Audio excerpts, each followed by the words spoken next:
fractured peaks, where the ice whispers secrets it keeps. There lies a gate, cold and old, the story of the fallen darkly told. They gather round the idols three, summoning chaos wild and free. Fallen ones, in Caldera gate they dwell. With the beat of war, their stories swell.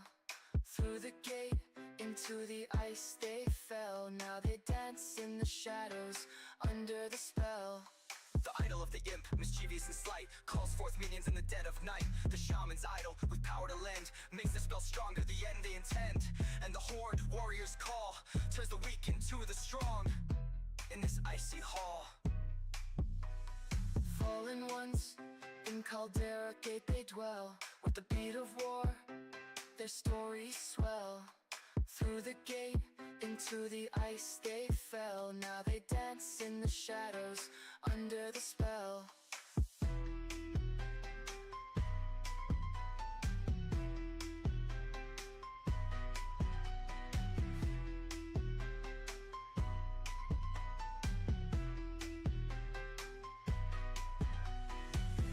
From the depths of darkness they rose, in the land where the cold wind blows. With each idol's fall their power grows, but heroes come to face their foes. Destroy the idols, break their chain, to cleanse the gate, to end the reign of the fallen and ice entombed. Their chaos ended, their doom assumed. Yet in the echoes of Caldera's fate, their legend lives beyond the gate. Fallen ones, in Caldera gate they dwell. With the beat of war, their stories swell.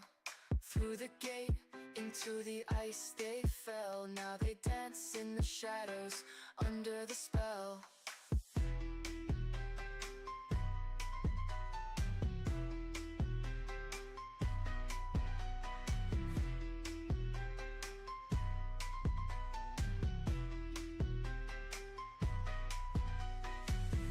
In the silence, after the storm, the gate stands, a form transformed. But the fallen's tale, though now at peace, echoes through the peak, shall never cease. For in Caldera, where the cold winds blow, the story of the fallen in the ice did grow.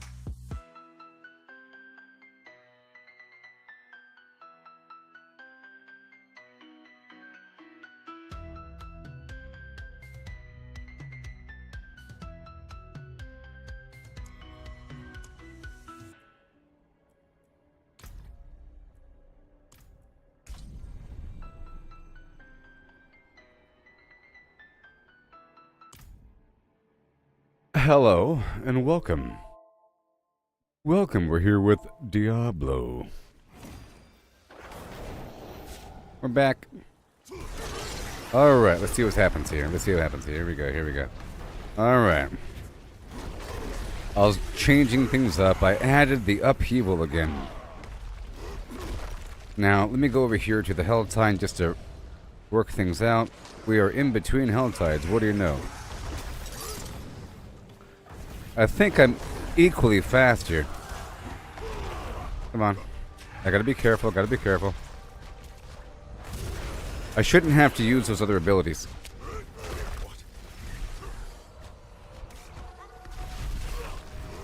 Wait a minute.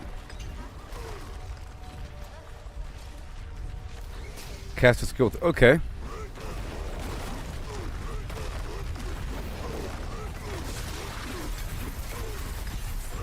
And avoid health damage while fighting. Have some extra overpowers coming along the band. Well, in theory, maybe I'll try out a quick nightmare dungeon or something. Experiment 1.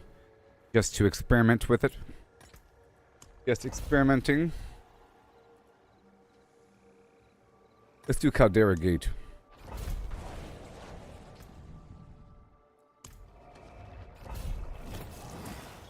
I'm experimenting. Have to figure out the flow. At a high enough difficulty, I need those other skills to kill them fast enough. On a lower difficulty, I shouldn't really ever have to use it.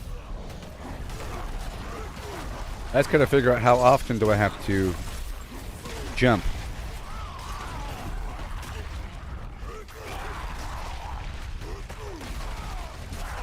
for the most part, I'll just be jumping and charging.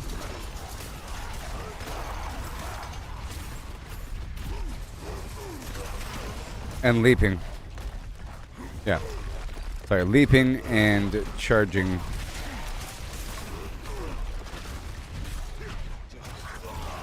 And the occasional shout. I'm just going to rely on the earthquakes to produce most of my dust doubles.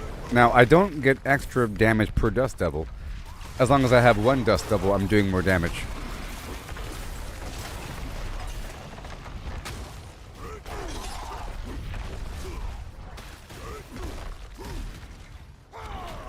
Yeah.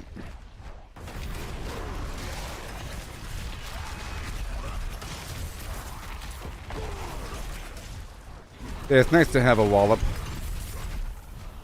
Okay, let's just finish this up here. Dude wanted to play with me. I'm ready for him. Dude.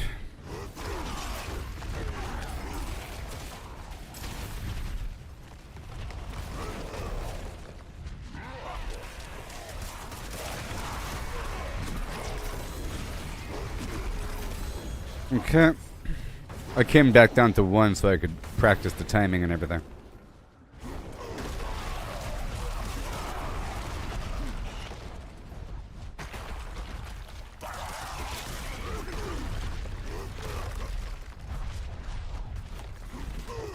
Uh-huh.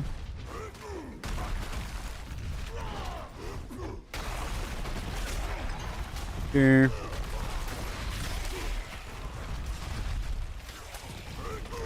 Right there. Up and across. I'll go ahead and do it. I was trying to increase my earthquake damage, you know.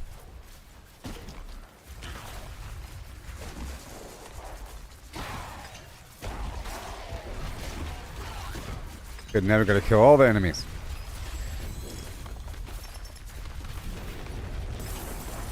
I'm just coasting through here, testing things out.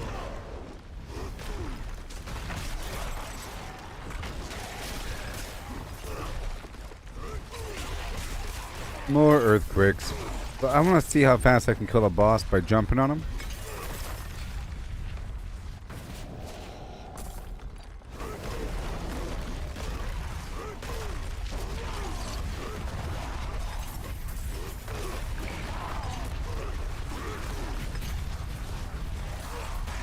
Alright. That's pretty cool. Oh, this is an event. The Altar of Bishibosh.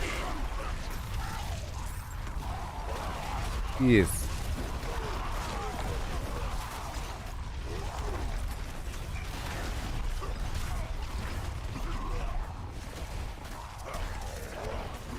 There you go. Lucky hit chance to get full mana.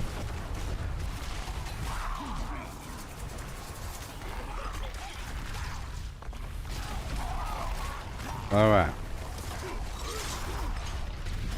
I'm gonna flip-flop these two. Okay. Let's gotta see what feels natural. So as long as I have a barrier, I'm good to go. And the earthquake always comes out as long as I'm in battle. And it's huge. And it's huge, you know what I mean? And it's huge. Alright. Okay. Let's go do an Undercity, and I think I'll raise up the difficulty. Let's go all the way back up to 4.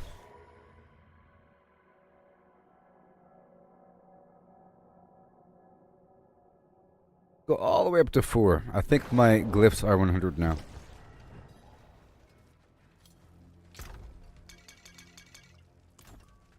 Come in, I don't fight. Not like I used to anyway.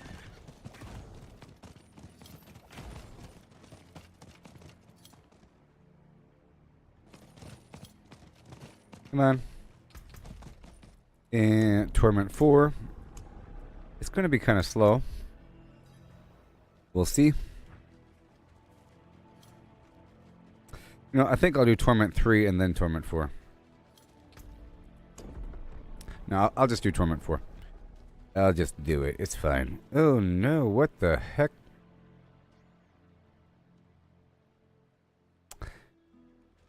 We'll see. Alright, let's my attack power is so low compared to what it used to be a moment ago. Wow. Alright. Let's just do anything. Let's do this one. Let's just see how it is. Because now I have this chain that pulls him toward me because I'm trying to increase the damage of my earthquake, but if my overall damage goes down, then...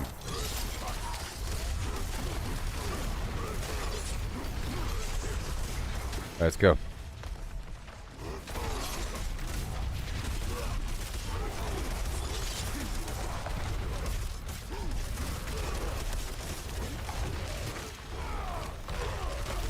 Come on. I don't know. I might have to swap up that sword. And we'll see.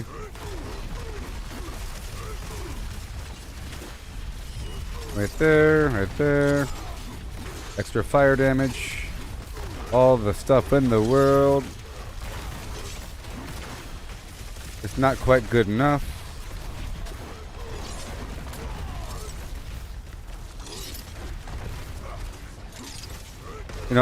You know what? I'm not gonna pull them, but I will keep this other weapon here. So I'm gonna leave here because I'm not happy with that. I don't think I need to.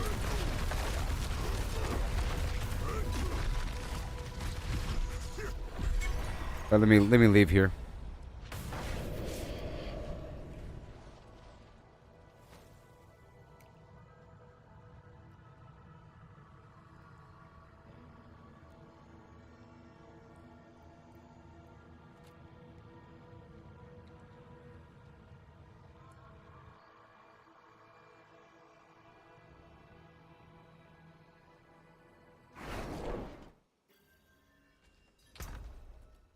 Okay, swapping out. And then I'll remove Still Grasp.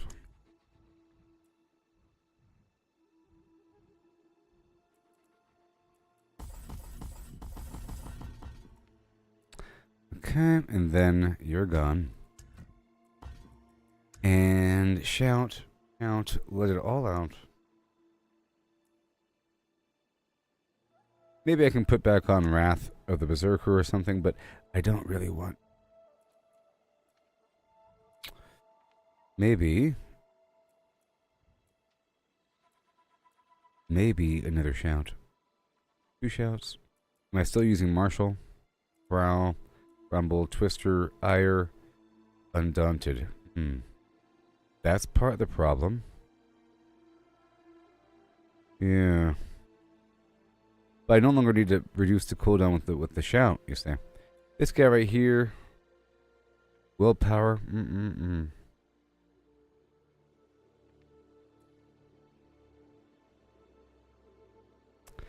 Damage to close targets and damage to vulnerable targets. Let's do that. Bit better.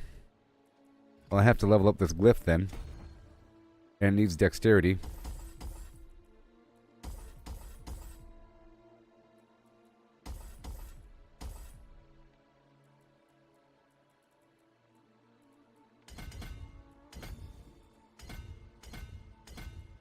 Okay, so 1, 2, 3, 4. 1, 2, 3, 4, 5. All the way down here. 5. Right there. Boom. Right there. Well. Okay, more damage to close targets. A little bit. And it'll increase once I increase that glyph. Right now it's nothing. But is there anything else I can use or I can apply that would increase rare nodes nearby that I can use beneficially? Strength, rare, weapon master. Revenge. Thorns. Increases damage. Let's do that one.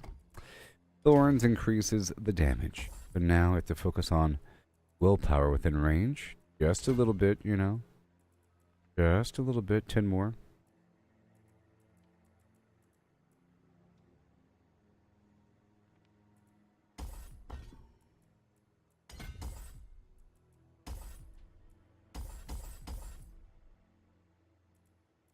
Okay, so what do we have? We have 15 out of 25. I just need a couple more, and I'll wait for the expansion. So that one and this one. That should cover it. This one's good to go, and it's going to boost these nodes nearby for damage to close enemies. Good. And dust devil damage. That'll work out. Let's do that one. Revenge. And applying thorns to the enemy increases all damage it takes from you, whatever. But I do have thorns. I do have thorns. Cooldown for the leap is good. Upheaval overpower. Upheaval critical strikes versus elites reduce the timer by 1 second. Okay. I think a better chest would be on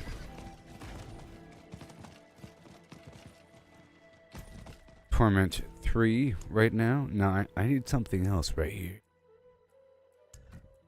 Put the shot back on, get extra fortify. I already have fortify though. You know. I already had the fortify. I don't want to start using the overpower. Well, we could do iron skin. To give me, you know what? I can do iron skin to give me the barrier. The 6-second cooldown. This is so that I could maintain the free earthquakes and I could swap out the pants for more damage. I need some form of barrier. We'll see. Ground stomp. Ground stomp. Ground stomp resets the cooldown. It's a brawling skill. Deals 900% damage. What? Say what? Crazy. Okay, everything else is fine. I guess I could introduce a basic ability again, but I don't really need to. And I don't want to. Let's just increase that upheaval a bit. Okay. And Max Fury. Oh boy. After overpowering, I deal more damage, sure. And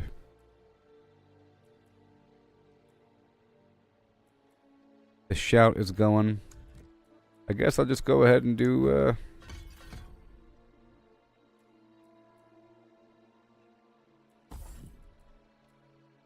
fortify from the shout.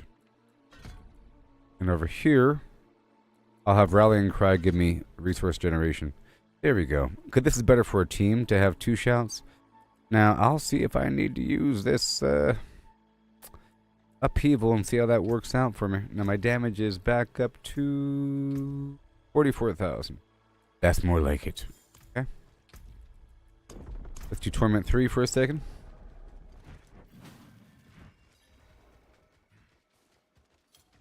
And let's try it again. Messing up my flow over here. Messing up my flow. Sacrificing things.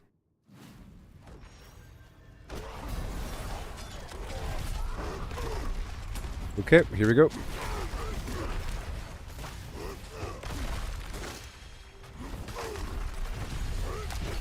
Come on, wait a minute. There you go, very nice. And in theory, that's got to develop the flow here. Let me go. I said let me go.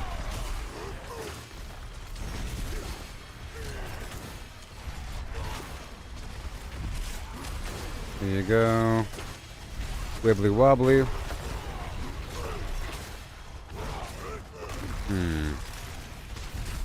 Okay, maybe I don't need a Hellhammer. But maybe I do. That was a overpower. But is it a guaranteed overpower? I really hope it is. I think it is.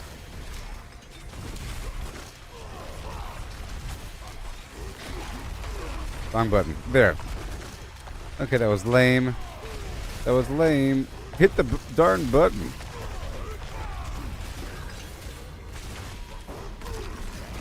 Alright.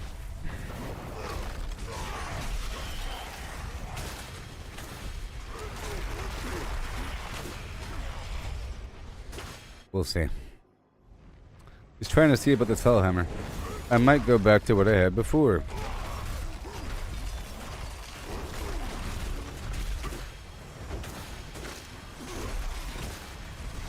Yeah, that's sort of lame right now. Slightly better.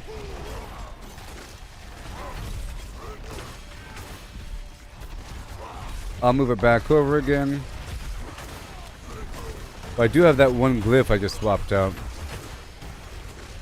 All because I realized I don't need that cooldown reduction from the Marshal.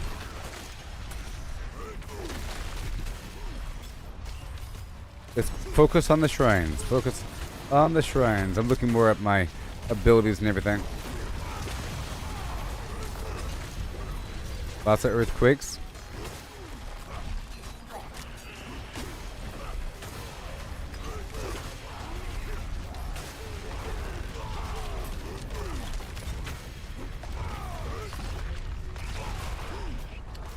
Okay, I'm looking at the abilities. At 20 stacks, my next upheaval is guaranteed to overpower. Okay, let's not, yeah. But now my next upheaval is guaranteed to overpower. But my overpower damage is low again because I swapped out the Paragon board. Just nothing. Craziness. Craziness. This way and that way.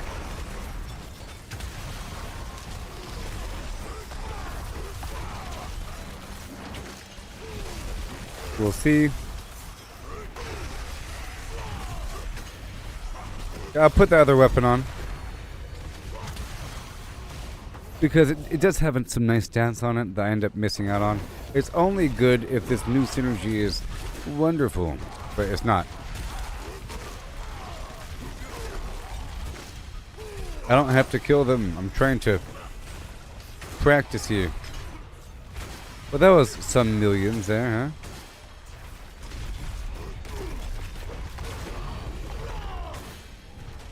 Maybe. I don't want to give up too soon.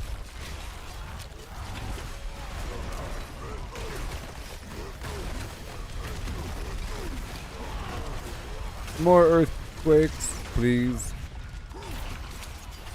And I am using these pants over here.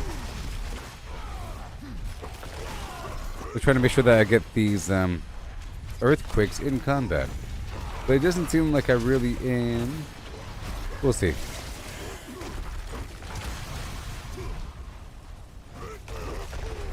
Come on. Oh, we're already full. I'm already full.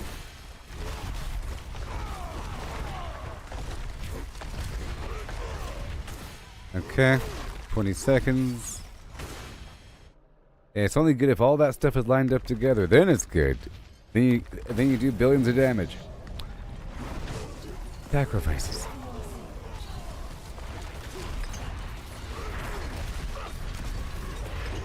Oh yeah, I want to try this. Yeah. That alone should be good. Okay, well... Now let's go back. Now let's go back.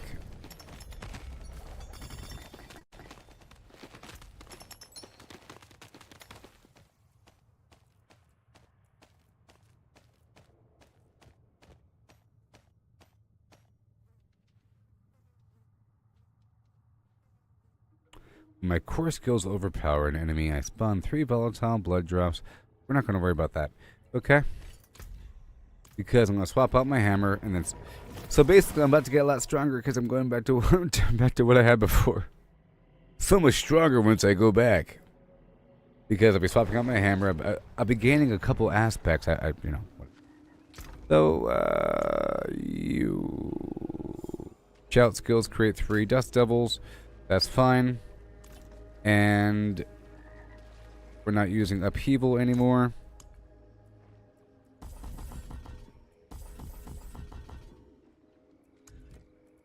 We're not using upheaval. We're going to use this other shout.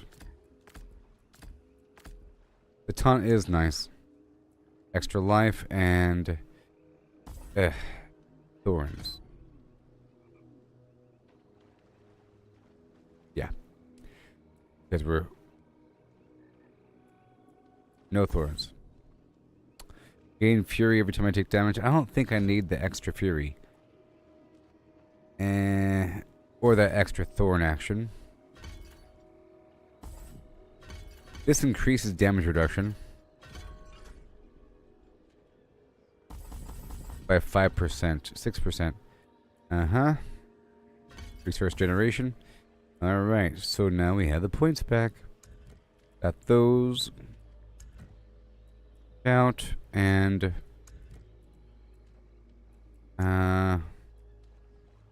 okay, here we go. Increased damage versus injured enemies and yeah, it's 20% damage. Very nice.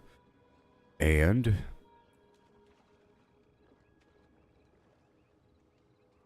I did swap out my rings.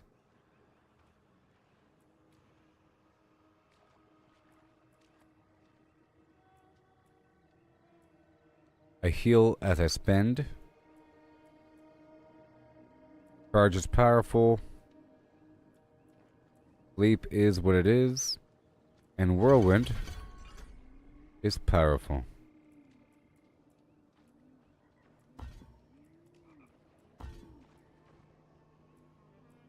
There you go.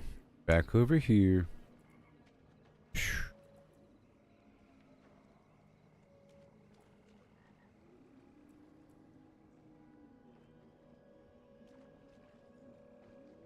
Increases rare nodes based upon whatever. The thorns damage will hurt the enemy, increase their damage. Now let's not do that one. Let's not do that one. What about I deal more damage while wielding two-handed weapons? While wielding. While wielding. Yes. Because if I'm spinning with my whirlwind, you know, and the earthquakes are out, it'll increase the earthquake damage, I believe. Okay. Now I want to focus on enhancing my strength to activate this rune. We need 40 strength. We already have a certain amount. This is sort of offset from those runes. Very strange, you see? 1, 2, 3. And this right here is offset. Look, it's offset. Very strange. I'm going to pull this back out and go back with... Actually, one second. This one is enhancing magic runes. Okay? Dust devil damage to close enemies. And I need that. You see? Wait a minute. You see? Boom. It's covering 2 and 2. Here.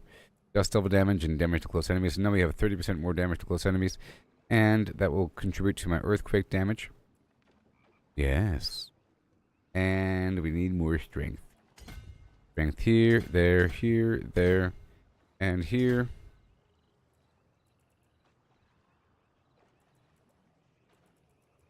Alright. 1. Boom, boom, boom, boom, boom. Yep. Is that it? You and you? Yep. Just those two. Or, once it increases the range up to 15, it'll cover this one right here. And it'll go blip. That one's too far away. That one. Not this one. That one. Okay, these two will be incorporated once I level this up to 15. That's all I gotta do. Level up might, but then I have to keep on leveling up forever. All the way to 46 is what has to happen. And that'll be good. But I'll keep it there for now. Yeah. And now, two-handed weapon. Everything has to be assigned to two-handed weapons. To the sword, sword, sword. And the sword, I'm using the sword for everything. Whenever I'm running around, I'll be holding the sword the whole time. And now we have a few extra points to be spent on health. 4 points here and there. Health. And there's healing received.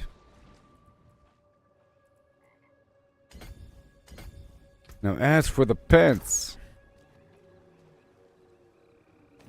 More damage while unstoppable. More damage. Yep. And I have it where, what's that? If I drink a potion. Maybe. Hold on. No. If I avoid health damage while fighting, yes. Because I want it to be big. And that rune is the Neo. Mr. Anderson.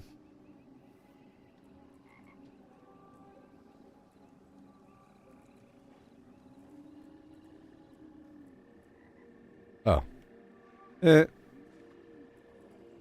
Hold on a second. Okay, that'll work. That'll work.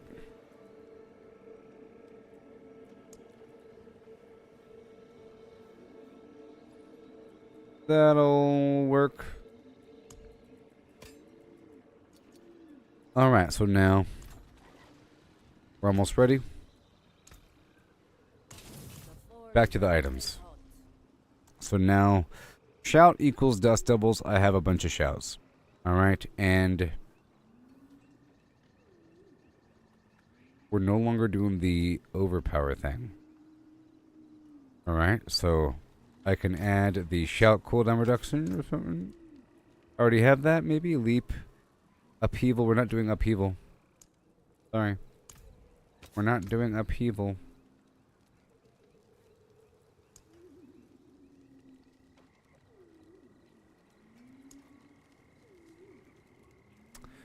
Okay, cooldown reduced per enemy, whatever.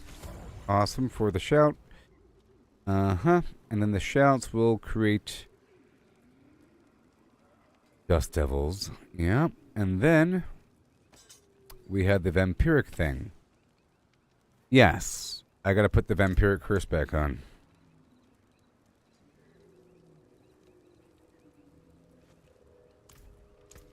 There we go. And now we're good to go. 58-22. 22's a lot, you know. And now I don't need this defensive incense. Or do I? Is this Torment 4? What is this? Torment 3. Incense is worn off. Let's see what it's like when I have the incense active.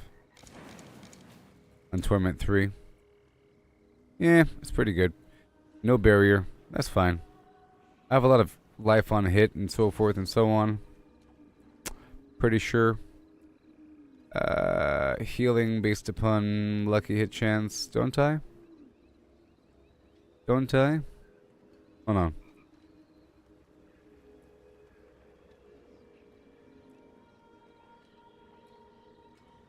Wait a minute. Wait a minute. Wait a minute. There it is. Whoa. Just that weapon right there has chance to heal. Good weapon. A very good weapon. That's a really good weapon for my exact purposes.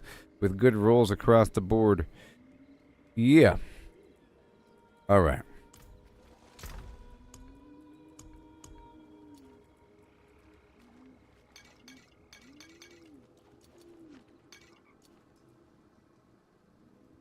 Sure, I'll use the incense.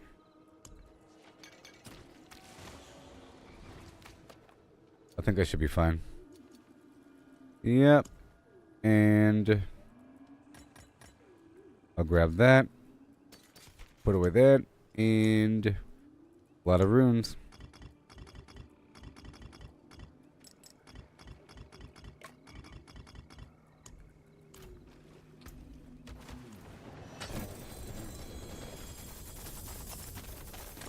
Let's make some more. Let's make some more sigils here. Pretty please. Okay. I really want certain dungeons more than others. Not the barrier, though. Let's look for Annie with the Ancestor's Favor. I'm trying to level up my minions. And for other people, I'm sure they would like to enter an XP dungeon. That's good enough. Alright. Look at all the stuff on the ground.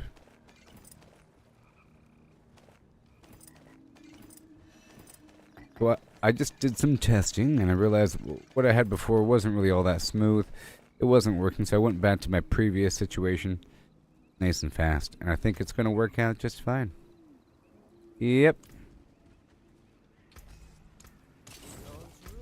Okay. Now that that's done,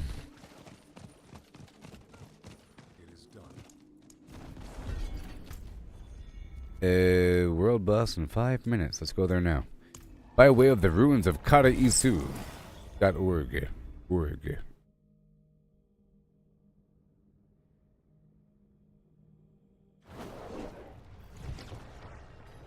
Okay.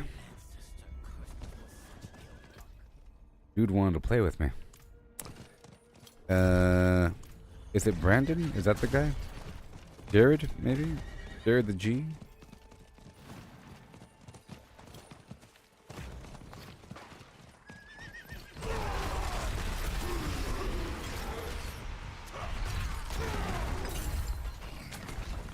Okay.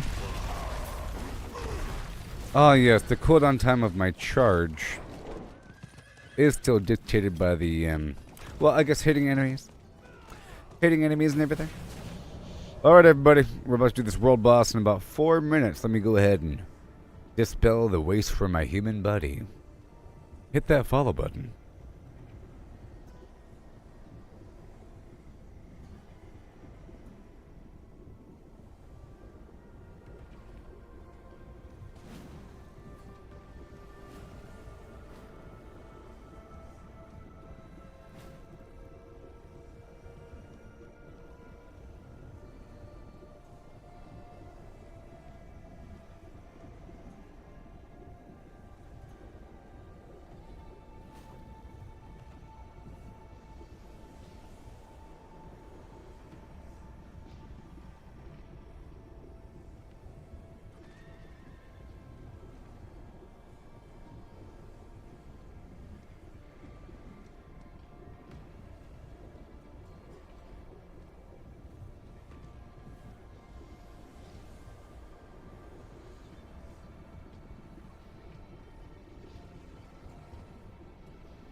Hi, and welcome to the rest of your life.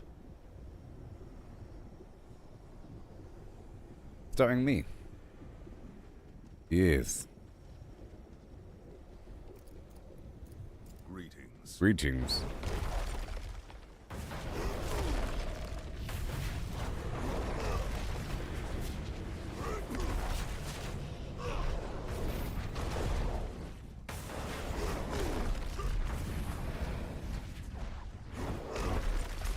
Okay, I'm gonna go ahead and go back to the other one. The other glyph until I level up the dude. Where are we? You? Bub. Damage to close enemies.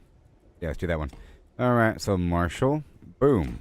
And now, 98% damage to close enemies. Oh boy.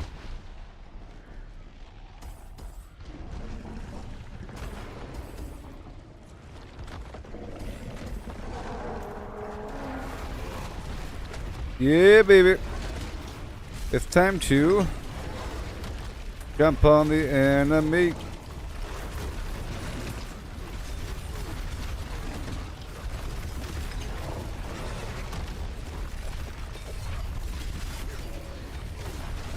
There we go for a second. More earthquakes. Am I not taking damage? I don't even know. I feel like I'm not. There's earthquakes on the ground.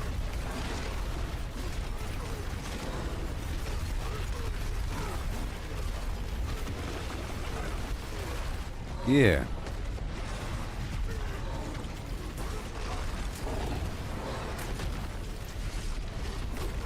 Earthquake, earthquake, earthquake. Shout. We get behind him to get this earthquake going. The big one. The big earthquake.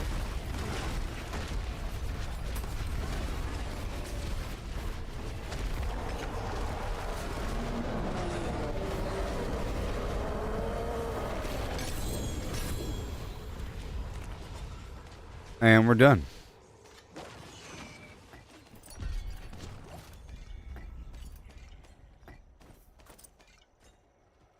Okay. I wasn't done here. Well, Alright, this just needs 40 strength, and it has 40 strength and nothing else. Okay? And then, I have 7 points remaining. So we can dig back up over here and do that. Wow. I know. Remove the healing received things. Healing received. Weirdness. Healing received. Healing received. And get more total health. Life every 5 seconds. Very good. And then one more. I'll go for you. Very nice, you see? Now we're back to how we used to be, but even better than before, you see?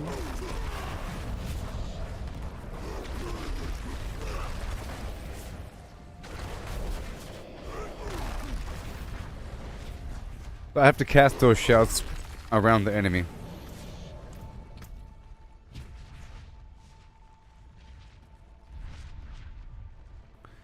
He is a rogue.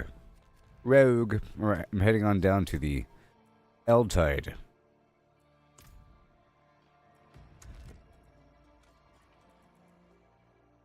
Maybe I can join him.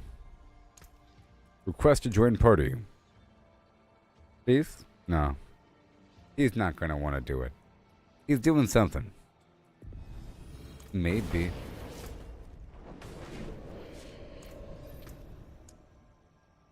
A bit of Helltide. I don't mind the difficulty. It's a good test. Trying to determine the amount of resources per difficulty level. Yeah. I'm coming.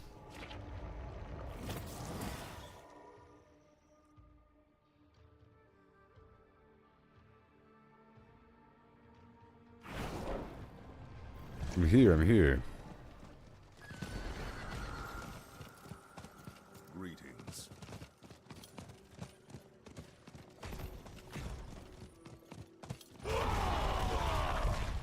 There it goes.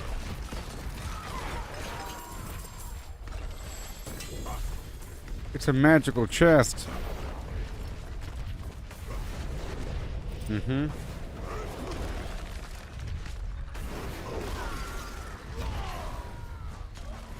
I'm gonna do this really quick. This event.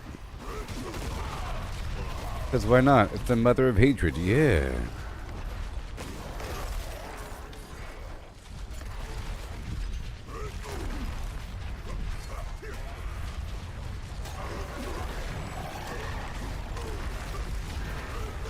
There it is.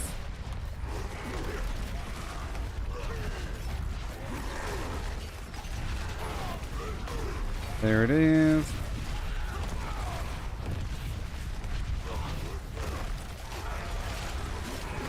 Again.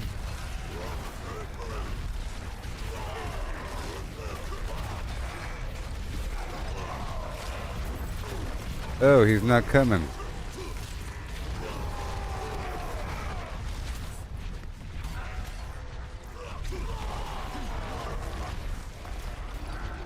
On my way.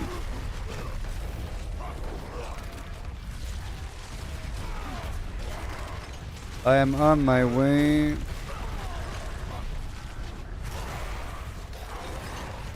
Sweet. Vampiric souls. Alright. This is, expert difficulty. What's in the box? Alright, here I come.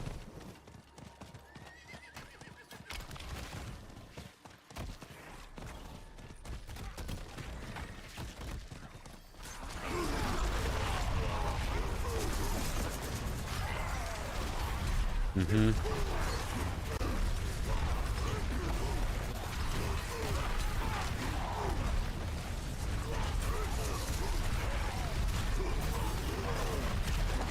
Rage and flimflams.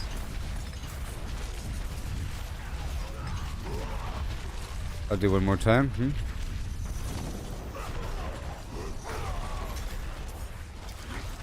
Do it.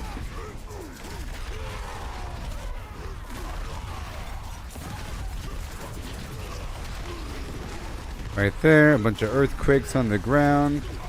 Back and forth. This is good training for me. It's good training. And actually, these blue items are worth more materials in the raw nature versus the rare stuff. They're worth 5. Like a magic blue ring has 5 iron ore in it. 5 iron ore. I'm playing with my teammate here. Give me 1 second, I can't see. Oh, this is current. I'm not doing the PTR.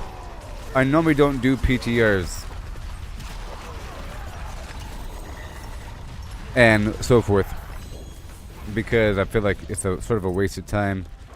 And, yeah. And it's like a spoiler thing. I'd rather discover the synergies afterward.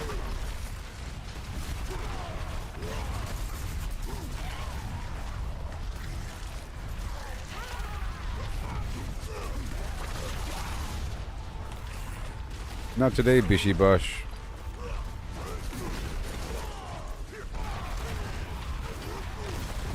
Yeah. I'm trying to help out my teammate here.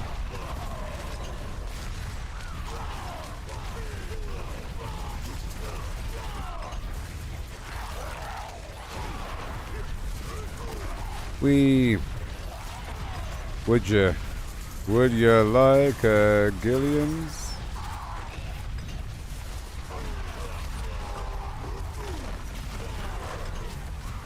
Here.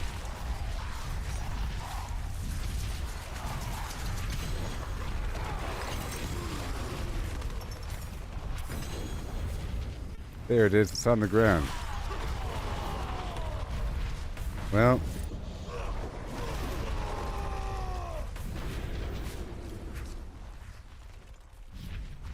Saved up 140.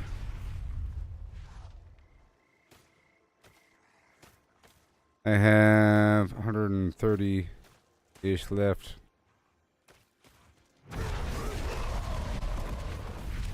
Okay, heading to the tree. Tree!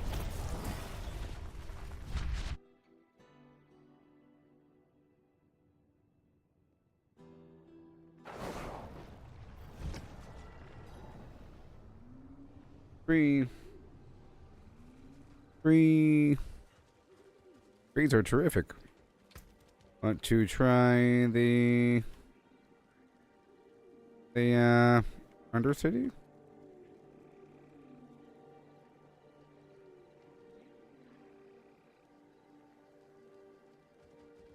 Just once? I don't know.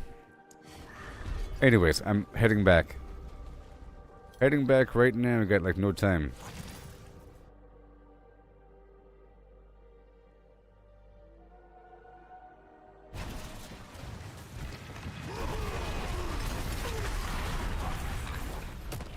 Okay.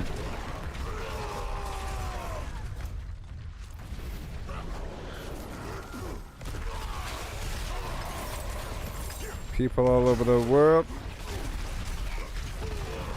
I'm sorry, I'm coming.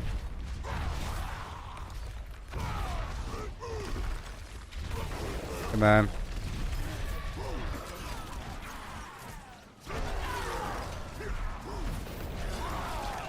Mm-hmm.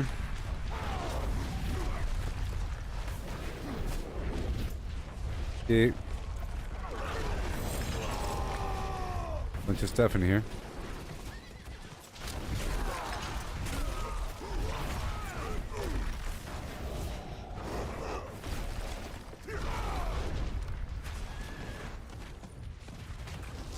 Yep. Right here.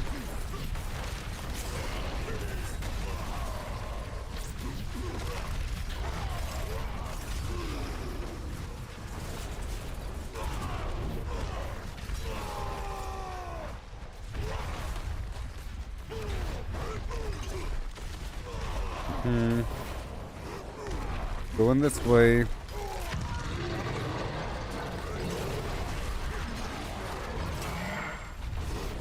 Yeah.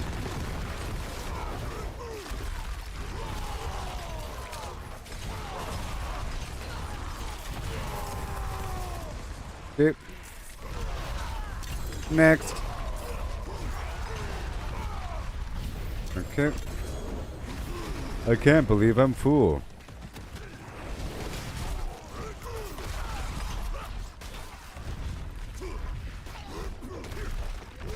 Gonna open up some boxes.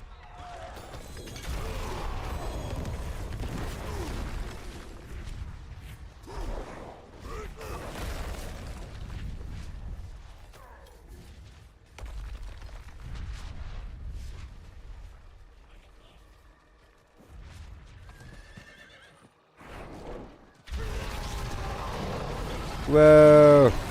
All the enemies in the world. Trying to help out my teammate here.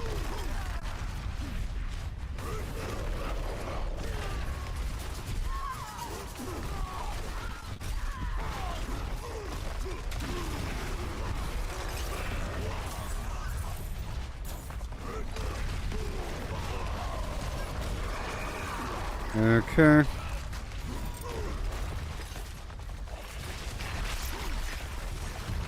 Frenzy.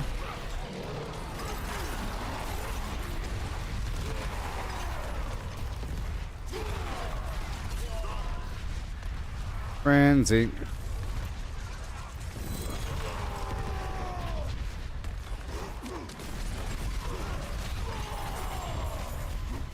Trying to make sure that my teammate gets the footprint of this XP. There's a Harbinger around the corner.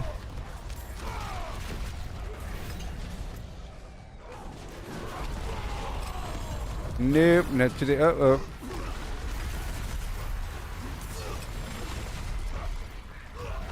Harbinger. And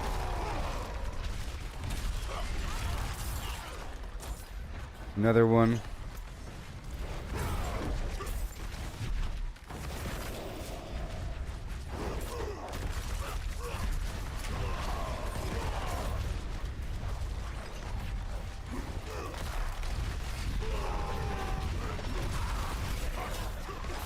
Weapon area clean.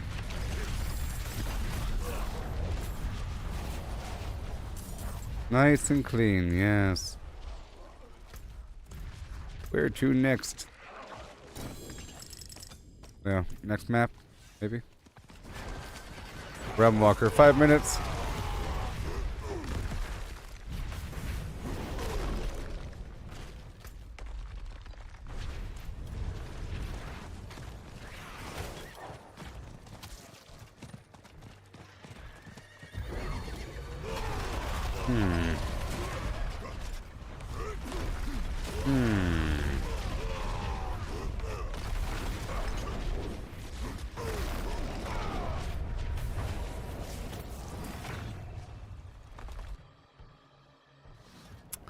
Full inventory, yeah.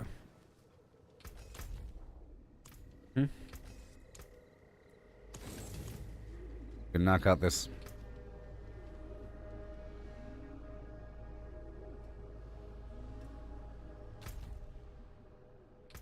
We have time to spend cinders, though. Boom. We have time to spend the cinders. I'm just playing with the people, getting the resources, you know, fine-tuning the build. Fishy bush.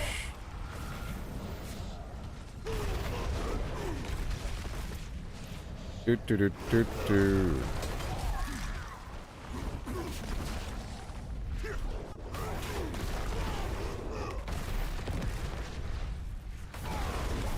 Yeah.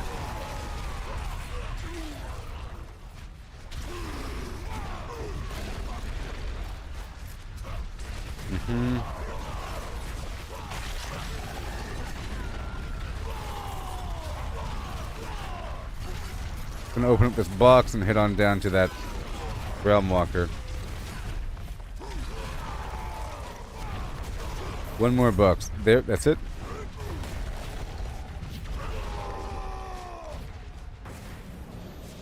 Because in reality, my teammate is just trying to get to level 60 so he can do the pit, you know? He can knock out the pit. I don't really want to do this on expert.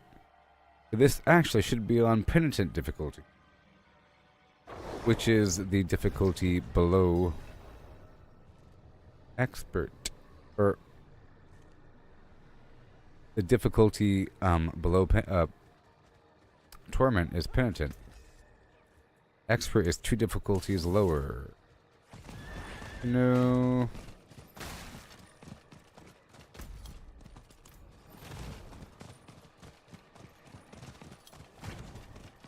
Did he die?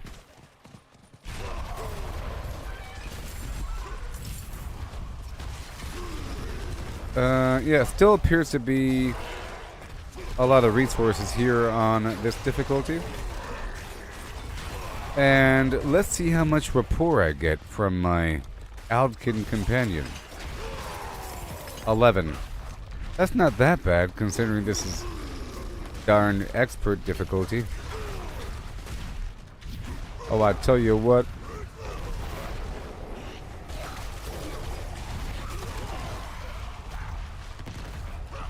Of the Zacharoon.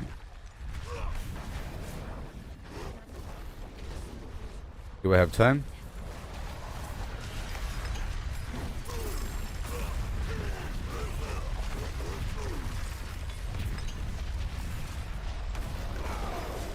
Right there. Just gonna keep on waiting for the enemies to show up with the earthquake. I'm trying. I'm trying.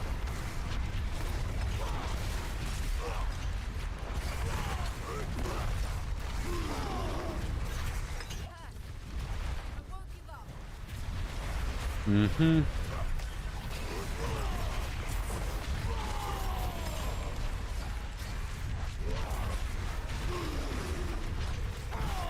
Yeah. It's a little bit more. I can't even see the circles right now. I can't see the circles I'm supposed to kill them in. There's one. Uh-oh.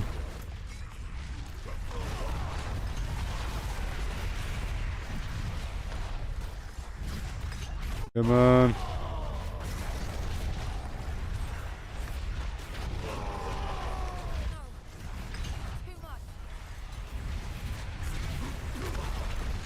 Come on.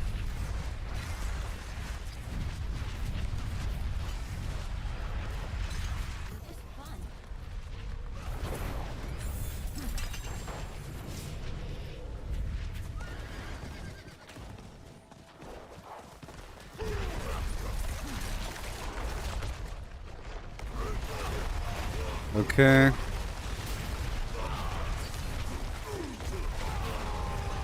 And here I come to flim the flam.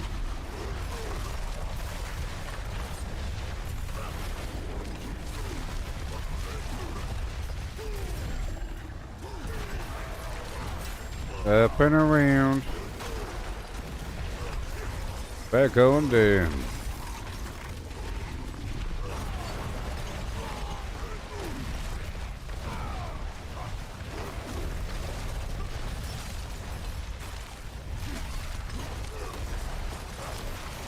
Here it goes.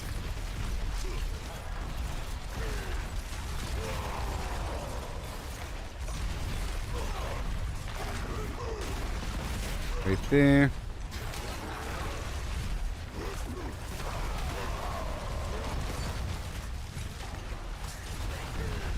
There you go. There's a shrine. Not like it matters.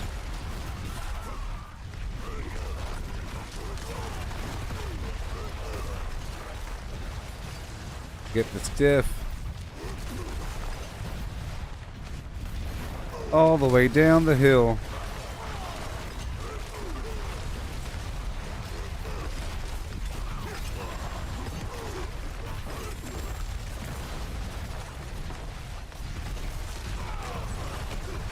Thank you for the rude stuff.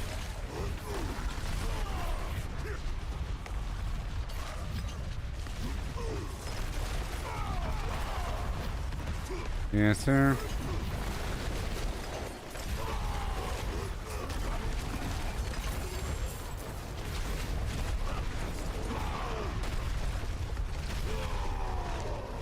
Smash.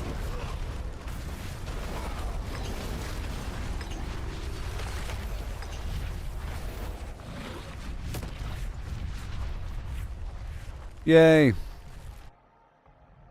It doesn't matter what comes.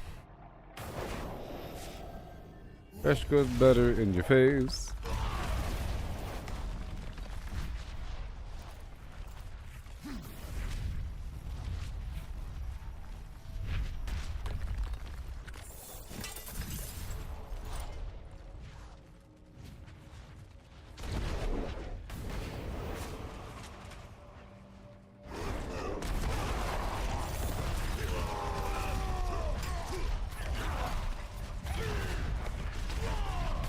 I'm here for the loot.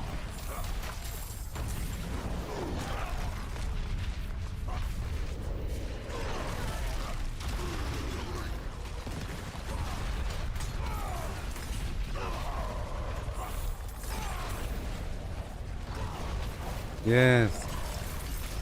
Hey, look, a rune. So maybe there's a higher frequency of magic runes on lower difficulties. Somebody was complaining somewhere about not being able to get some magic rune or whatever. But it could be because it's a less common thing, but in a higher tiered area, there's a lower drop rate of lower tiered items.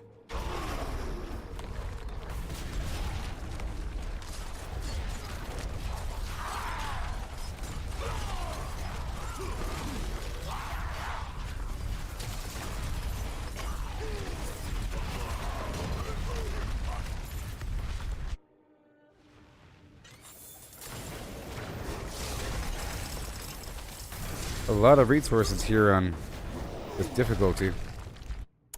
A lot of resources. So I really enjoyed my gameplay earlier of Marvel Rivals. Have you all seen that new game, Marvel Rivals? It came out yesterday. It's a new hero shooter, 6v6 or 4v4, 6v6 I think. And it's Marvel. And it's just like Overwatch.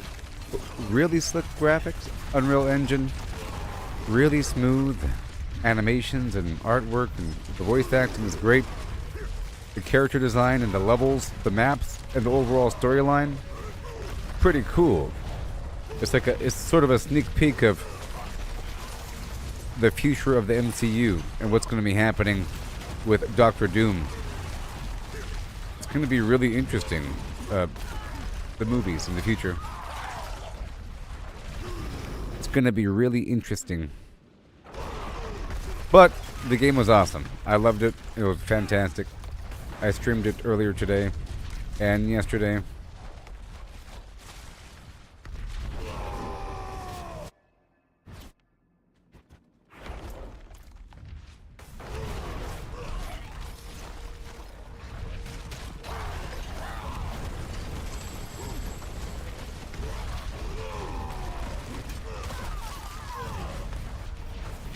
All right.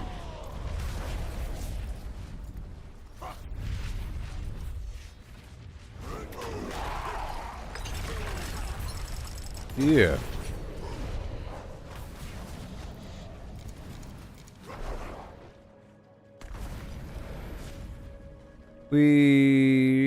Resistance.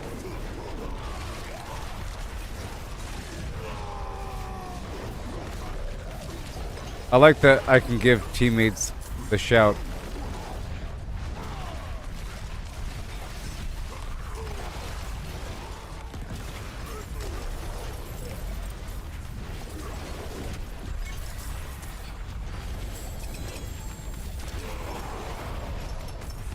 Oh boy, we got it.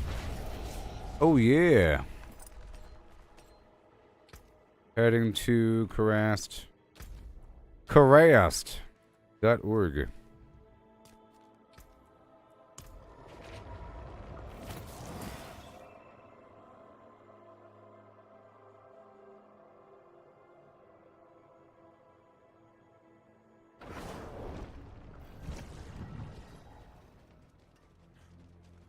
Been fighting hard? Or had they fighting? Oh, the bliss.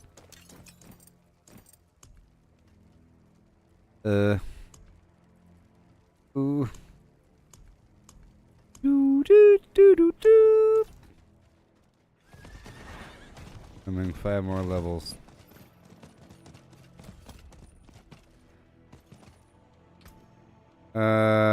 Maybe the pit?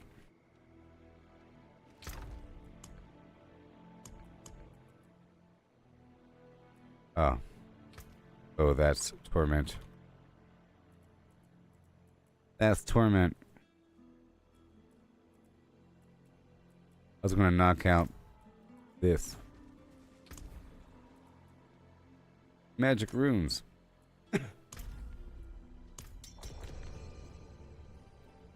Oh, is he dead? I don't know.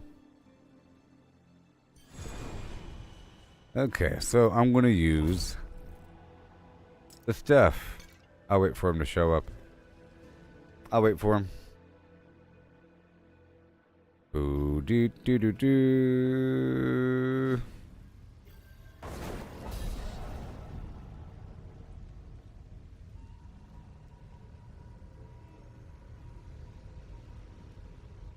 The timer doesn't move. You better hurry up, though. Okay, what do we got? I don't want to be here forever. I don't even know. Man. Because I don't mind playing in Torment 1, but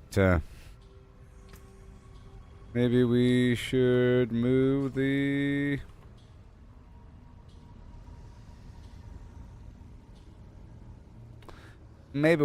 difficulty to Penitent. What do you say?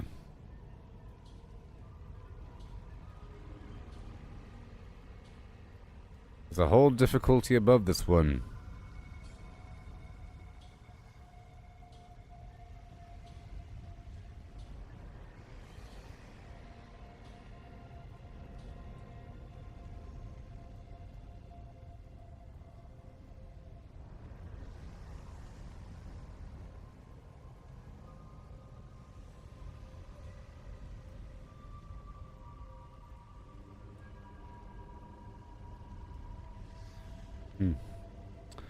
I thought... Hold on.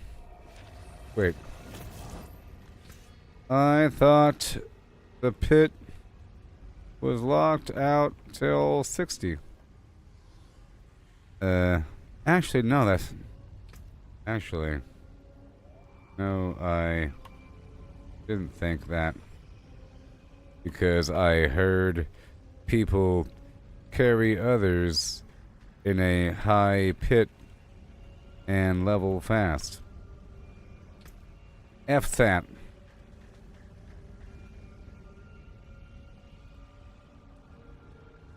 Alright, I'm leaving here. I'm leaving here. Well, going to the pit. I'm going to the pit then.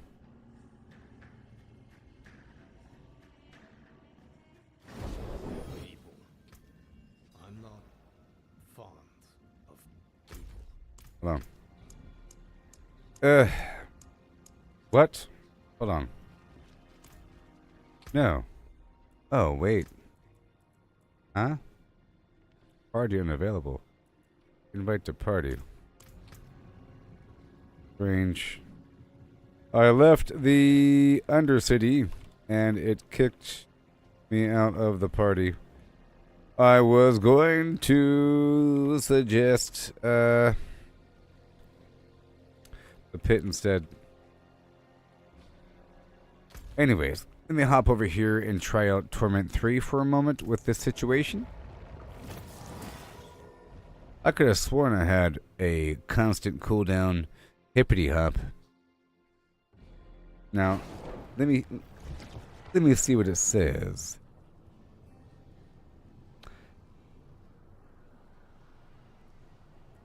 If leap doesn't hit any enemies, the cooldown is reduced by 4 seconds. But if it does hit an enemy, the cooldown is reduced by 3 seconds per enemy.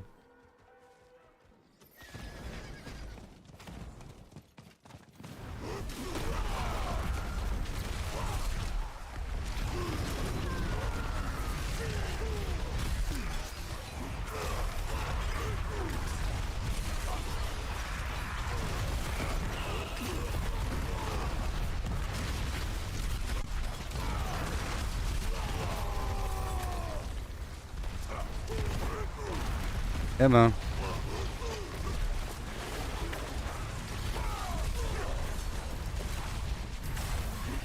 There it goes.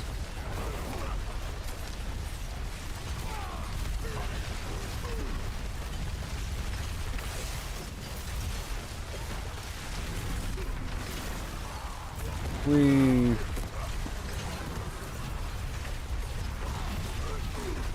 Bada boom. More earthquakes.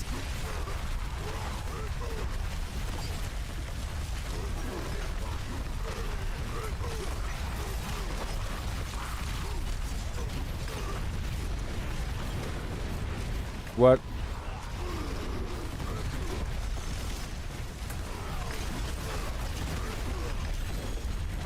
There she goes.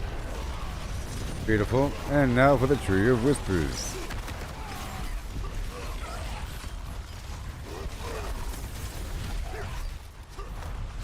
Get the earthquakes popping.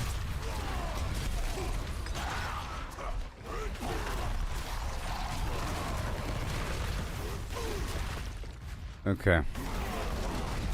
Just checking everything out here. Everything's fine. Everything is dandy. I think I'll go back down to the maiden. A few more crystals.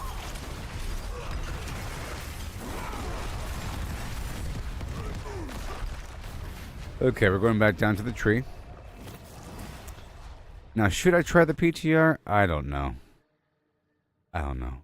I'm sure I'll like it. I want to play it, but It's like you're going through the process of enjoying something, and it's not even complete, and it's artificial, with new features to be added and bugs to be fixed, and then you gotta do it again and act like you're enjoying it for the first time. Who wants that?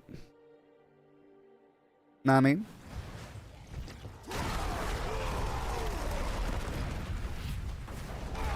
Oh, what the heck? I can fix that.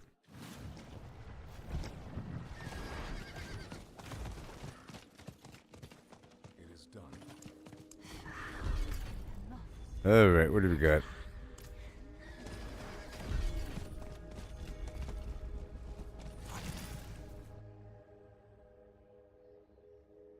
These were 5 hidden mechanics in the game Diablo 4. 1. Sometimes there's more than one Helltide.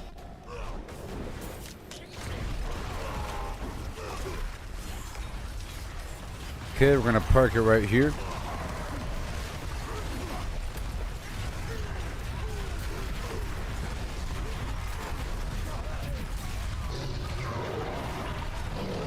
Yes, sir. Torment 3. Come to me.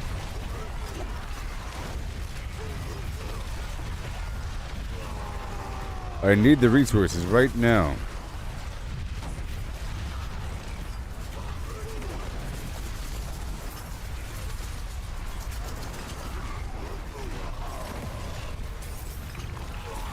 Yeah. Awesome.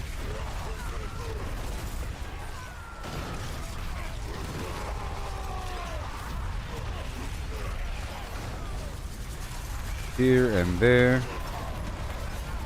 I'm knocking out the Tree of Whispers here as well.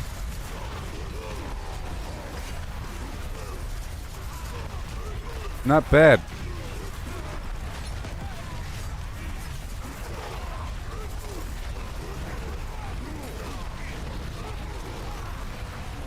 There it goes. And now we got the frenzy action. I'm getting a lot of cinders right here.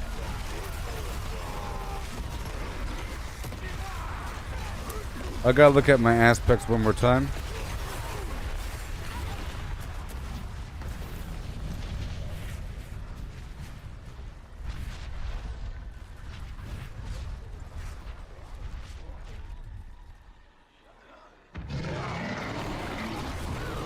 Oh, they do. Alright, cool. I just realized that the thing I wanted to put on I already have.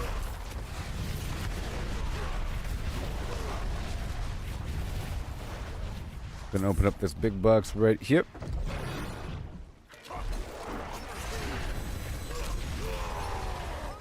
Another guy over here.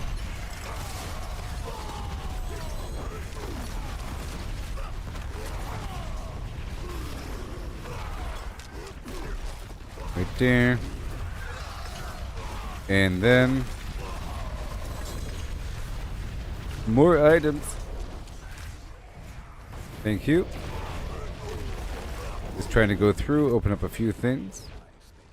And I think I'll be heading to the other side now.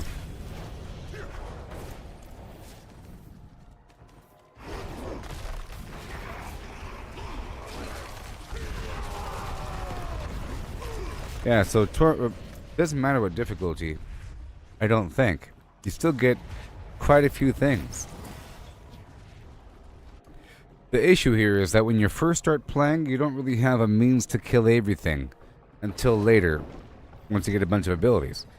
There's a bunch of stuff out there, but you're like walking around and hitting things like a low-level barbarian has to sort of stumble around and barely wallop things. You know, you mount up, get back off, whatever. And there's stuff everywhere.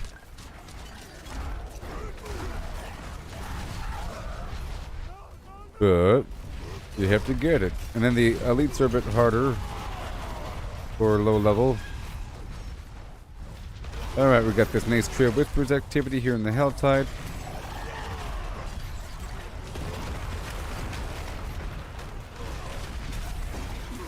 That's wonderful.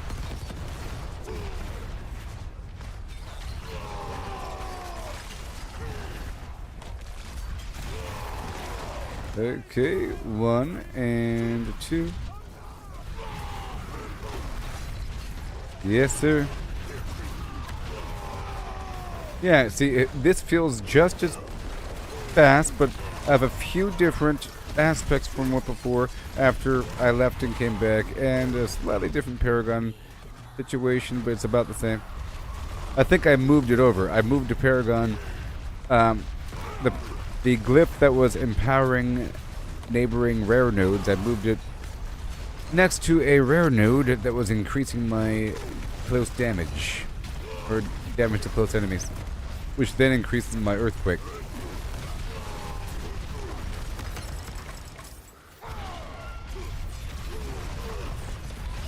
It's crazy.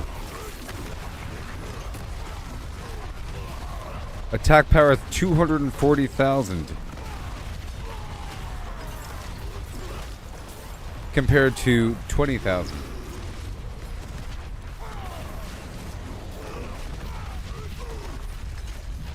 My life is decent. Decent enough. Awesome. Let me go open up this box over here. It's all about those resources, you know? I wonder how fast I can kill a boss just by jumping on him.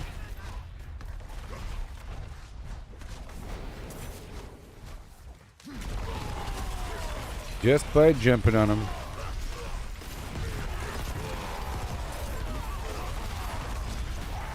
As long as I'm around enemies, we can keep shouting. So in the harder content, I actually have more dust devils because the enemies don't die right away. But because I have to shout next to close enemies, but if I'm killing them too fast, there are no close enemies. Know what I mean? In Torment 3, they live long enough for me to sort of stand next to them, and then I do more damage.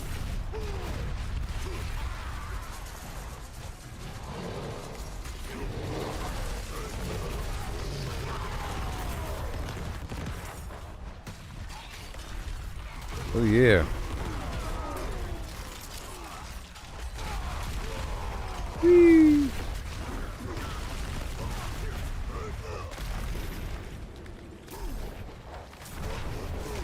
Look at that. Won't you look at that?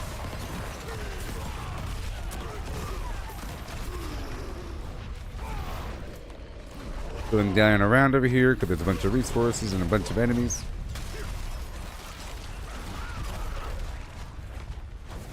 Just targeting the enemies.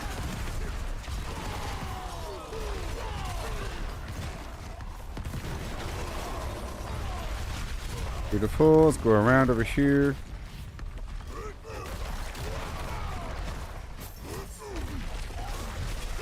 Thank you.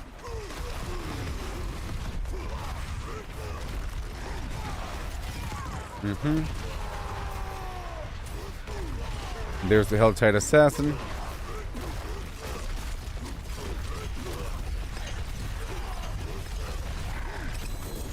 That was nice with the meteors flying on in. Now maybe, just maybe, I can do something else, you know? Maybe I can throw the shout on there for an extra shout on top of the other shouts. I'll see. There might be something better than the meteor. I love the meteor. You know? But just maybe.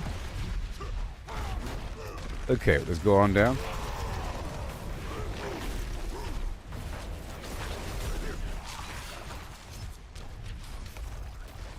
Just maybe. Because I'm not getting a bonus toward burning enemies unless I'm using that Hellhammer. And I don't wanna. I don't wanna. Yeah.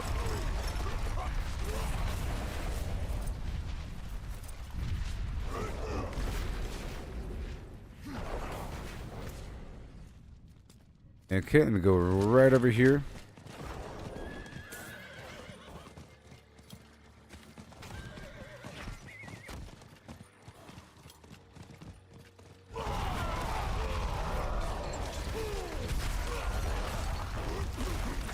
No.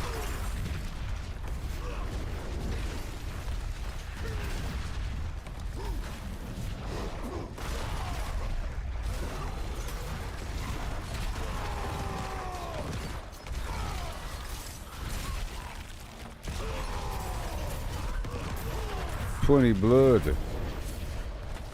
Beautiful.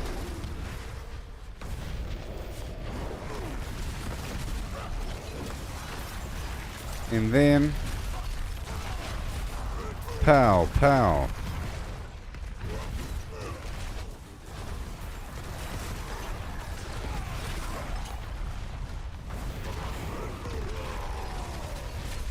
Yeah. And go.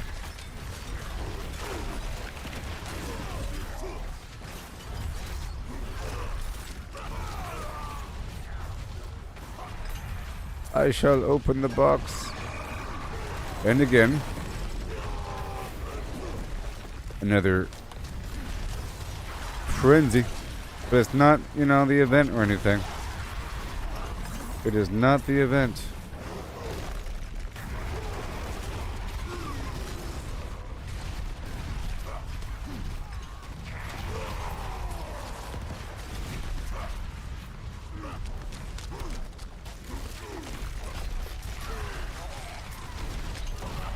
Yes.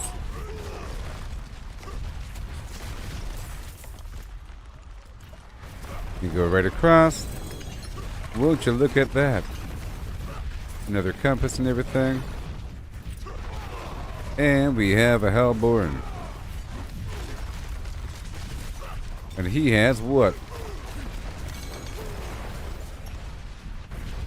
One iron ore. I was trying to see how many resources he had. The Torment 3. It would have given me the same thing on Torment 1, or even a lower difficulty. But that's not always the case, you know. I just think he has a chance to have higher tiered loot. Like the gear.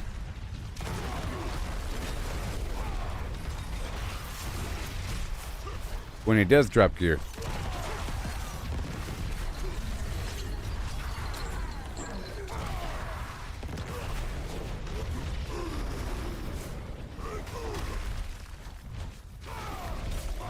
Yeah, buddy.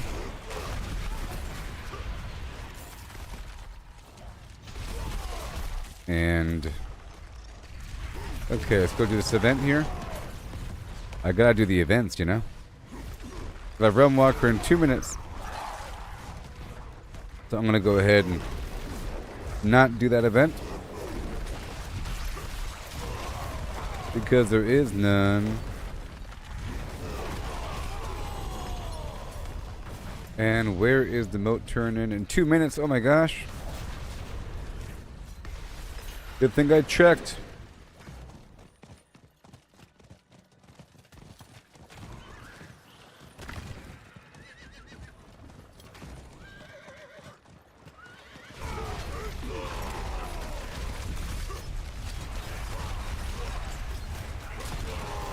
And what else? The ghosts, okay.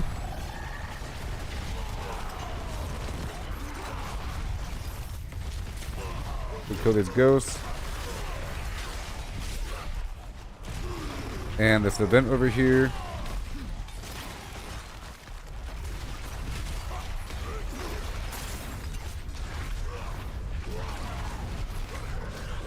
Maybe I can find leap. The leap stat skill on a piece of gear. And get +7 on it. Or something. Okay, that's done. Alright, True Whispers is done. I see a goblin.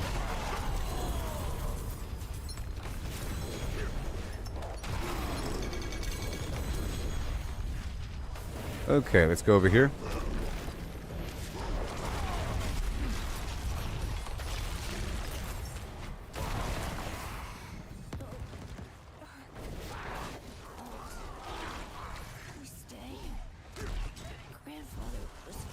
Grandfather. Maybe I'll try the PTR. I don't know.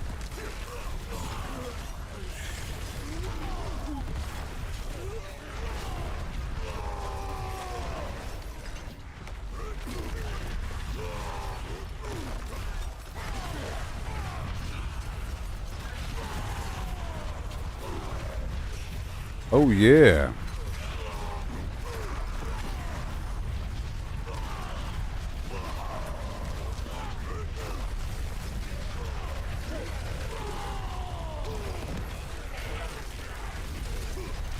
Woo.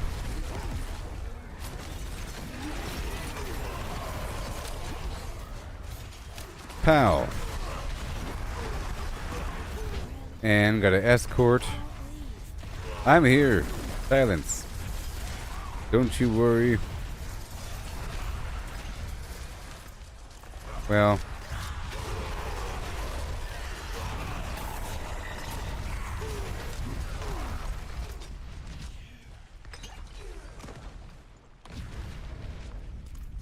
Come on.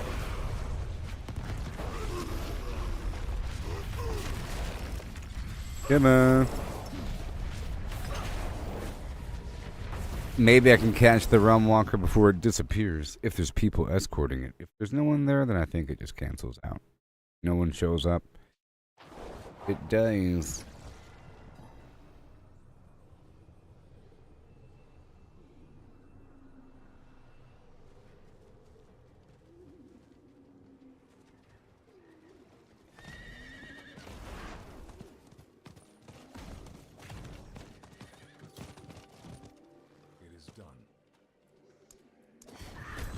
Alrighty then. What the heck? Oh my gosh, a shove of barding. I finally got it. What? I finally got the Ashava barding. All this time. Now where are we going? Nowhere? Because it's over now? Right? Good thing I marked it before it disappeared. Let me check my interwebs. I have to check my connections, you know?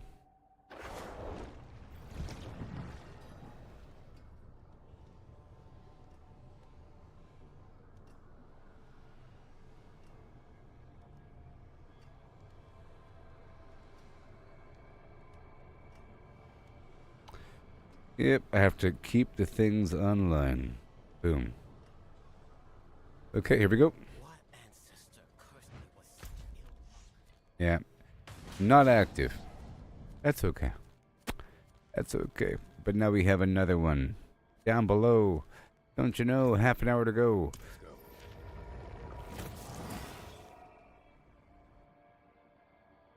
Howdy ho.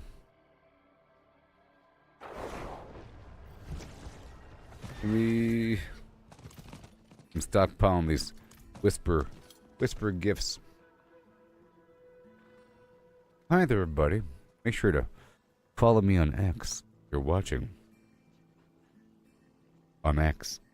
Hit the follow button. It's just like Twitch or something.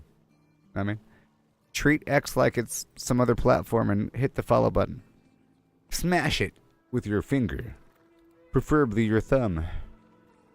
Or if you're over 60, your index finger. I'll be right back.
Hi.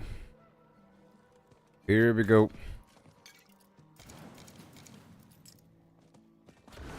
Let's rock this roll. I'm gonna focus on the Tree of Whispers. Okay, I'll open up this box here because I'm in the area. Right there. Thank you very much.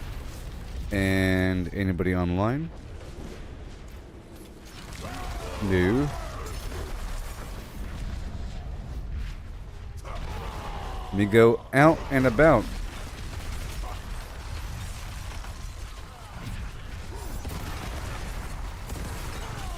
Hand over the goods. See, 6 rawhide. It's not 200. We're trying to compare this to the lower difficulties right now. Torment 4 is still a tiny bit too slow for me. Perhaps.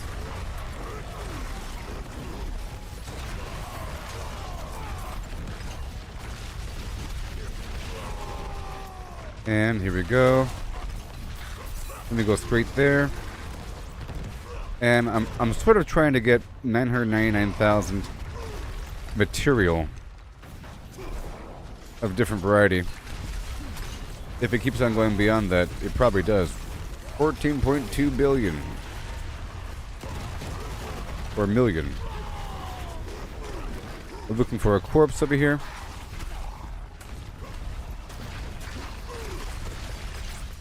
Realm Walker in 4 minutes. You gotta stay on top of that.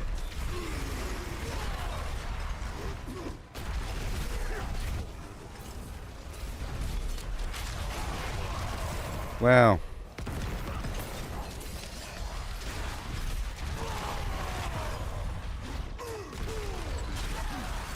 Whee.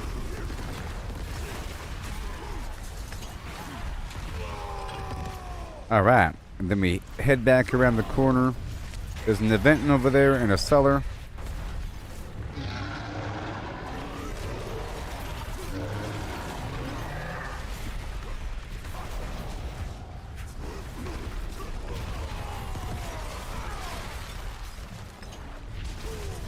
All right. We're going. I found the corpse.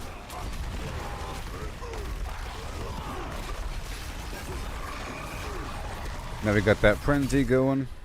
Boom. Okay, we're still going around here. We have a whole hour. The worm is on me. All this material.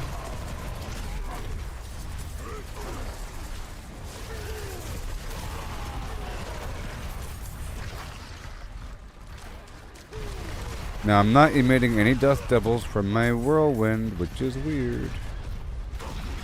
I have enough dust devils being spawned from all the earthquakes and the shouts.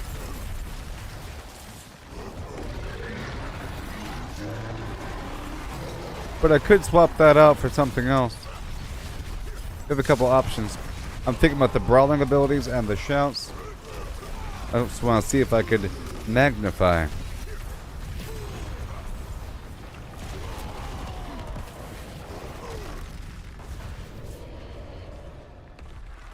I'll go ahead and open this up, because I have an idea. I'll open this up, and then... Alright. We're going to go over here to the event. Knock it out. Head into the cellar, hop back to the surface.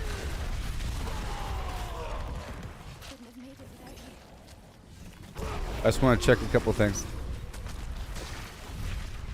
The aspect here and my rune, and my glyphs.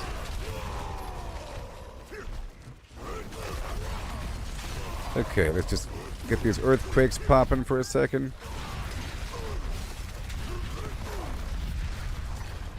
Right there. Okay, let me go check my glyphs.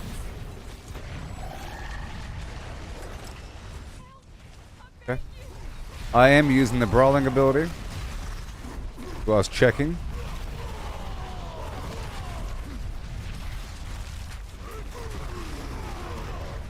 Oh, I got you. Go through here. Lane villager.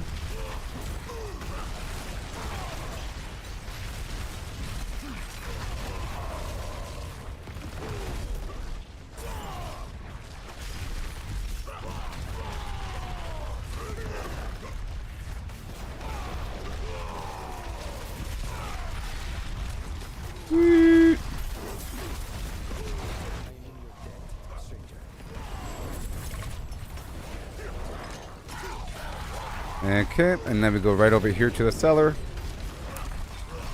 And then I'll hop right back out.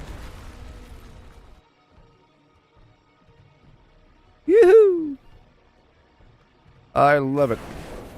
It's a whole different form of satisfaction from playing that Marvel Rebels game. Different level.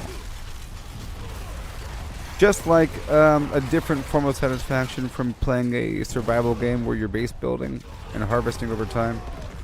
This is almost a survival game with all this harvesting. Almost.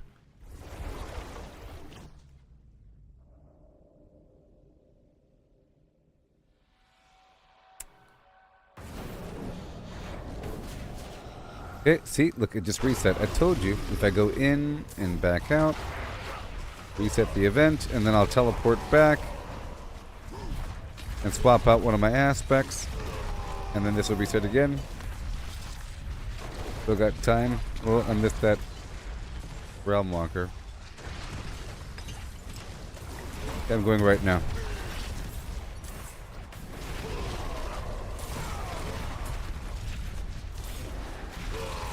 Let's just hope I still have time.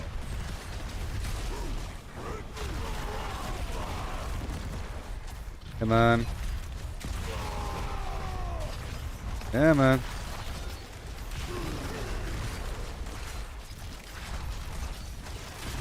Come on.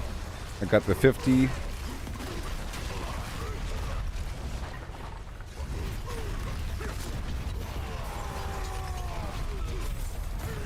Let me check.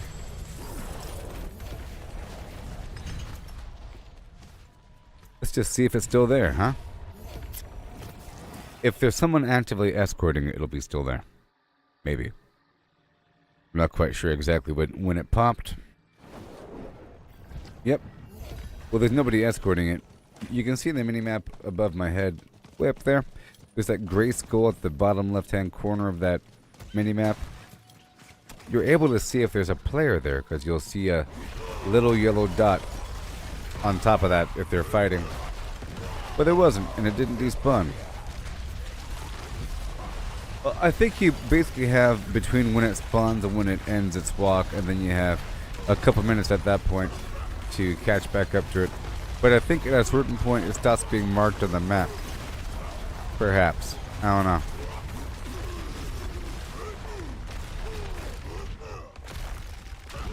There's a player nearby, so it's fine.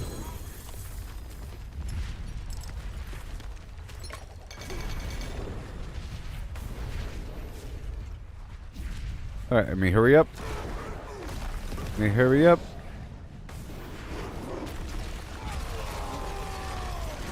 You're welcome.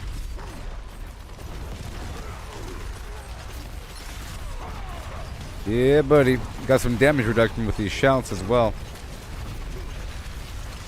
I guess damage reduction while berserking. That's a big deal. Got that rune. Hey there, Chris. How's it going? Right there.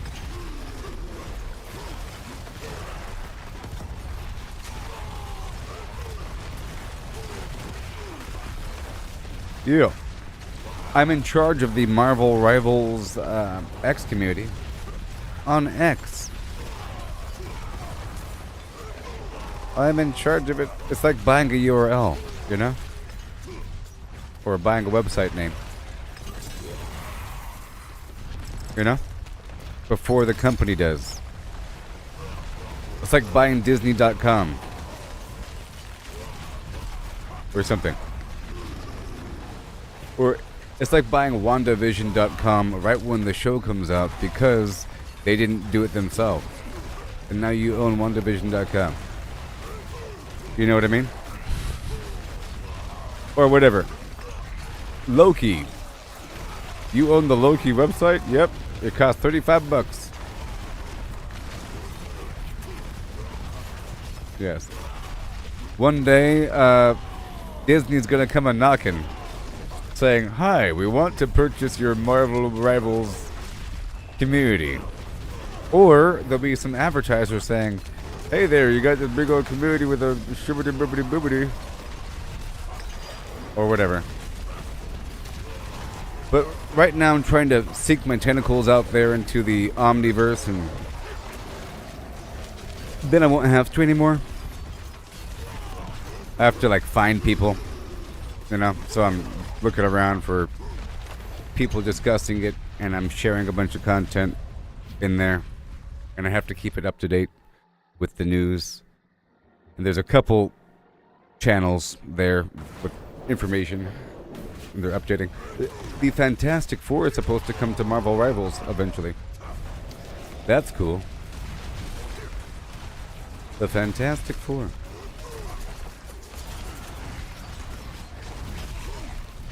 I did some practicing earlier. Well, I was live for about 4 hours earlier with Marvel Rivals, and I was doing Loki again, but I practiced a little bit with a couple different characters because it's, you know, just like with any game, any fighting game, it's helpful to understand what the opponent can do. Like in Mortal Kombat, it's helpful to play as all the characters so you know how to counter them and what to expect. It's really important. Like in Overwatch or this game, especially with Loki, because I'm able to shapeshift into my teammate or the enemy.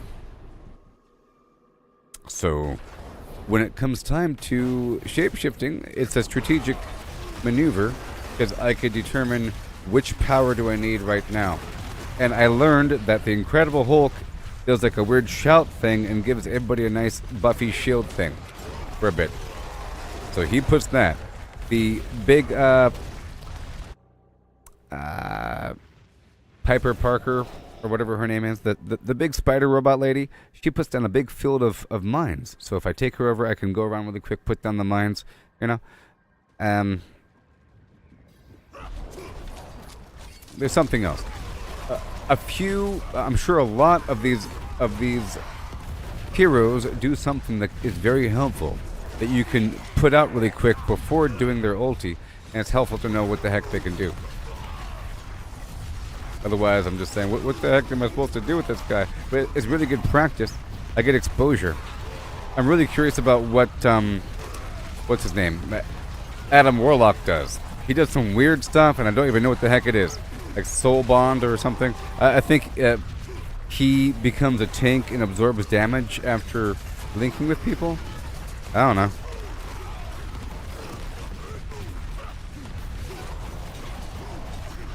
I think there's so much potential with Loki because you're able to fill the gap in.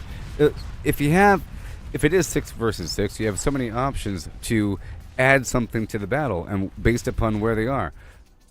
I know that Storm's ability kills everybody, so if I see Storm, I target her, and then I turn to a whirlwind and go zee, and then zoom out of there, and then I could turn invisible and then step away into the shadows. You know? But if you save the weird cloaky invisible thing, the stealth maneuver, it puts out a shadow clone in front of you, and it acts as a wall, like as cover.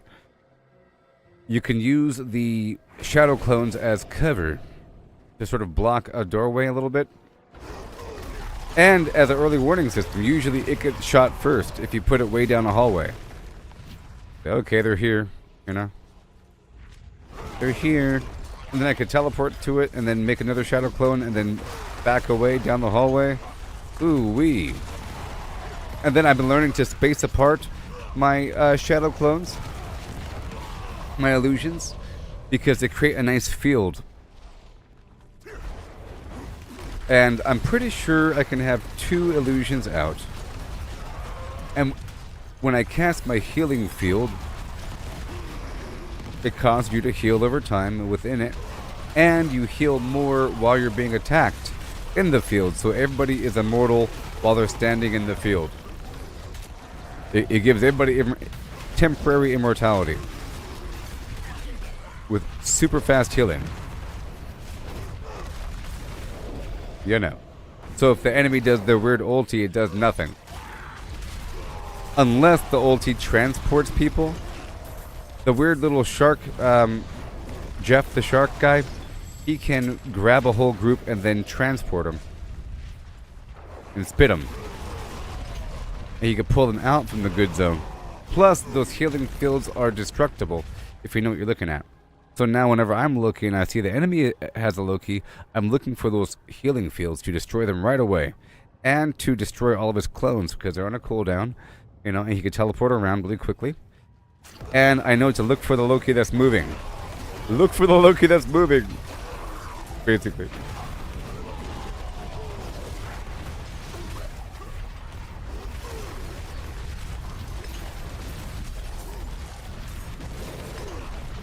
I just got to figure out what everybody does. So over time, I'll be testing people out. I tried out Star-Lord and Wolverine. Star-Lord is really awesome. He does like an omni maneuver situation. He can flip in any direction with a cool animation, like a weird spiraling flip. And he can kind of throw himself into the air with a booster. He can kind of fly and then do a sideways spiral troll. And he has a weird shoot in all directions really quickly, like a rogue and Diablo attack, where he goes through an area and kills everything. And very fast firing. He's really fast, flipping around, pretty cool.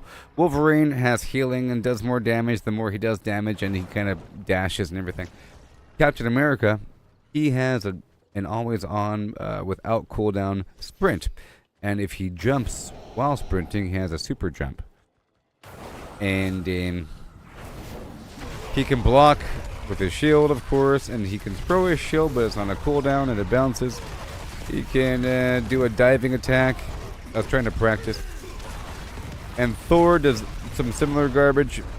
I basically have to play with these characters to unlock the free bonuses for the season, involving Doctor Doom and everything. The storyline. You unlock things. You unlock the stuff. I'll probably do it again, by the way. I'll probably do, maybe, what time is it? 5:46? Ooh. Where is the man?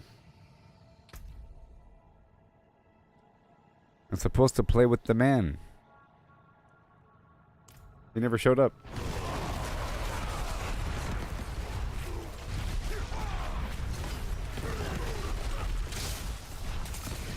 It's already pretty late on the East Coast.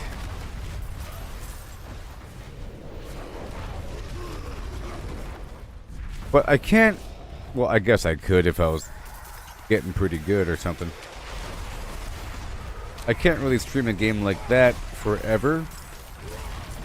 Maybe. Like a round-based thing where it keeps restarting over and over again. You know? But it's possible. Possible. So also, with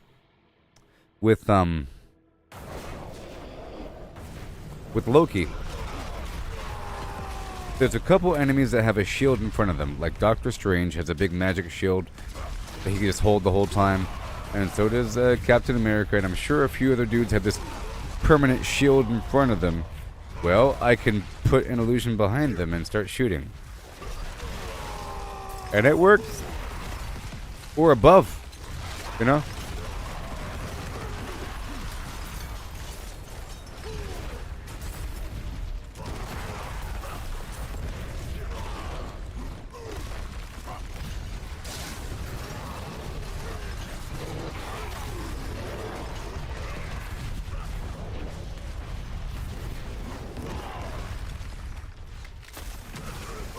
There you go. This is Torment 3 now. Could increase the number of earthquakes they have.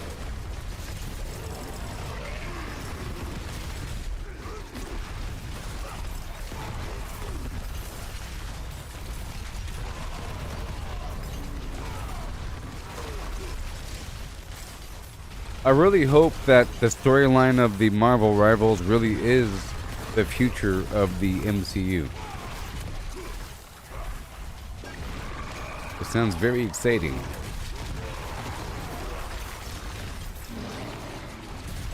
Very exciting.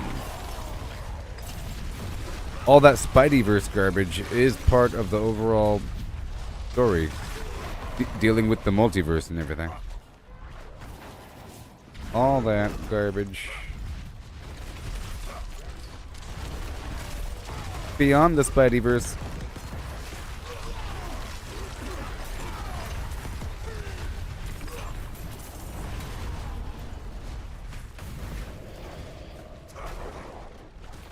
Okay, I'm here getting these resources. Key. Thank you. Realm Walker in 10 seconds. Oh my. Well, maybe I can do it. Let's try. I'm just going to spend something really quick. I really want to focus on the Tree of Whispers here. It's a barrier.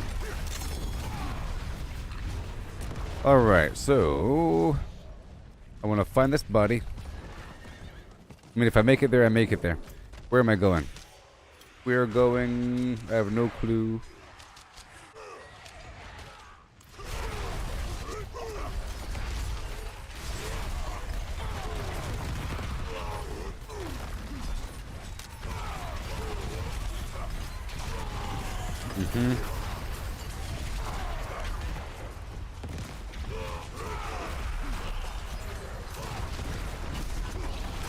Come on. Malignant heart.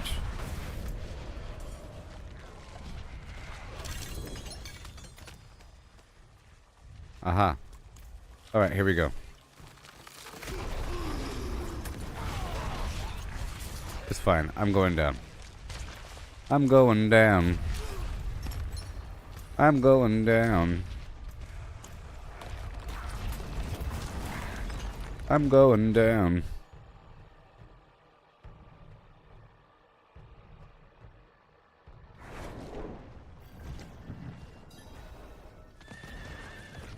Oh, so, you see this nice reddish glow over my character? I figured out under the accessibility options, you're able to, you know, add a player highlight. But, and I was using it, but it was set to like a yellowish green color. Like a highlighter, you know? But then I realized you can really adjust it and use it artistically. So and it goes over your mount as well. So now it's just a bit more of a reddish glow. You see that? A bit more of a reddish glow. And that's the color of my character when I'm obscured in certain fights.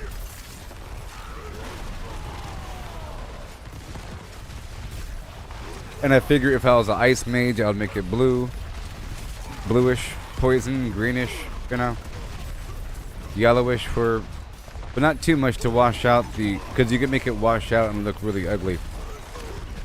Just enough to make it seem like I'm sort of radiating this heat.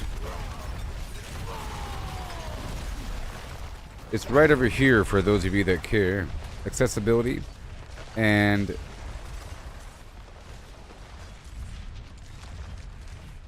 highlights, player highlight, player color.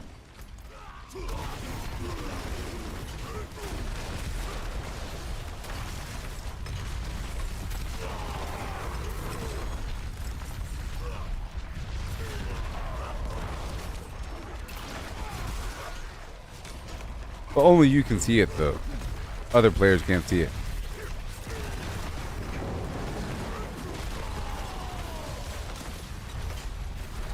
Yeah.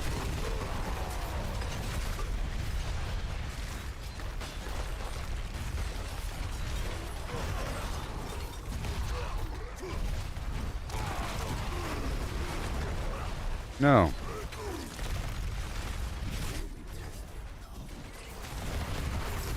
I mean, you can see it. That's important. And it'd be good for like screenshots and videos and live streams.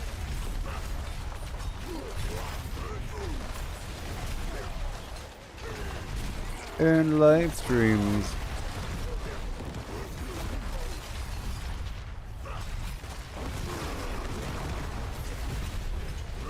Oh yeah. You know, there might be a driver update for Marvel Rivals. Those give me some weird issue every so often, and whenever Doctor Strange opens up a portal, it sort of kills the game, is what I realize. So basically, if I ever see a teammate spawn in as Doctor Strange, I have to back out. Let's just hope that the enemy is never Doctor Strange either. I don't know about the enemy. But Doctor Strange puts out this portal that works like Portal. You can see through the portal and see a different part of the map. And whenever I walk near it, it sort of slows everything down. And then it messes up the graphics where all of a sudden things stop being shiny. We lose some shaders in the process, and then they're lost from that point on until I restart the game. So there might be a driver update.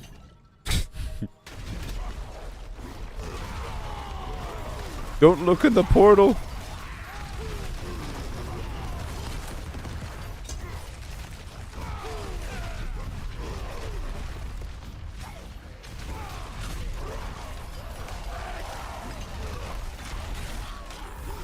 Gotta get those opals, son.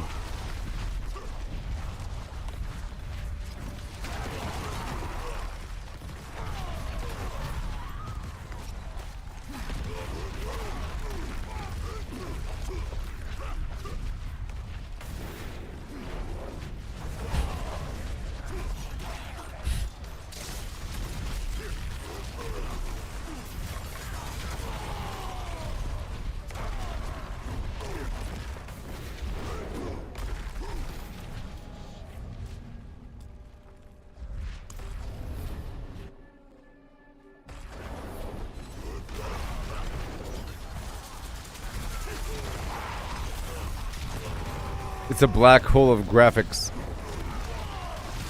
Infinite graphics power. The draw distance goes insane. Or something.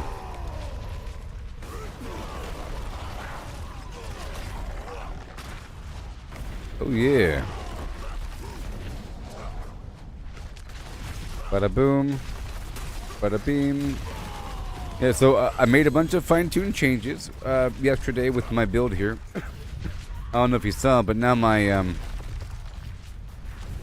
essentially versus elites and enemies and whatnot, I have a constant cooldown for my elite. But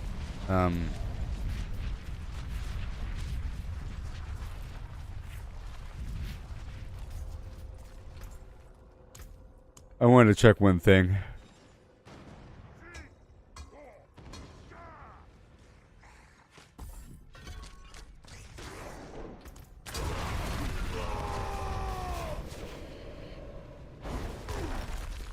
Three, two, one. Yesterday it seemed like I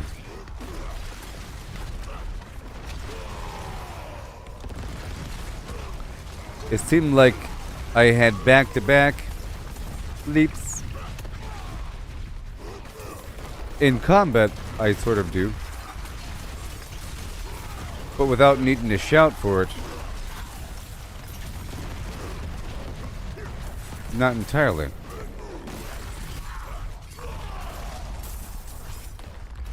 I still have to check a couple things.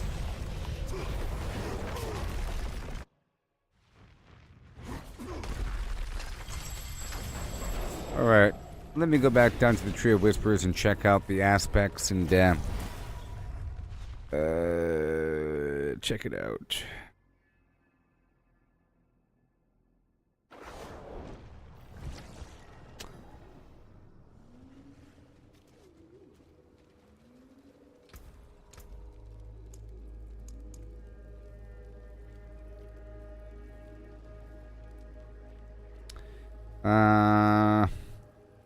And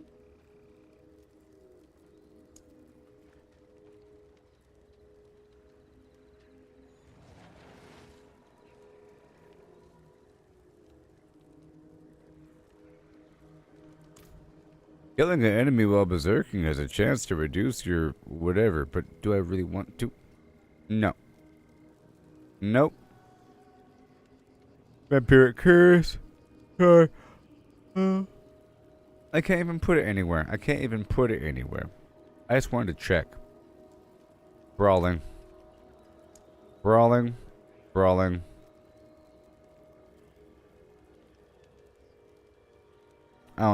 I don't need it. I was just checking. I don't need it.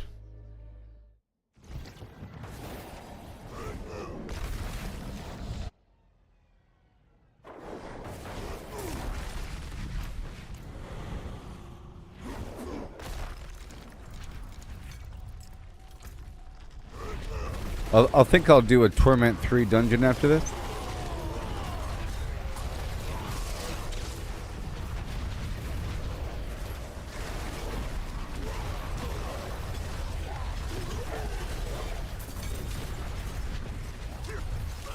Nightmare dungeon.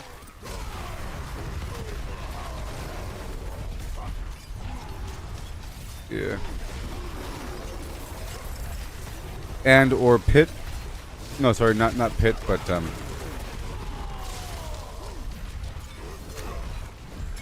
horde.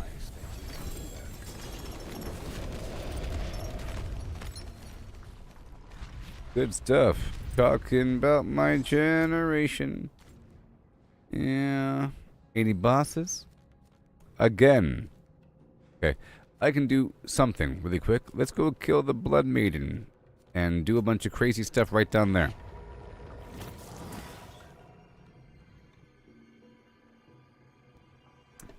Yep.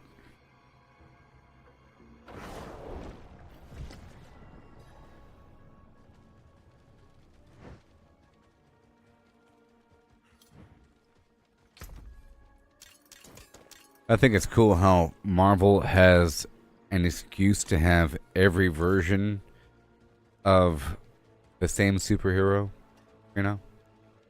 You can have it recast and have different movies with a different version if they wanted to. Sort of like how they have different Spider-Man and everything. But now they're all tied together. But now if they can do whatever they want with this multiverse situation. They're not locked down to one actor to play a hero anymore. They can say, Earth 323's Thor is dead. Or whatever. This dimension, Thor is alive. And he has 2 eyeballs. But he's a lot more serious. And he's played by a different actor. You know?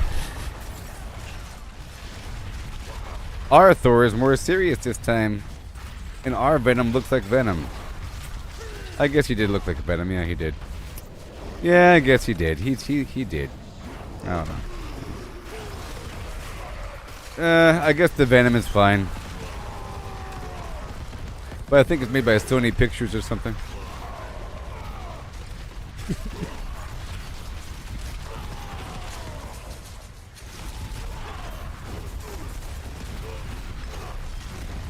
There's a lot going on over here.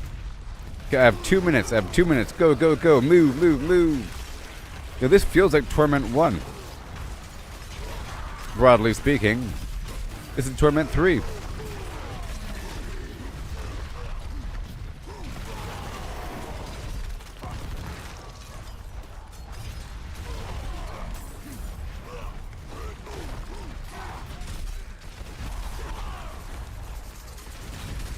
Yeah. Woohoo!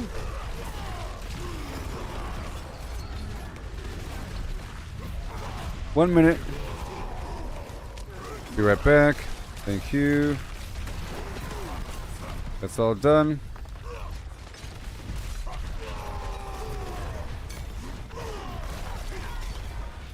Okay, we're done.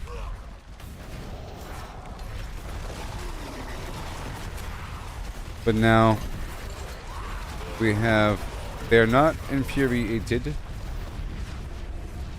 Wasn't that nice? Yeah, this is starting to feel nice. As you fine tune It really is just a couple stacked percentages, and all of a sudden you're good to go. A rated R Deadpool, PG-13. Deadpool. Guess what language, right? The language and nudity and cutting off arms and cutting people in half and everything. And the fact that he's a character that can regenerate from anything, you'd expect there to be horrible injuries all the time being shown. You know what I mean? You don't really have to, because he's in a suit. You know what I mean? Sometimes I feel like less is more, and whenever they show something, I think it takes away from the movie. I'm talking about some other sort of movie, like a horror movie. If they actually show the injury and they zoom in on the actual weird injury versus sort of implying it, you know? So imagine there's a villain wearing a horrible mask, and he gets somebody with a big meat hook, and he goes, "Huh!" and he's dragging them, and he hangs them up there. But it's through their shirt, you know what I mean? There's a red spot, you know what I mean? And they hang up, and, oh, I'm being hung up by my back, and, you know, there's a red spot. Versus if he had no shirt on, and it shows it going in slowly, and ribs cracking, and, you know, some movies show it. And I feel like it's I think it's grotesque, one, and I think it's like a cop-out there. It's a way to, it's because the movie wasn't good enough, so they had to do it to make it more interesting. The movie isn't interesting enough or artistic enough. It's a shortcut to invoke some sort of response, but it's the wrong response. You're supposed to feel horrified. That is that the feeling that you want the audience to feel? Like, you know, like in the movie Saw. Like the Saw movies I can't watch because they show it. In Saw 1, they didn't show it. You know, think about Saw 1, right? When the guy had to cut off his foot, they didn't show it. You can hear it, which is almost as bad. Like, because then you visualize it, you fill in the gaps, you can see his facial expression, you know? And you sort of empathize with the character. So you understand what's happening without them having to show it. But if that was made nowadays, they would totally show it. And it would be really, really awful. To the point where that's why you're watching it. You're watching it to see the grotesque injuries. And that shouldn't be why you're watching it. Like, Deadpool isn't just a horror show. You know? He's sort of a funny character. And he's wearing a suit. Right? He's wearing a suit, so if he breaks his arm, you don't have to show the bone puck popping through. You just show the arm folding over like a cartoon. It's all contained, you know? You can show a stump. I think showing stumps aren't, you know, maybe against the rating system. But if you show like a bone poking out of the stump, like a clean stump, maybe? A head getting cut off? I don't know. Bad words?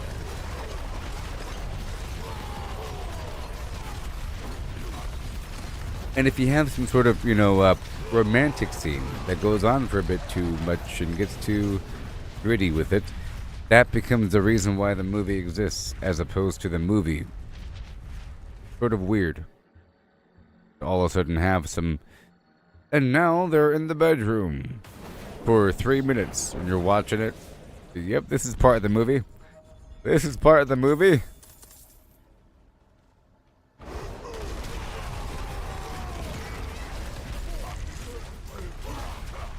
You know? Or if they're in some sort of strip club or something like that. Now it's for the brothel scene. Deadpool goes to a brothel. Because it's in the script. The bad guy was in a brothel. Why? Just because it's kind of weird.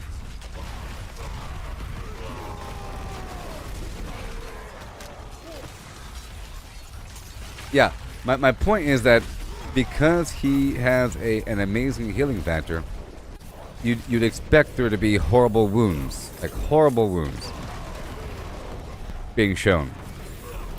And half of the jokes in the Deadpool thing are about him getting injured all the time. Are the current movies PG-13 or R? Yes, he gets injured all the time.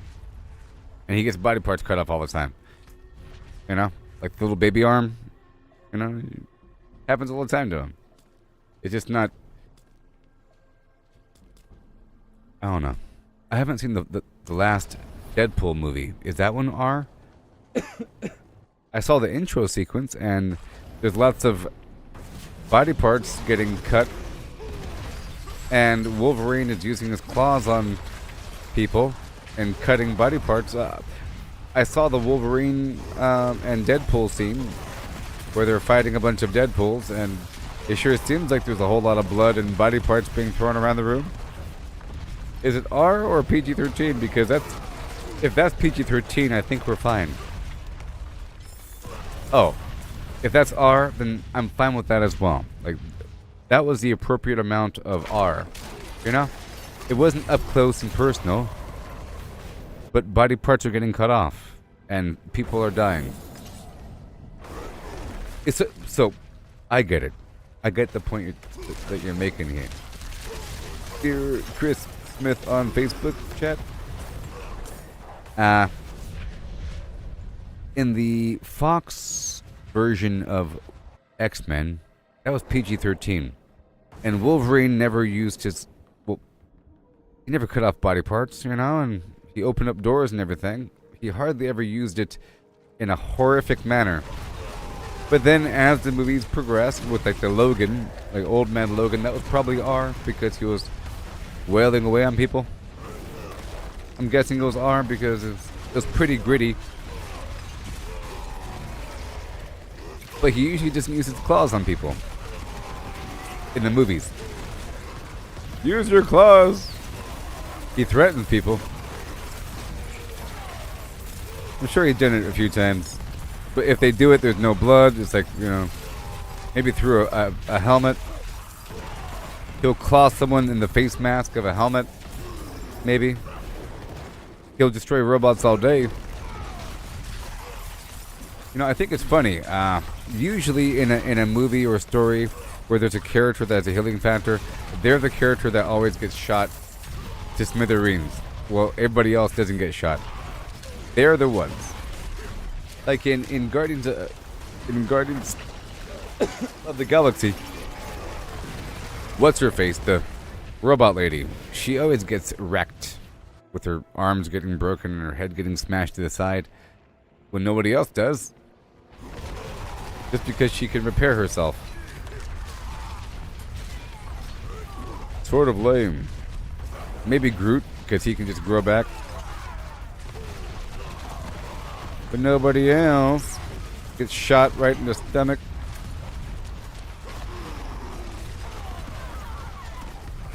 Wolverine's always taking bullets all the time. Right into the face, you know? Forehead bullets. But Iceman never gets shot in the face. You know what I mean?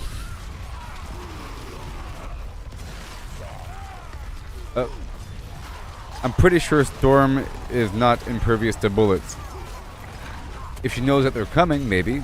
Maybe she can sense the electromagnetic charge around the metal of the bullet as it travels through the air and the air pressure difference because she's in tune with nature. There's a bullet. There's a big loud kabang and air pressure wave, and she controls air pressure, you know? She has control over air pressure, however that works, so she could detect it, and she has a wide coverage over her power, and who even knows how it all works. But maybe you can't shoot her. It's like, eh. I don't know what her reaction time is.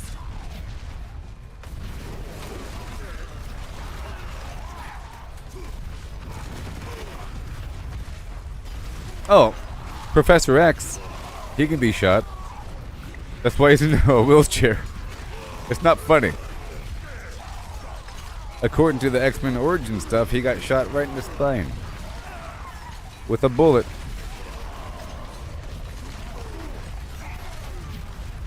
But he does have telekinesis. You know? So if he knows the person's about to shoot, he can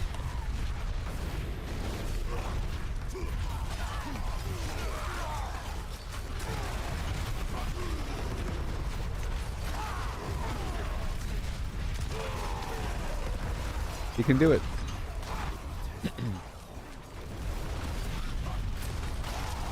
Wait, they have guns. Wait a minute. You, and you, and you get back in the van.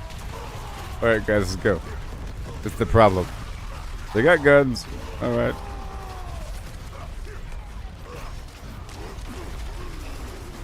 I think the Incredible Hulk is fine. You know?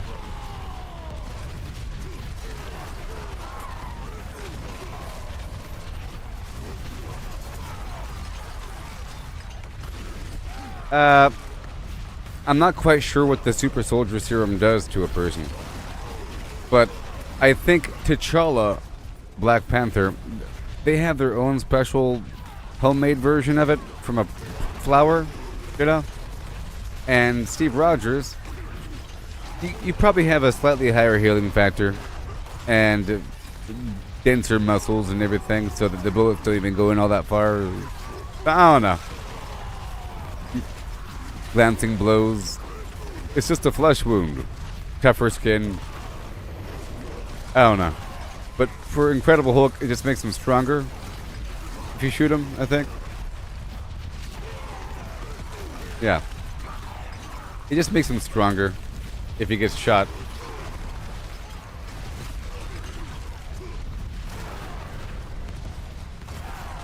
They could all be shot, I think.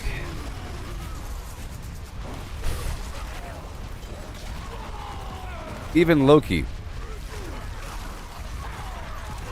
And Thor. Especially when he's not all empowered with his special suit with the weird circles.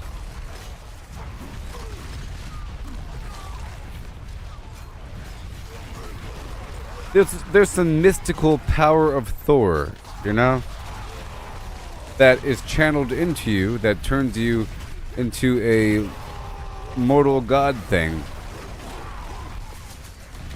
That while you have that power, the Odin Force, or whatever the heck it is, it's called the Odin Force, but whatever that force is, for Asgardians, but for anybody, because it was in his girlfriend, you know, if you're worthy, you get the power, and then when you get the power, you are like Superman. And I think while you have the power, you are impervious to bullets, you know. So I would say, as long as Thor is able to lift the hammer, you can't shoot him. You say, hey, Thor, lift that hammer. If you can't lift it, go ahead and shoot him. You know what I mean? When he was banished to Earth and he wasn't able to lift the hammer, you can shoot him. When Hawkeye was about to shoot him with the arrow, he could have killed him. You know? When he was saying, can I get the shot? Let's see what he's going to do. But when he's worthy, no.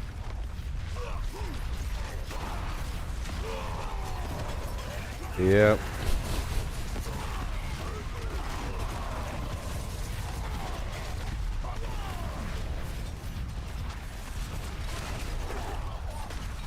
Now Loki, I don't think Loki, well, Loki is technically an ice giant, right?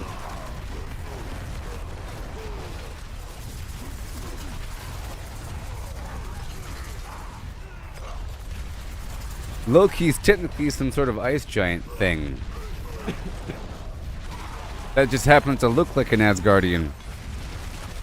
That happens to look like a human.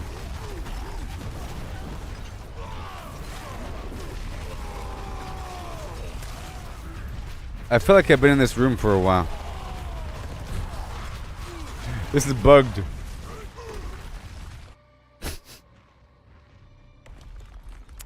I feel like I've been in that room for a bit. Yeah. I mean,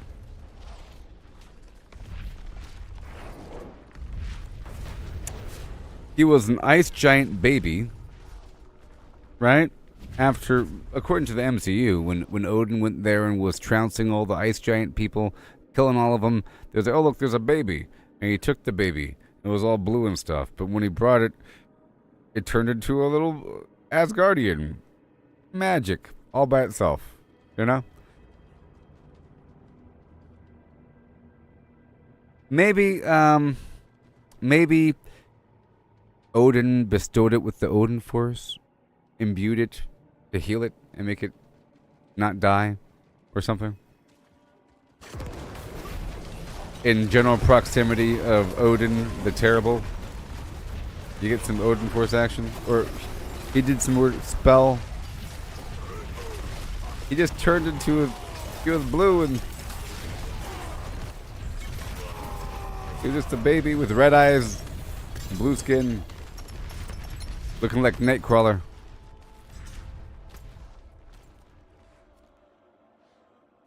Alright, now let's go back. Yeah.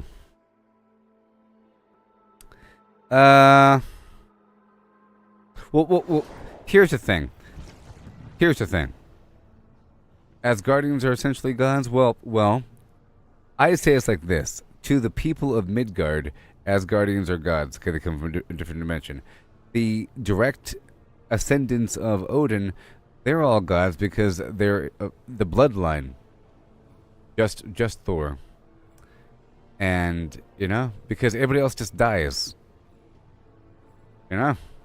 Thor's mom died from a stab wound randomly in a hallway. All of Thor's friends died. That, the Warrior 3, Lady Sif, and all, they're just skilled fighters. And there's like a dwarf guy, They all get trounced. But Thor of that group, he's over here fighting rock giants and impervious and so forth.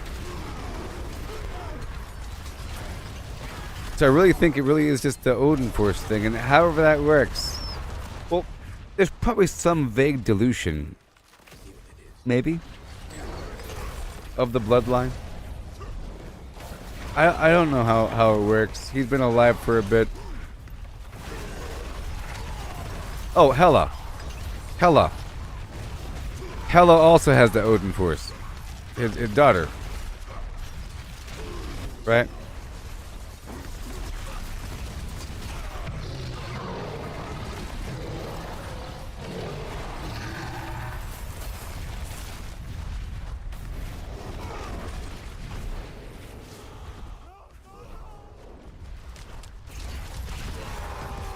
And it seems like Odin and Thor, that his power is tied to his own mental state. Odin kept saying that the power of Thor is within you. You don't need no hammer. That's just a focus beam for the power that you have. But then him not being able to lift the hammer is an indicator of whether or not he's active with the power.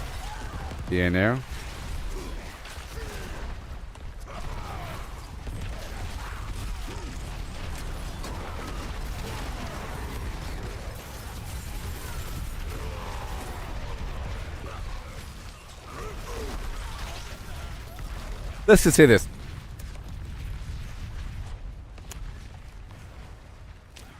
The hammer isn't a special artifact. Well, sort of. It is, but in my opinion, the hammer, it's not that unless you're Thor or if you're worthy, you can't lift the hammer because it's magical. No, it's made of a dying neutron star or whatever, and it weighs a ton. It's made of black hole stuff. And it's incredibly dense and heavy. To the point where, unless you are as strong as an empowered Asgardian, you can't lift it. It's not whether or not you're worthy. It's just maybe, you know? It's just supremely heavy. And that, under that theory, let's just imagine that it's supremely heavy, okay?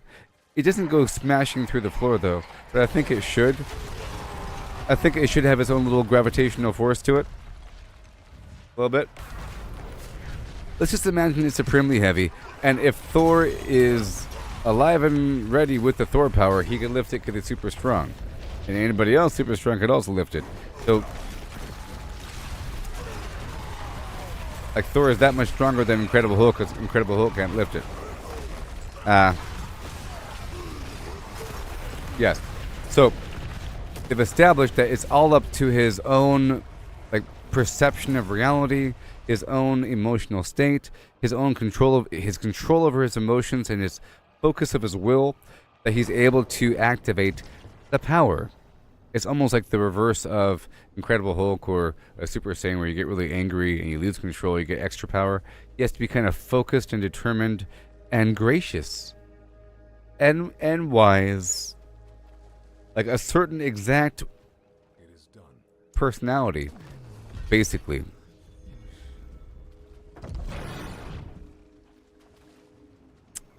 That looks worn. I can fix it. But in the MCU, they did establish that Thor told Mjolnir to watch over what's-her-face when she gets sick with the cancer, and then because of that, she got the Thor powers. And it's not like she...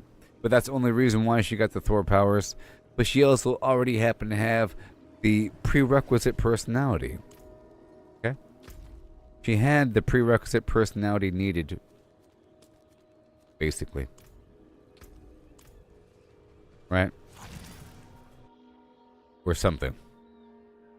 But there's many people on planet Earth that have that personality. I'm sure. More than one. She ain't the only one. And they established that the hammer is magical, and there's some sort of assignment system. You belong to that person now. Go on now. Go. He can just delegate authority. You know? He can say, Hawkeye gets the hammer now. But Hawkeye has to have the personality. So if the person already... But then again, Vision was able to pick it up. And Captain America, well, can pick it up. He wasn't given the authority. He just happens to match the right alignment. Spider-Man picked it up. Vision picked it up because he's just a stupid robot, so he doesn't count. Yeah. Captain America was not given the authority by word. But what if that's what the super soldier serum secretly does? We don't know what the super soldier serum does. It actually gives you the power of Thor. Oh no. The Hydra were onto something. This whole time. It's not that he's worthy, he just happens to have the power of Thor. It's because he's kind and true.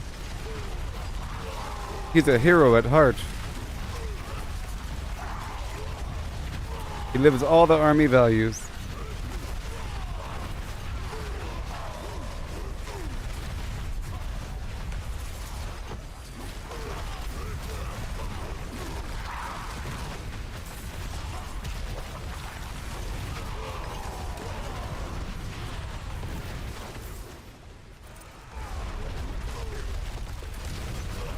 Oh yeah.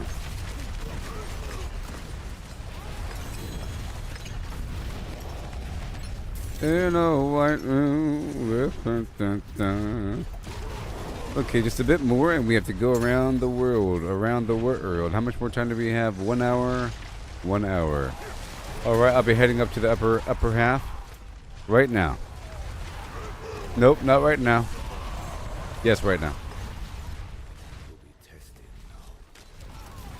The cinder income is more increased outside. There's more outside. Outside over here. When I get that frenzy meter going, more enemies will show up.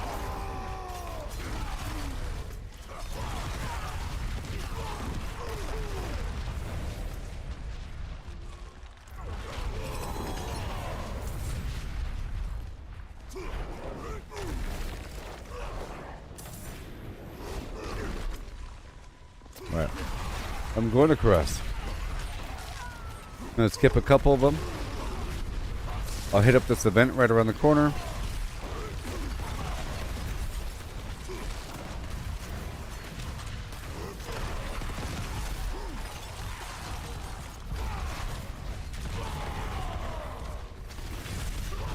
Oh, Black Panther. Are we talking about the comic series or the MCU?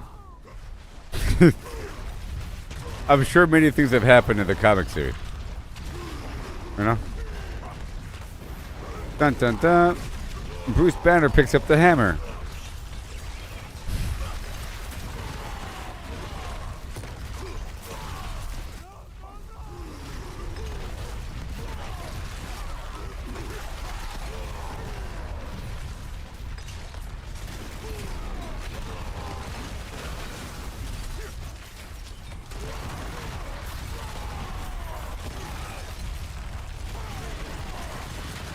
Bada boom. Whee! Bada beam. And then... Oh, do I want to do it? Do I want to do it? A whole minute and 28 seconds? Oh boy. Yes, we have to. I'll get the cinders and then I'll be heading right across. Get that goblin, go down. And then do all this. I'll probably teleport across. Now, I was supposed to play with this dude, but where the heck is he? I guess not.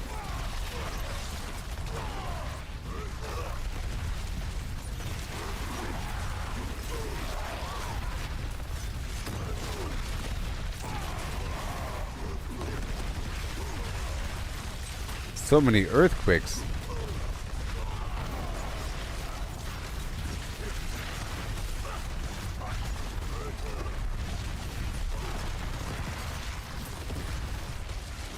Woohoo!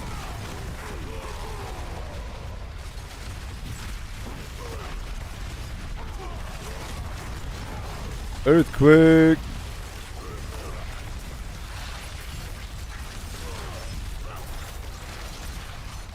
This is just some event.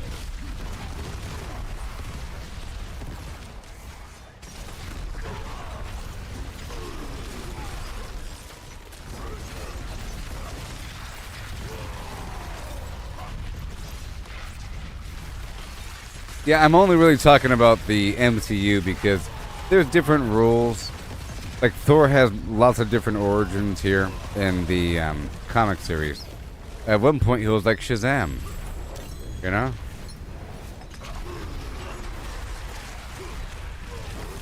At one point.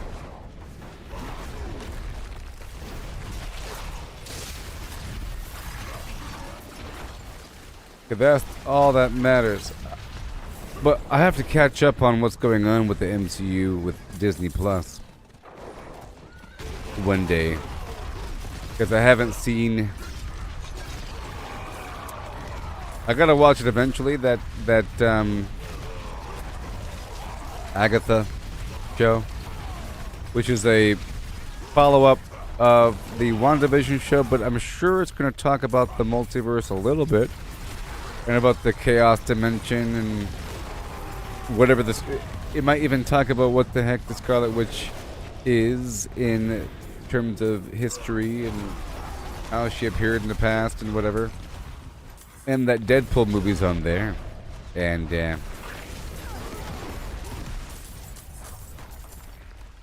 there's some other show. There's something else. I'm sure. Oh, there's that new Star Wars show. Supposed to be okay.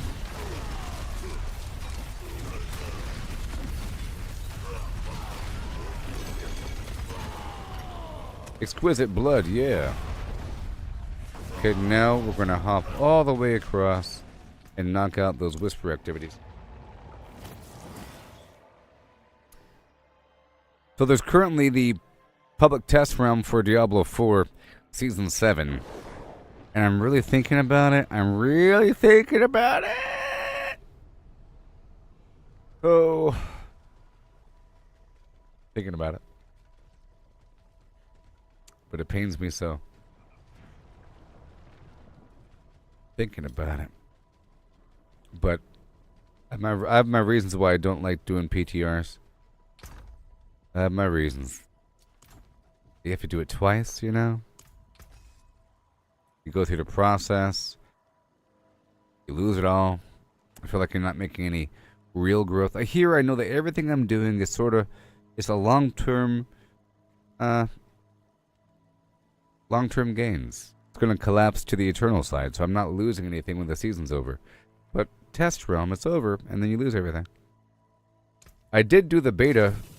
Or the early access weird beta thing for Diablo 4 when it came out. And that was the exception because I like Diablo. So I might do it here. I don't know. Maybe. Maybe. Come back if you need the forge. Maybe. Maybe. Maybe right now. I'll see if I can do it through the cloud here. I don't know if I can. Or if I have to restart the entire thing to do it. I'm thinking about it. Oh, I'm thinking about it. Gotta start from scratch and level up some character or some weird thing? I don't even know.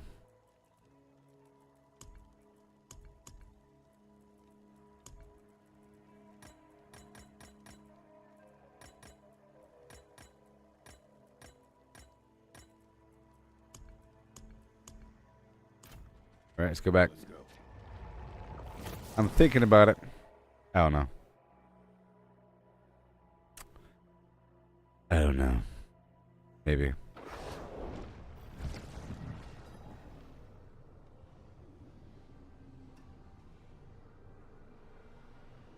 But probably not. Okay, well, we're done there. And I think I'll be opening up these boxes. Okay, I have a couple more minutes to go. I'll think about it. I'll think about it. Maybe tomorrow.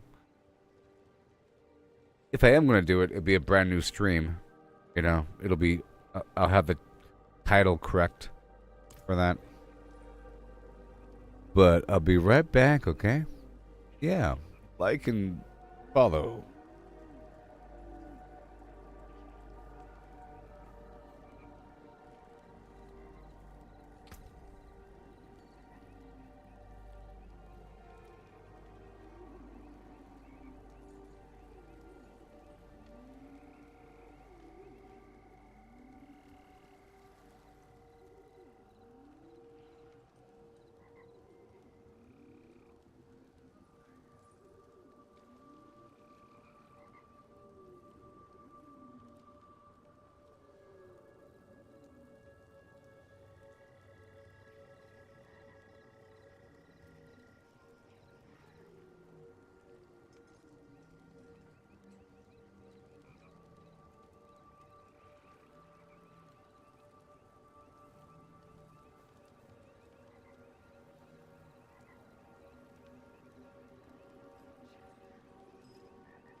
Gotta stay up to date with the latest of Marvel Rival news.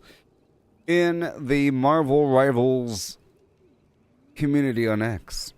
Join the Marvel Rivals community on X if you want to share your clips and stuff like that. Do it. Or else things will happen across this land, devastating things. Profound and true. Profound and true.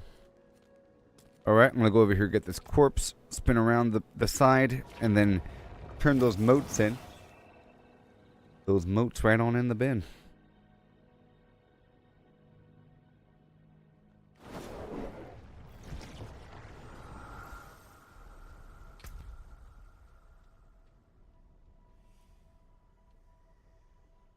You did it.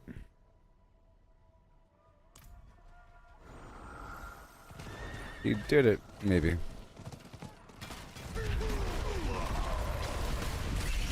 Alright. Here we go. I'm happy about this build. Gotta fine tune it.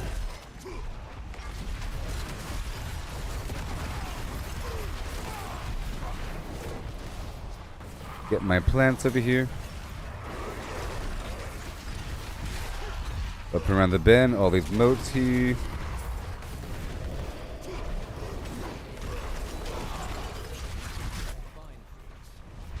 Alright, let me check this alleyway.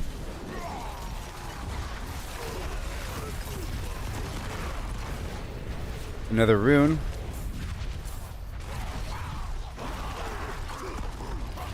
Alright.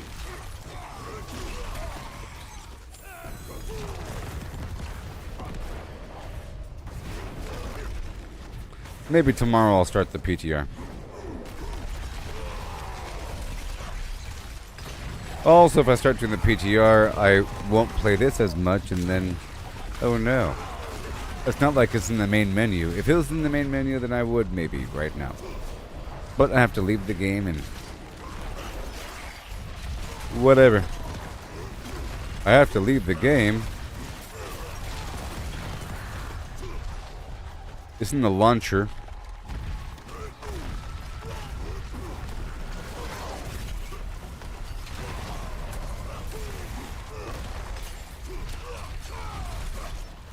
There you go. Okay, we got another Realm Walker. But, got 9 minutes left. Gonna focus on the stuff here. Let's do the cellar.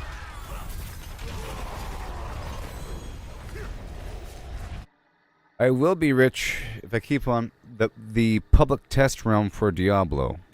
Like the beta test. The public test realm for Season 7 of Diablo. This right here is Season 6. Season 7 will be starting on January 21st, 2025.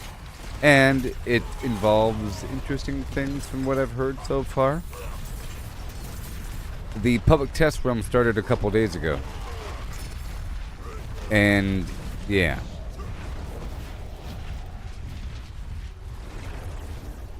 Public test realm. I'm not quite sure how it works. I'm sure they either give you a character or you start from scratch. You know? One of those two things. And it's like you're playing the next season now.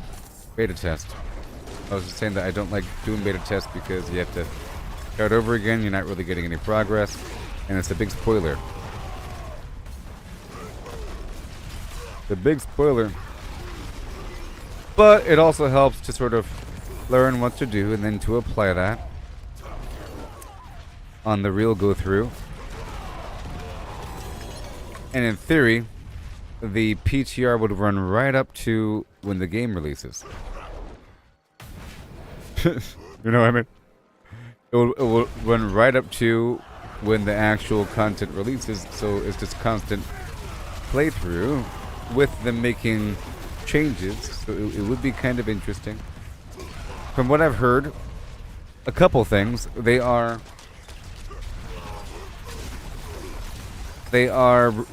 adjusting how loot works a bit, so I guess loot in general is better. I'm not quite sure how. They are reducing the drop rate of elixirs and gem fragments. Because we really are getting just too many random elixirs all the time. To make them more valuable so that you want to hunt more plants, you know. And for the gem fragment, you're able to convert your extra gems into random jewelry. You could transmute them with the alchemist or something, or the jewel crafter. However it's going to work. But it says random legendary or unique jewelry. And that's awesome. It's wonderful, because right now I'm sitting on 40 of each, a full stack of each of the highest level gem, and then I'm still getting gem fragments, and I have 10 million, basically 10 million fragments of each for the season. And that tells you how often they drop and how often they're used. You no longer need them after a certain point. At a certain point during the season, they increased the cap for how many fragments you could have. Before it was 1 million, maybe, if that. It was something, but it was lower, and I was always hitting the cap, and I was always having to spend 10 million at a time to convert a bunch of gems over. I think 100,000 gems. Yeah, it was 1 million. Pretty sure. And I would convert over 100,000 at a time into the highest level gem for 10 million gold. And it would eat up my gold at a constant rate. Every time I would finish a Tree of Whisper cycle, I would have to craft a couple gems.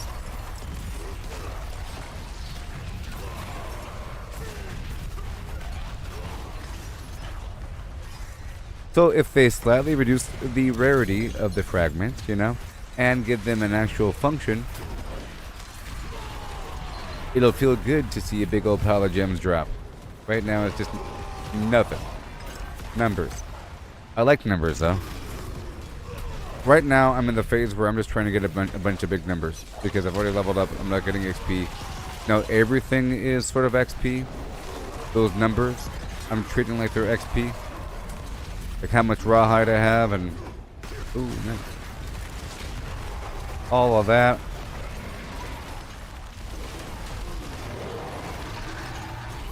Yeah, I'm really liking my damage here on Torment 3. This training system.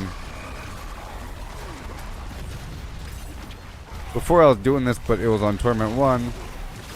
As I shift my build over, which I think is a great environment to try out a new build. Like once you're really powerful with your general gear and your glyphs, your primary glyphs that aren't too role specific, like critical damage and whatnot. Whenever you have all that up and running, you can then move your difficulty back down and try out some other weird little build, and then try to make it better with more specific gear and more specific glyphs and more specific Paragon board entries, and fine-tune a couple things here and there, and then all of a sudden you're good, and you can start creeping the damage back up, and good to go.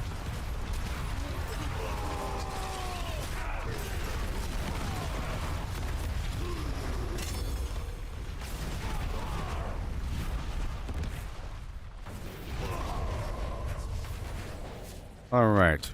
Okay. We want to go drop off these motes.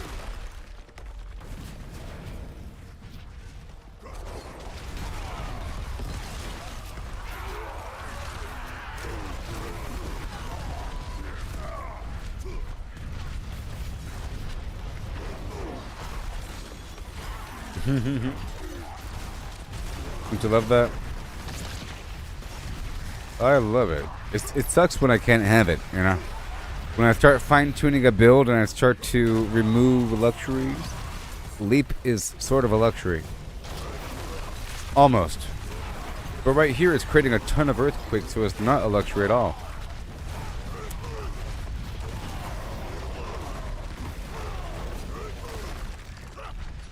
You know?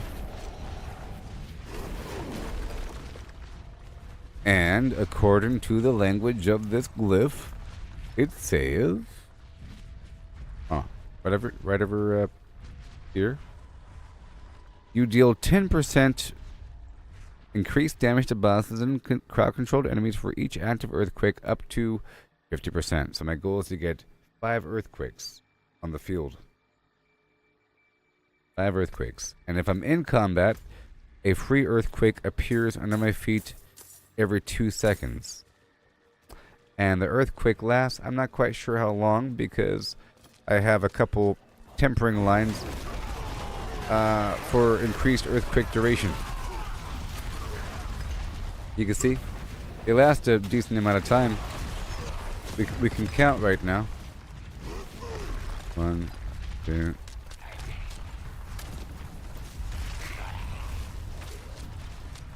I can't tell at all. It lasts a very long time. Okay, so I'm gonna bounce over here and then bounce back. Watch how long that thing lasts.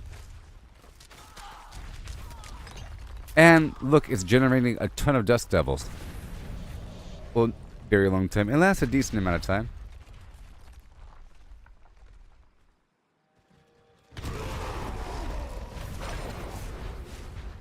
Look, see, it's generating all those dust devils.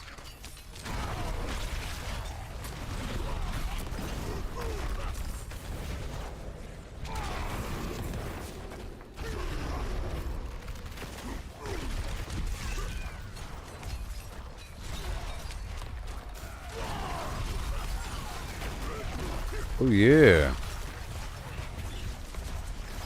In the summertime, in the summer hoobie time. We be doing stuff in the summertime. Oh.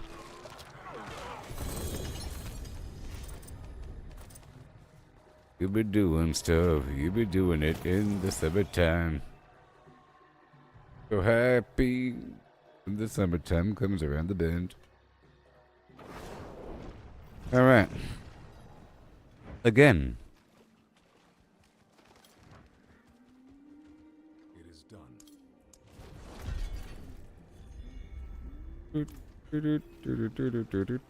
Now, I'm curious about the boss fight. Let's go do a boss fight, right? Meow.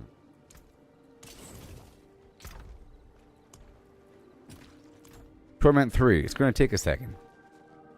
But I'm curious. It's going to be like an action-packed combat sequence. With music playing. Adornment. Camera angles.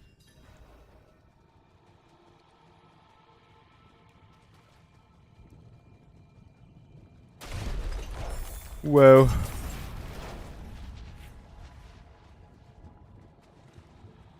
Yeah, boom. Here we go.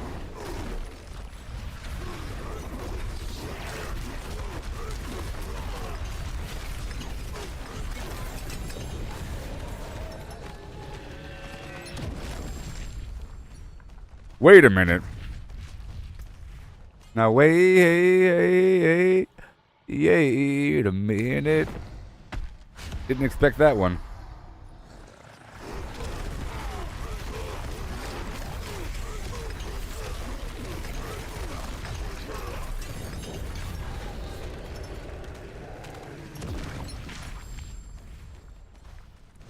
I thought it was going to be harder than that. Well, I might as well use a red opal.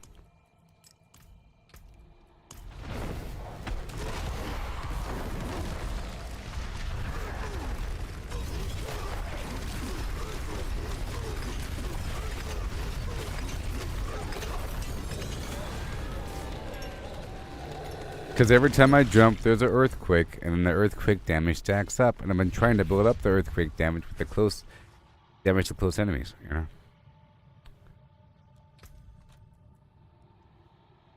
I need a better weapon just like this. Because I'd rather have that line right there that says 117% damage. That needs to say damage to close enemies. And then the earthquake will be doing more damage. More damage. Damage to close. Vulnerable enemies. I could reroll that one. I can reroll that one. I can reroll that. Let's do it now.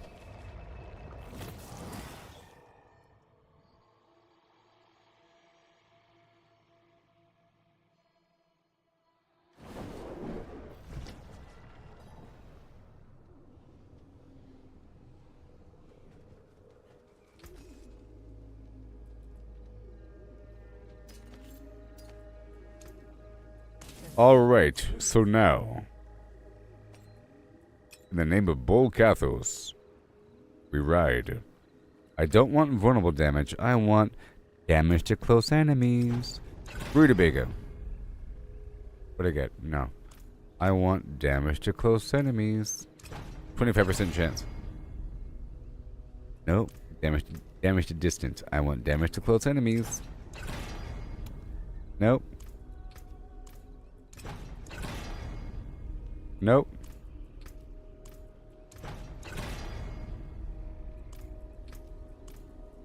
No. No. No. I ran out of charges. So now let's do it again. So hopefully I can reset the charges on it, please. Yes. You. Pal. Yeah. You can only reset the charges once. So here we go again. But now we have 6 charges. Or tempers. Again, natural, close, boom, bam. Nope, crowd control. Crowd control, come on. Come on. It's everything but the affix line I want. The 25% chance. It could be damage, crowd control damage, close enemy damage, or distant enemies. And I want close enemies. Maybe because I keep canceling the animation. Nope. No. No! It's the last roll. Why is it so...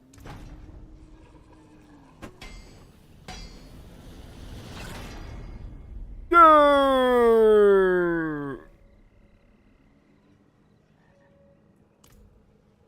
Whew.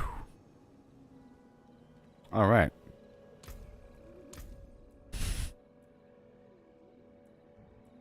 Ease.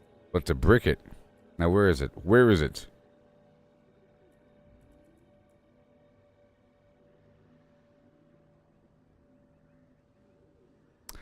Over here. Yes, I got it. Yeah. Yeah. My earthquakes have a chance to spawn dust devils, blah, blah, blah. Earthquake damage is increased by 30% of your damage versus close bonus up to a maximum of 150. Before I had 130. Now it's 150. Now my earthquakes are more powerful.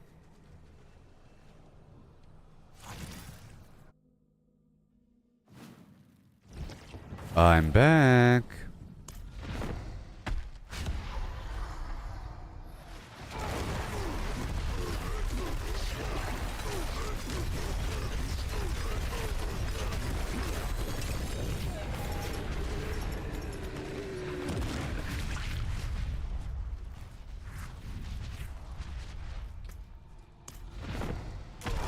She would probably die immediately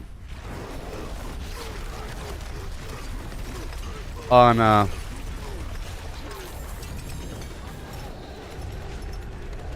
Torment 2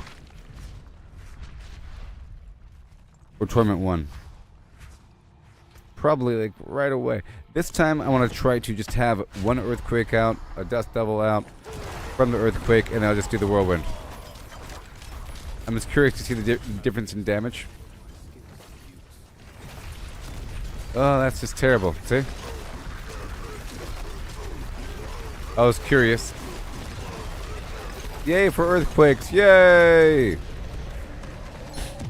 And look at all those dust devils spawning from all those earthquakes. Wow. And there's so many that... It's so many earthquakes. I can totally remove the extra shout dust devil thing like this. That's a whole lot. That's pretty good too. That's a lot. No, that's too good. I can't get rid of that. Because now the meteors are falling with it. You see? I have it where cast a skill with a cooldown one time and I get a big old cluster of meteors, and that's just awesome. Which means that every time I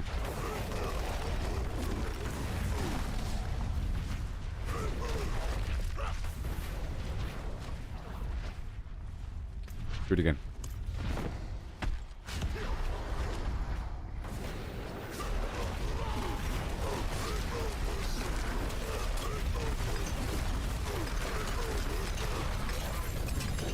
And I am doing increased damage to vulnerable enemies.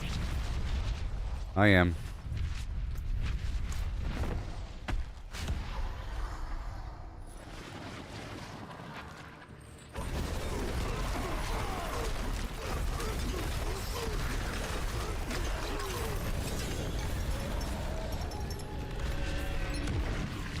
Alright, and I just want to keep going until my inventory is full. And then I want to try it on Torment 2. Kinda curious.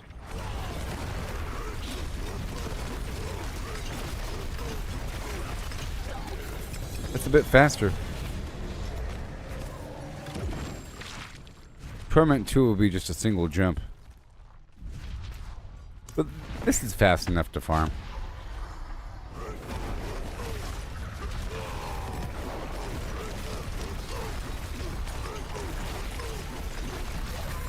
That's a lot of damage. That is a lot of damage. But we're done there. Alright. Now, let's get ready to kill the Blood Maiden. I made myself a tiny bit stronger. Let me check out this other ring. Close enemies. Close enemies. It's already maxed out where it needs to be. Yep. It has vulnerable damage. Critical strike chance. Sure. More vulnerable damage. Raw damage. Chance to restore resource. Wonderful. Critical strike damage. It's all looking great. Chance to heal. Earthquake duration. Earthquake duration. Close enemy damage. Raw damage. But I met the requirements. I was trying to use the close enemy damage buff just to give myself increased earthquake damage, but I already hit the cap. I hit the cap, so I don't have to worry about extra. So I'm glad I didn't try to find another weapon here, because this one's just fine. This one has a ton of damage on it. And there's a chance for Dust Devils to cast twice, which means whenever the Earthquake casts a Dust Devil, it could be more than one. Like 3. Because sometimes it, whatever. And over here, plus 7 to charge, 7 fury per second. That 7 fury per second is actually pretty important, and I have to have that somewhere in my build. I do get resource is while attacking, but this means that if I'm just standing around, my fury's full. Otherwise, it'll be empty. And movement speed, earthquake size is very important. I have to have that somewhere. Because earthquake size, it starts to overlap. It's awesome. Yep. And movement speed is very important. We have to have it. And is it too much? I don't know. I don't know. I could find out right now and then re-roll that other line. Maybe. My skill is unmatched. You'll see.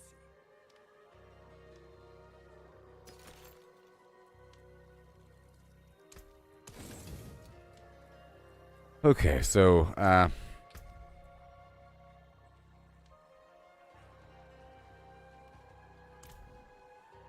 if I pick off the boot, I'll check out my movement speed. 145.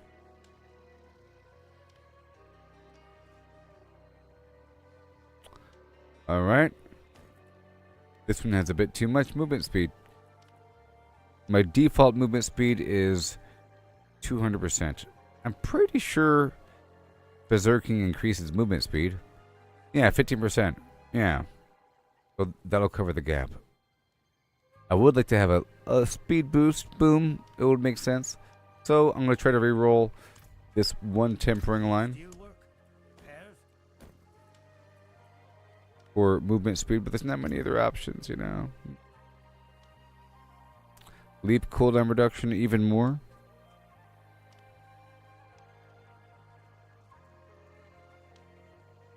Mobility cooldown reduction. Your mobility. Your mobility.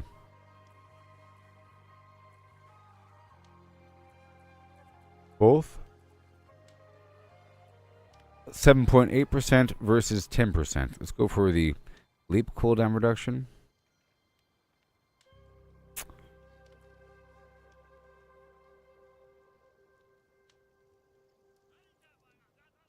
Because we have to choose that category. Yeah. And there are 5 charges left. So leap cooldown reduction.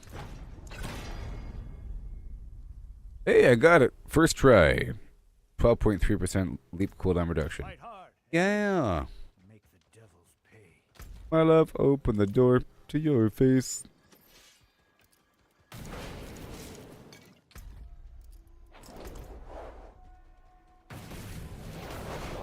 Almost a waste.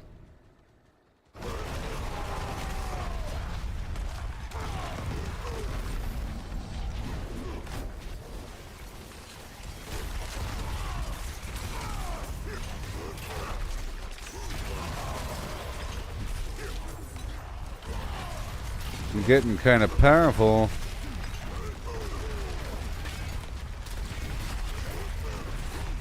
It's like my druid, you know? Very similar to my druid.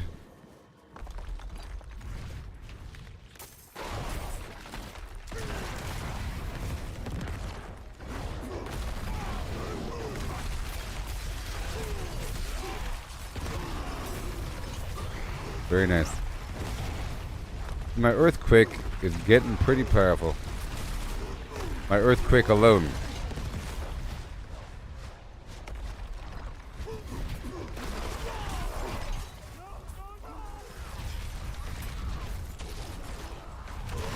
We only got 25 here. I'm heading to the maiden.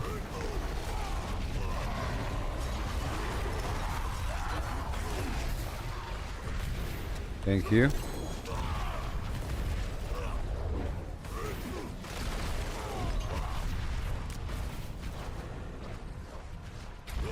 Okay, let me go around one more time. Did I get all the motes yet? I'm not even sure. Answer is yes. What is going on over here? There's some cultists somewhere.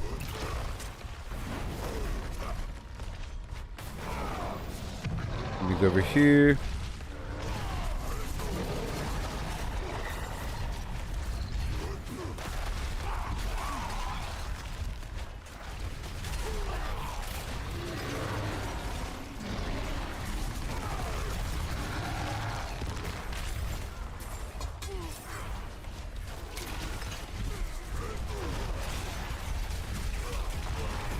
No.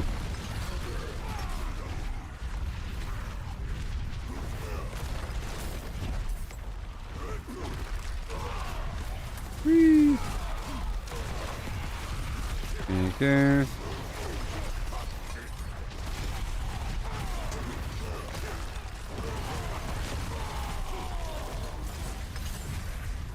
Beautiful.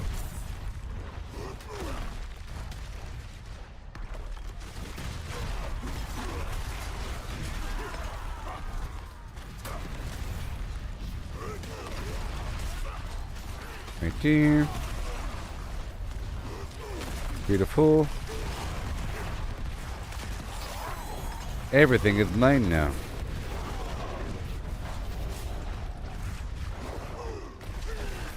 Bada boom. Okay. I am trying to work on that tree. I guess I'll finish up here. I'll finish up here with the Tree of Whispers. Okay, we're not just doing wild and crazy stuff. It's purposeful from plans.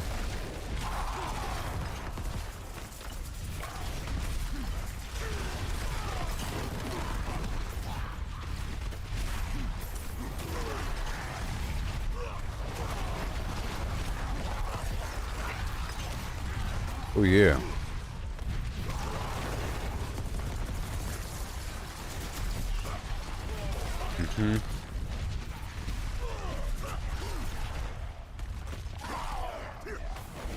There it is, and that way. I'll get him in just a moment. I know he's behind me. Give me a second. Give me a second, okay?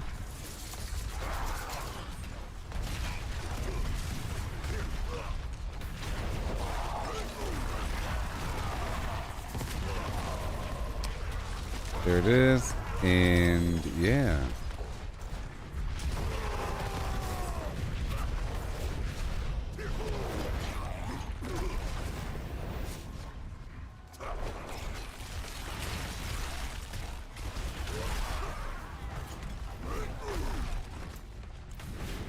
Where's the body?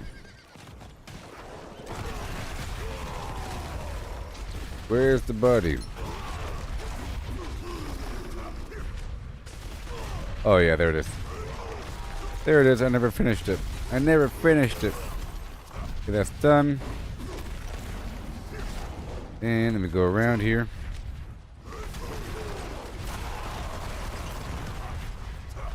Rakanishu.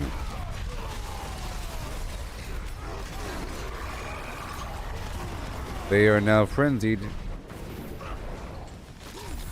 That's fine.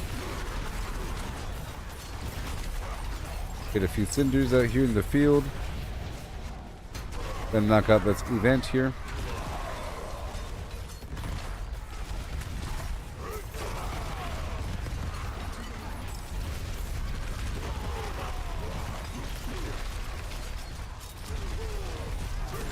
Okay, that's done.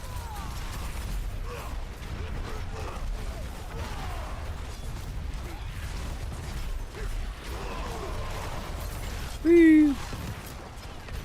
And bada boom.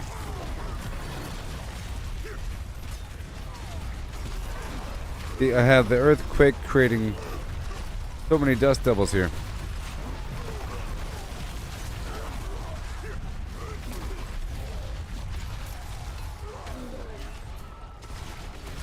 Now, I can look and see what other effects there are besides the meteorite.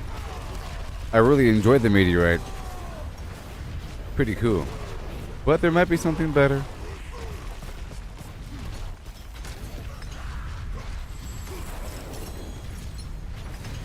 I gotta go check it out pretty soon.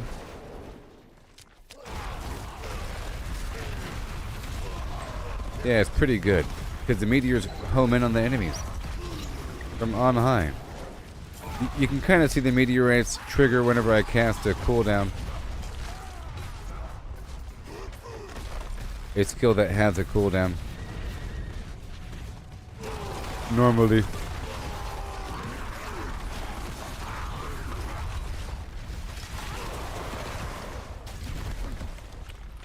Let's not forget that the defensive abilities are needed. Those two.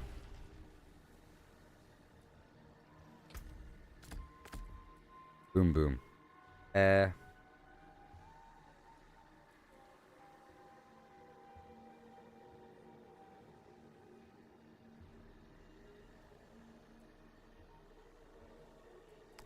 The defensive abilities would spend the souls, but not all the time. I'm talking about my weird vampiric curse aspect that stores a bunch of souls and spends them whenever I cast a defensive ability, but that's only if I have the soul. You know? I just saw 150 million. Very nice.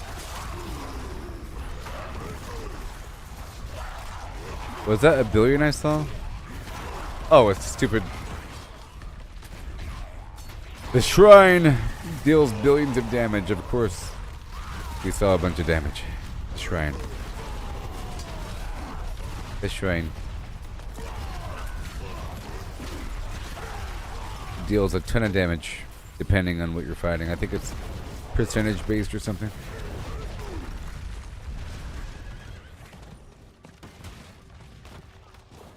I'm not sure if it takes a percentage of the enemy's life away or if it's based upon your own damage. But I think it's based upon their damage because it's like a lot of damage.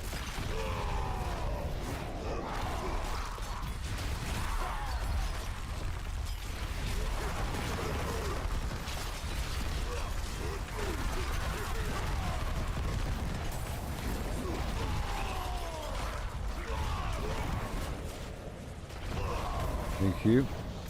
Oh, Tree of Whispers is ready for me. And I gotta go there right now, you see. Too hot to handle, too cold to hold. All the Ghostbusters and they're in control.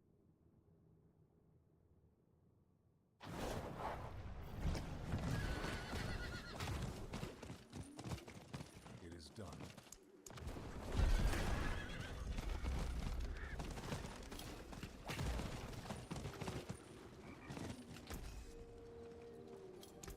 And don't ruin all that work.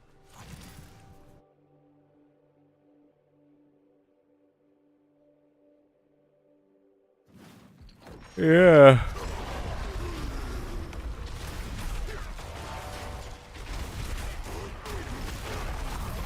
They're pretty hot. Oh yeah, I'm doing a lot of...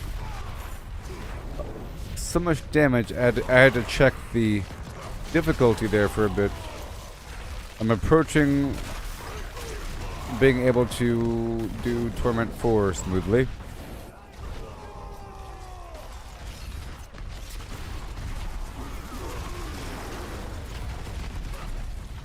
So I think, well, never mind. I was gonna take off one of my shouts, but I need it. I need the shout. I'm always thinking about ways to get stronger.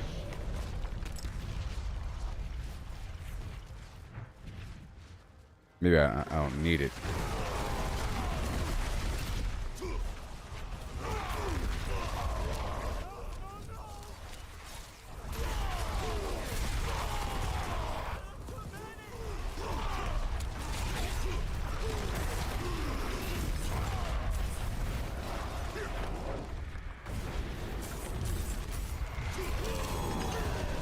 Oh yeah.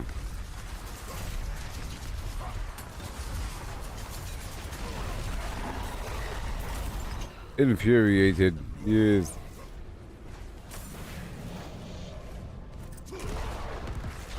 Bada boom, right there. We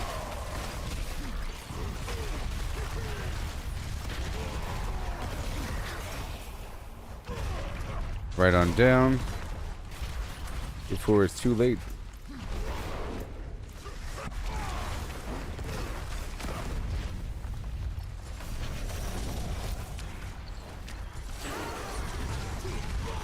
All right, here we go.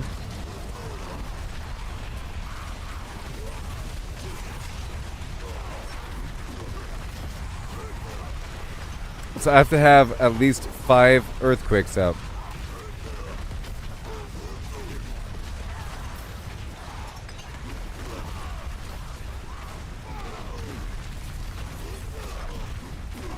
Yay.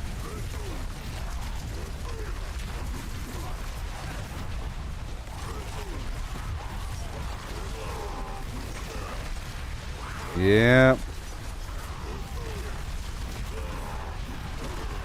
Everyone's getting melted down into slag.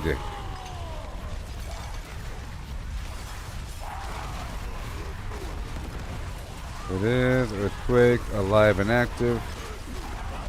And popping.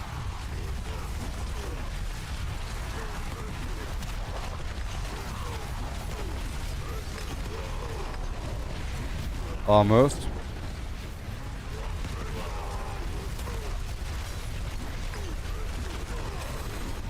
The Blood Maiden has been slain.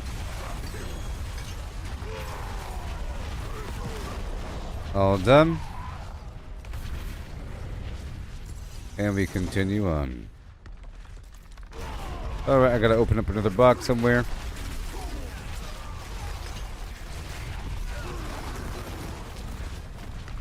Bada boom. Right over here. Woo! Yeah. Right there.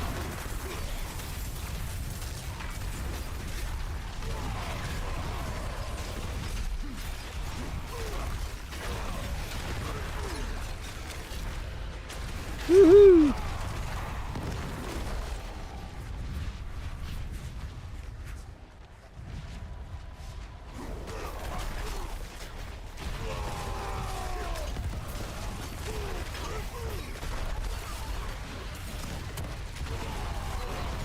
There. And we go all the way across, please. Yeah.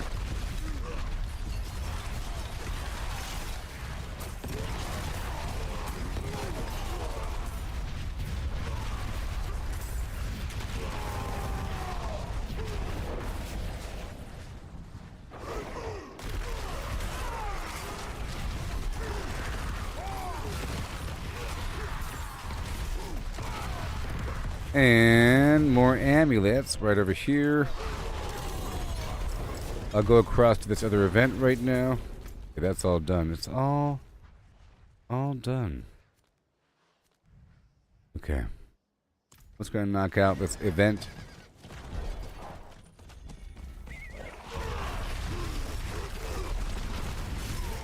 Really quick.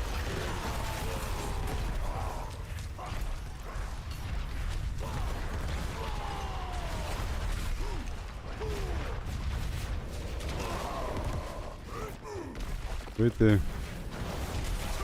More elites, please. Yeah.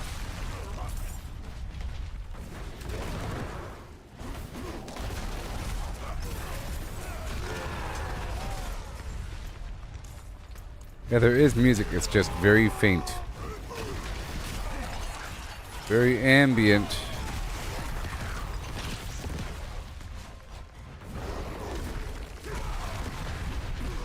Up and at them.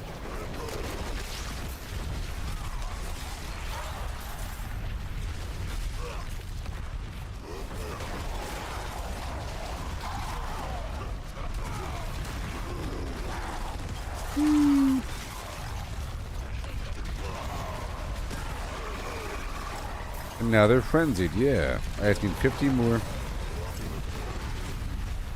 Right there. Let me hurry up.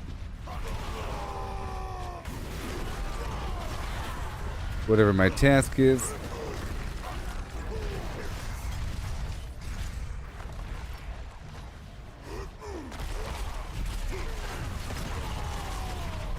Yeah.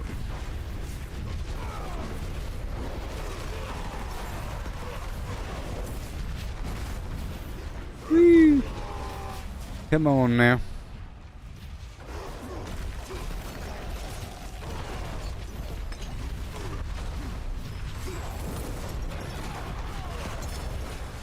Whee! Now I have exactly 250.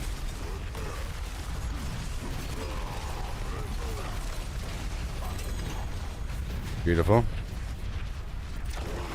Done there.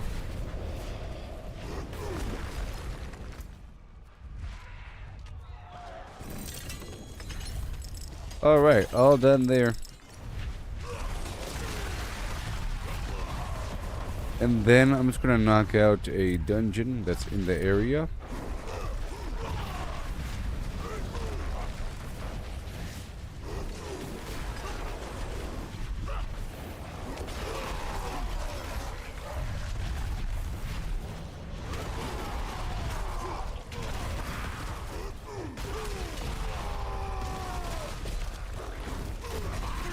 There it is. And right over here. Whee.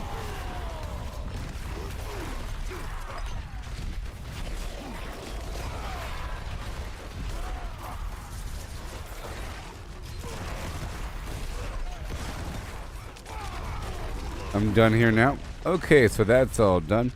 Let's go over here to this dungeon and knock it out for the Tree of Whispers, okay? I'm all done fighting things. I've spent my cinders for the most part. We've done the Whispers in the area. Now there's just a dungeon that's left. Just a dungeon that's left.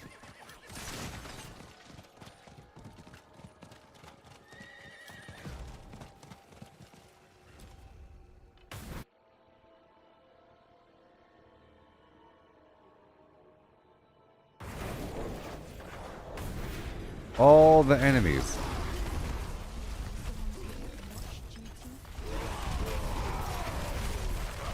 Yeah, I like this difficulty.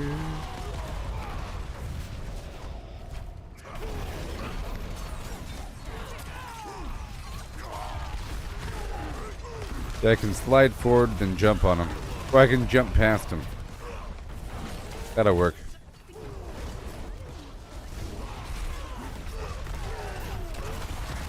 Yeah. That'll count as a earthquake in the area to increase my crowd control damage.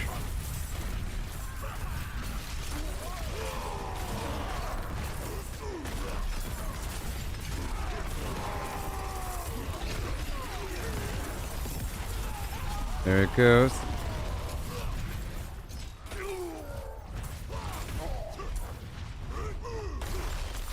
There it goes, and boom. Yeah, that Vampiric Curse is a lot of damage.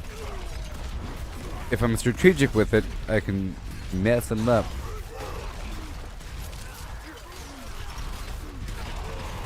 See, that right there deals a lot of damage.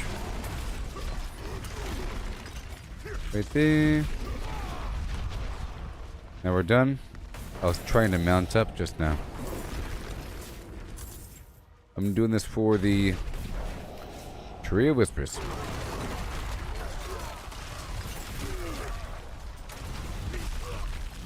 I have 4 souls.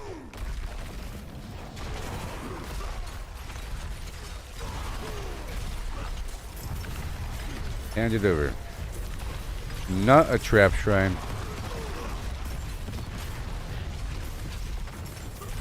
This is not a nightmare dungeon, so we're not getting any Obducite, so it's gonna speed along. 17. I have the shrine active. Let's hurry up then.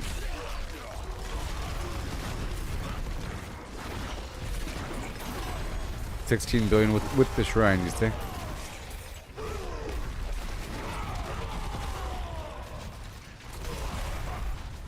I think I have 5 billion overpower.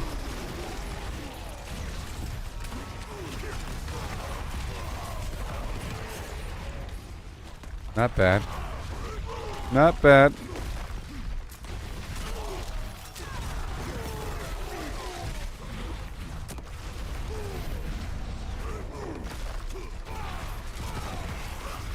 Yes.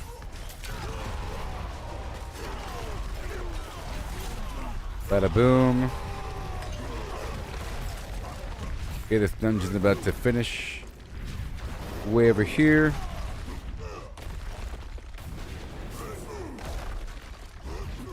Oh yeah, look at that. Okay. The cooldown is almost good enough. It's almost good enough.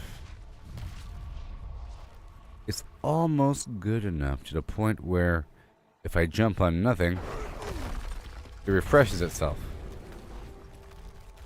It could be a drop more. I had the brawling cooldown reduction, yes. Chance to restore primary resource. Chance to heal.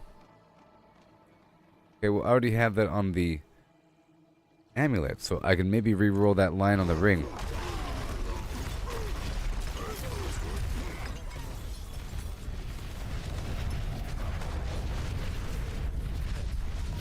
It's almost there. That way I can keep jumping. Forever.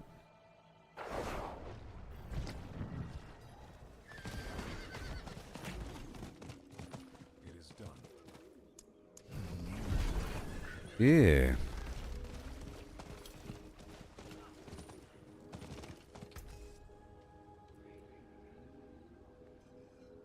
Space. Time. Reality. The forge is always hot. That's some sort of threat? Okay, better watch it. The forge is always hot. Can I temper it or can I re-roll the thing, please? Please? Wait. Please? Yes.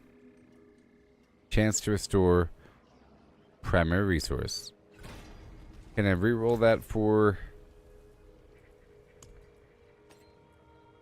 cooldown? Yes. Brawling. Hold on.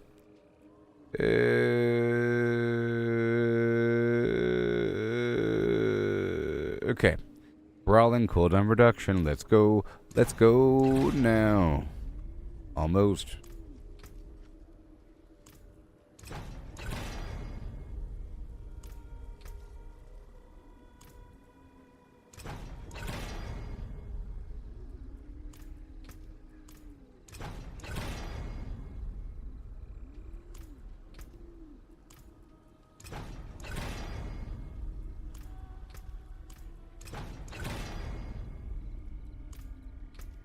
No.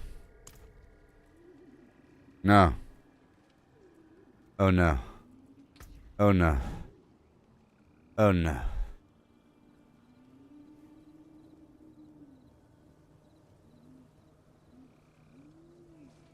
About to happen. It's about to happen. So I have to play it safe. Do something else. Like one of these stupid things. Resource generation. Ugh.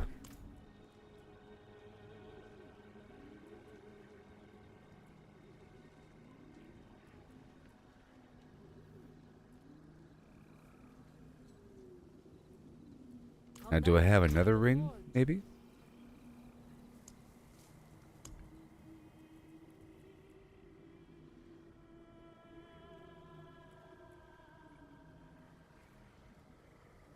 Overpower. Damage over time. Gross.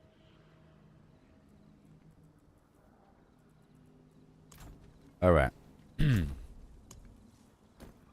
we resume. I was trying to,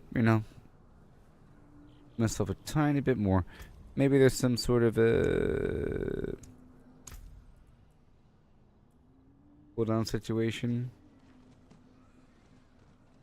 across the bend.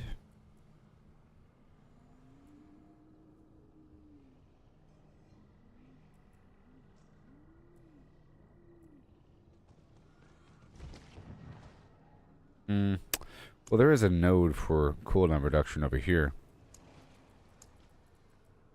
Yeah.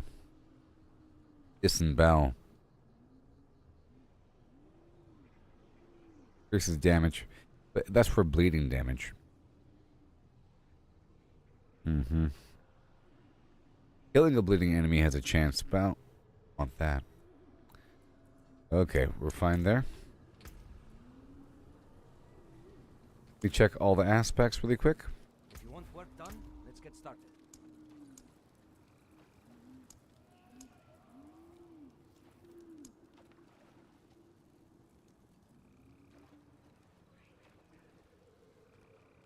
Killing an enemy while berserking has a chance to reduce the cooldown of your brawling skills But I want other cooldown while just moving around doing nothing.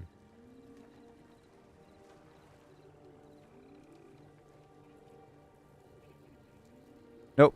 Okay, we're good. Moving on. Moving on. Rawhide. I think I was in a dungeon. Or did I just finish? No, I just finished. Okay, so all my glyphs are high enough. I think... Let me see here.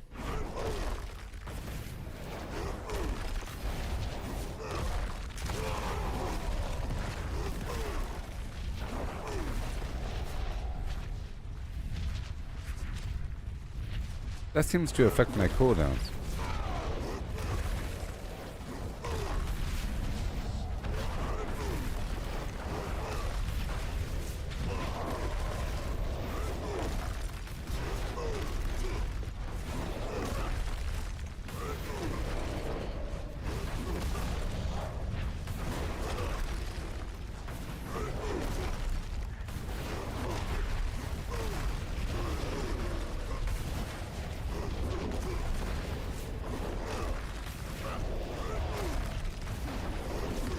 Okay, well, that's all done. And now let's head on back down to Karagar by way of Saragar. And I shall reassess the Flim Flam.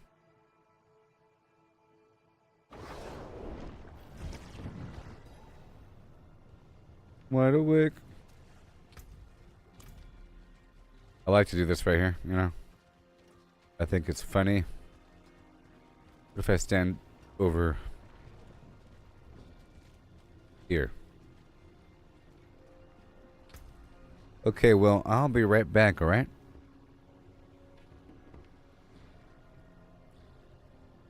Okay.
Alright, well, I'm going to be live for, let's say, a couple more hours here. And then go back down to Marvel Rivals for a couple hours. See?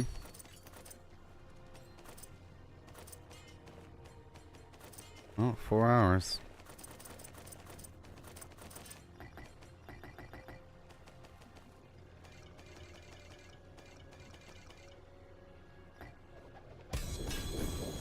And strength and so forth and so on. Life. Well, that one has a big chunk of life on it, doesn't it? Right there. Awesome. All the stuff on the ground. This was all from the Tree of Whispers. You see how amazing it is.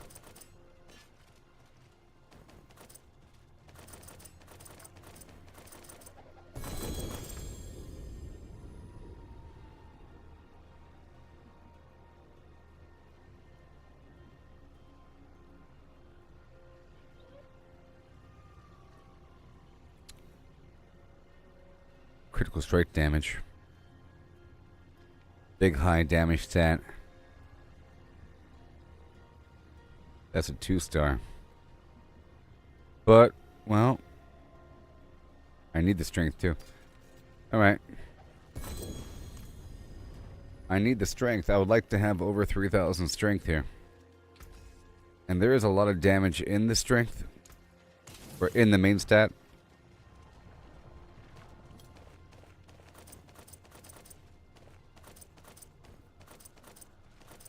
There you go.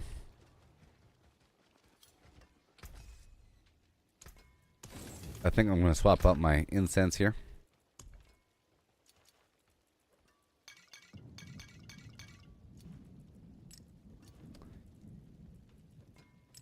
I can do bosses too. Oh boy. What's that? A weird look to it. Put everything away. I guess I can do a... Let's do a pit or a infernal horde.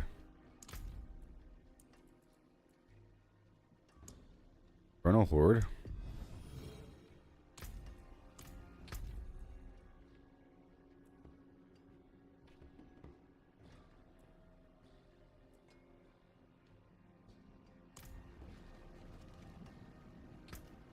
Starting a Farmant 3 horde if you want in.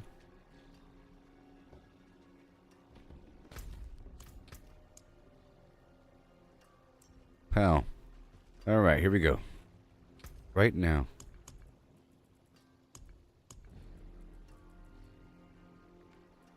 Wave cap 10. Right now. Right now.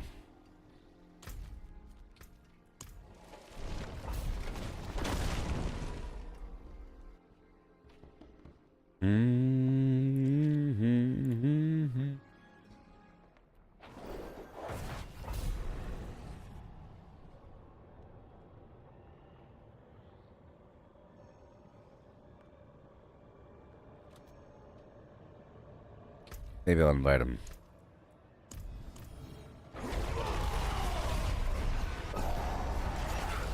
Oh boy. I am strong. I am strong. Look at me go. And...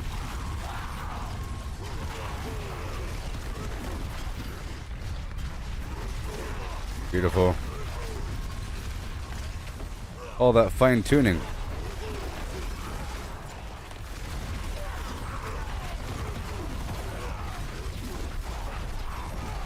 All the fine tuning in the world.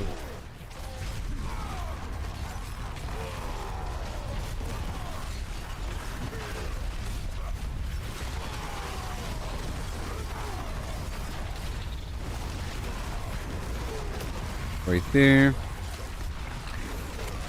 Got to get toward the Soul Spire.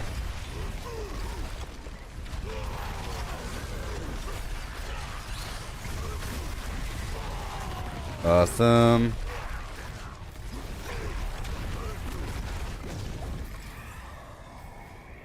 Enough. Pull spires, pull foes inward.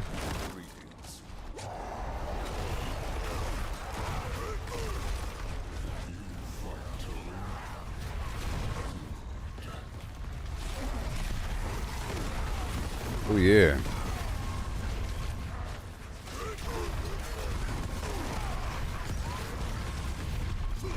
We go over here.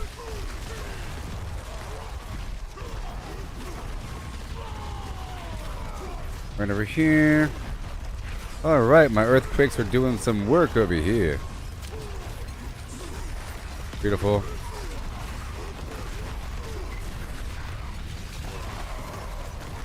We're doing it.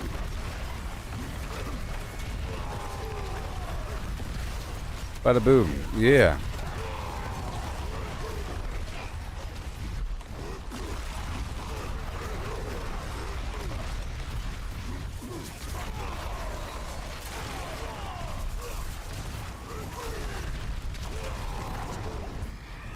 Whew, so exciting. Yes. Ether events spawn faster. We want more ether events. I'm trying to focus these guys down.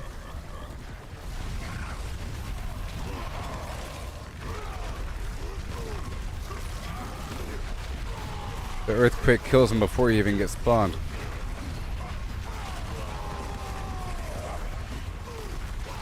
Spin, spin, spin.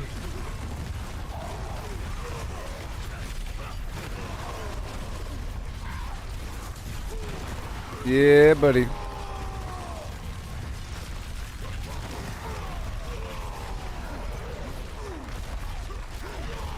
More.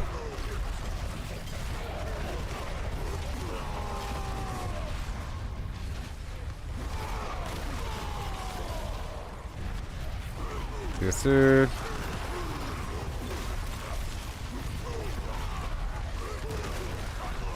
Yep. What do we got? Waves start with the extra mass.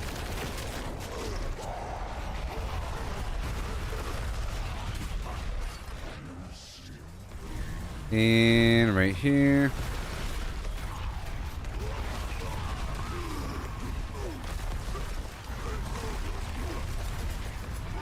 Gotta hop around super quickly.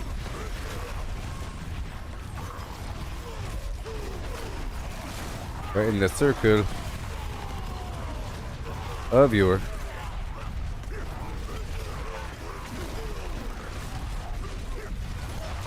25 seconds. Yeah. Obducite.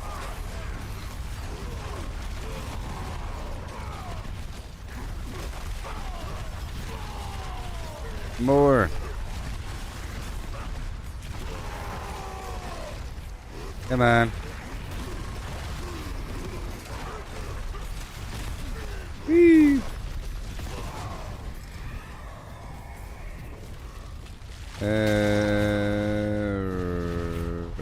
Whatever. More.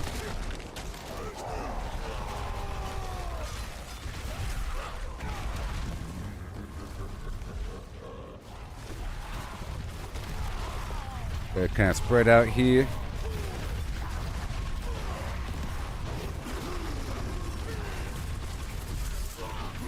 Come on.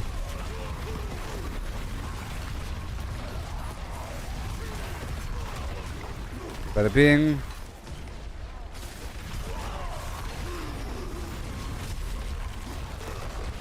Let's go.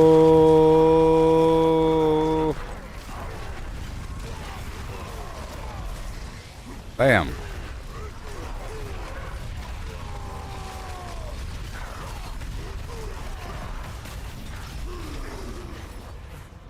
All the way over here.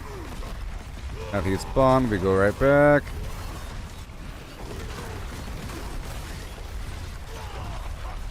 We clean it up.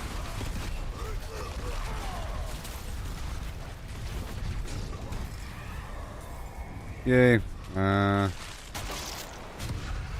Hellborn.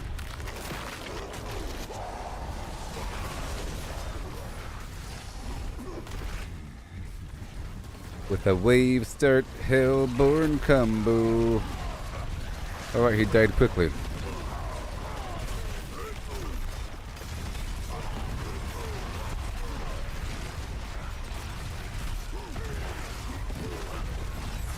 Oh yeah. Not today, buddy.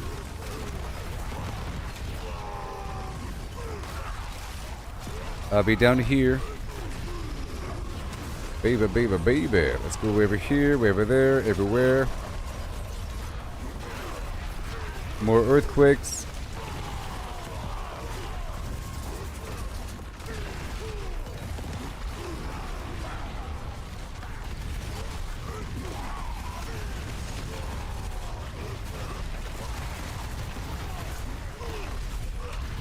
Yeah.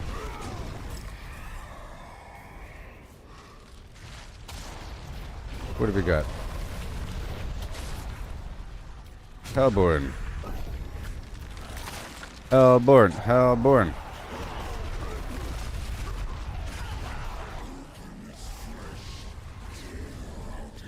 Come on.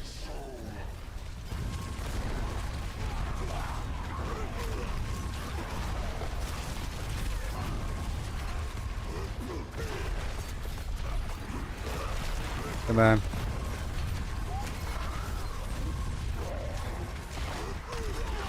Goodbye. The Hellspire fire spawns the Hellborn. Why not?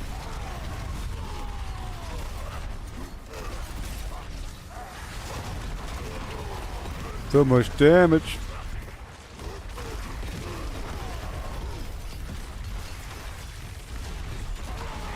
Whee!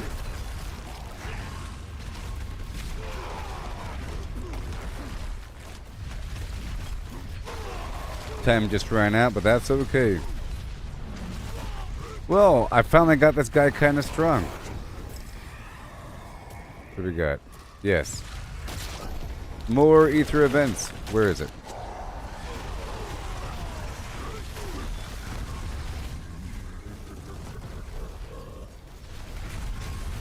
More. More. Whoa. Whee! In the circle we travel. Another circle to unravel.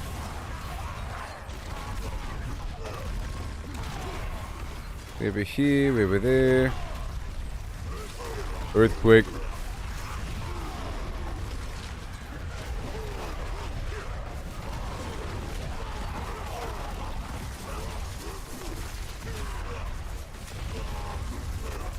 Oh yeah.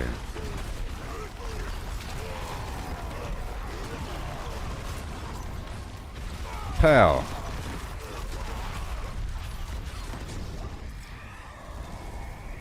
And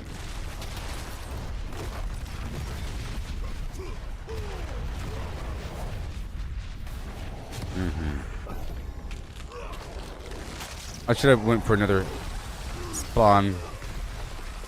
Come on. Stupid thing. Out of bounds.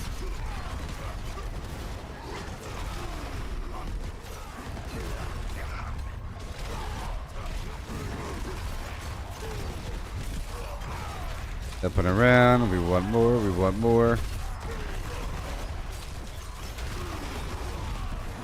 There's so much of this stuff on the field.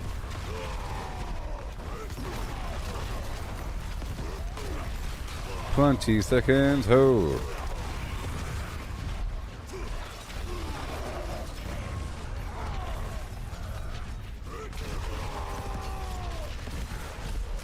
Oh yeah. Pretty satisfied. Oh, I think we actually got it. Cool. Wait a minute. More. Faster now.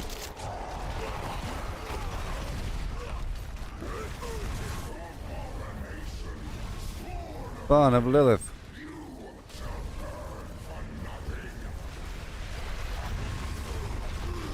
Oh yeah. Thank you, goodbye.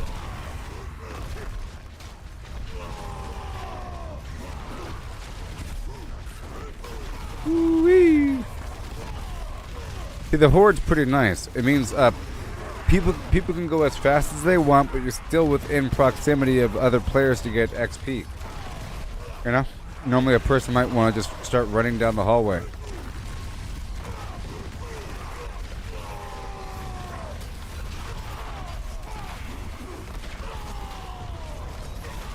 Yeah.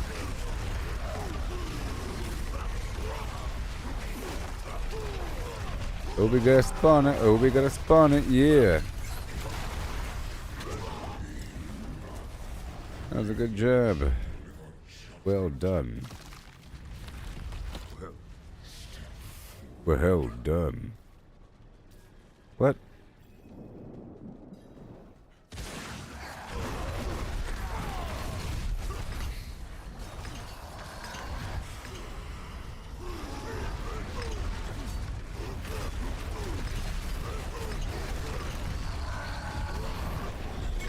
Oh no.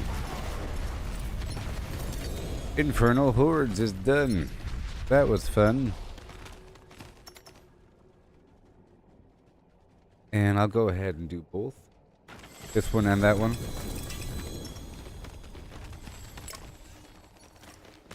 Yay.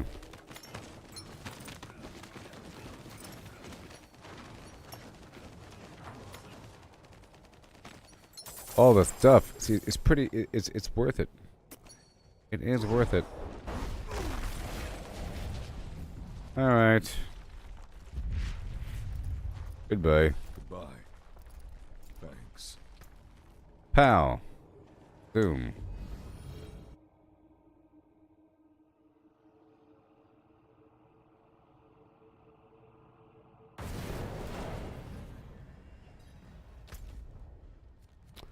Okay, so how much more time do we have? We have a whole hour. All right. So that was a horde activity on Torment 3 with a teammate. So the enemies actually had a bit more life than normal. Very cool.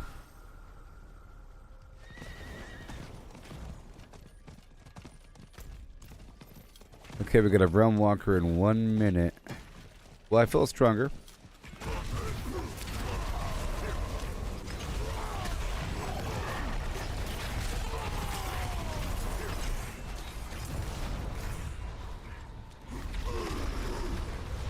Go, go, go.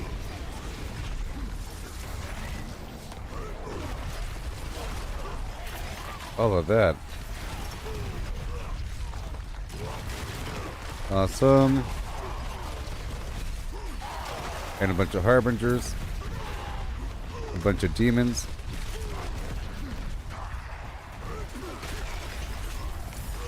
All of that. Everywhere in between. Out here in the field. Wonderful.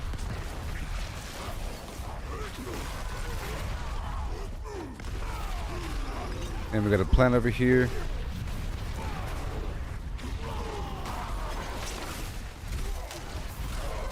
Nice clean sweep here. Tree of Whispers is done. Let's go on back right now.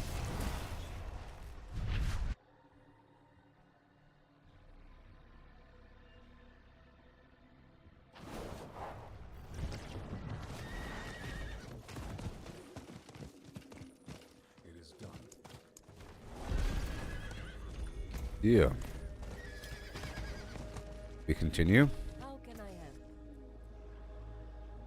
Life. Alright, now where's that Realm Walker? Right there. It's starting now. So cool. All the stuff you can get done when you really try.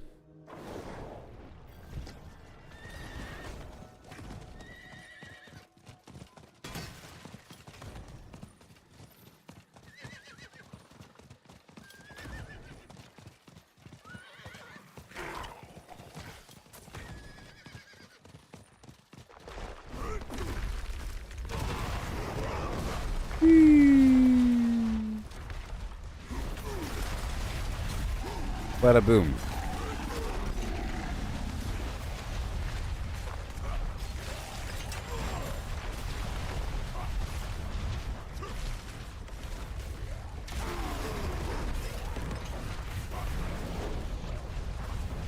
See? Like a constellation.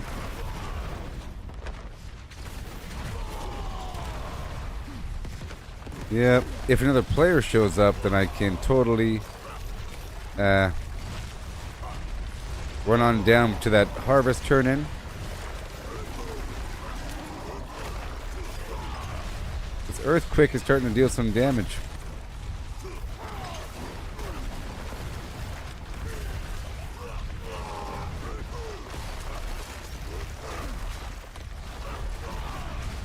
It now has a 1-second cooldown.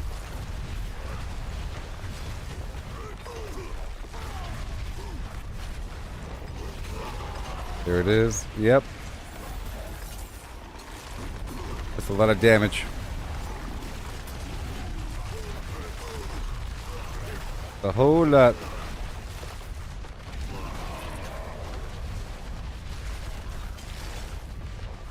Very good.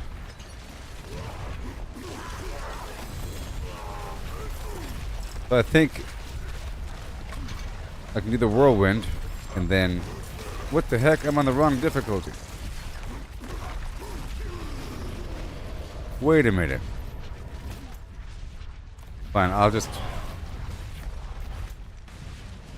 I'm on expert difficulty all of a sudden? I was just on Torment 3.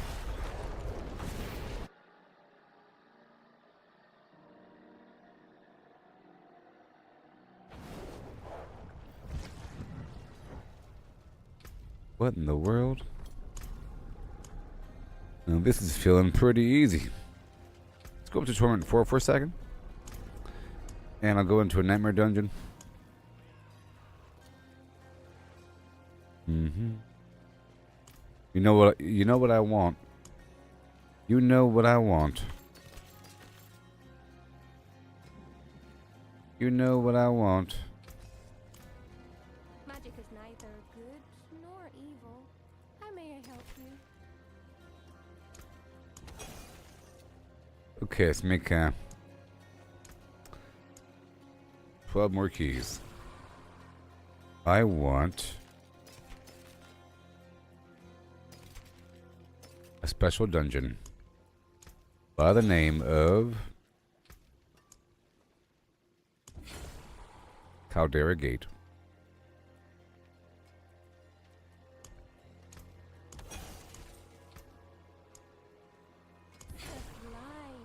Uh-huh. Sure.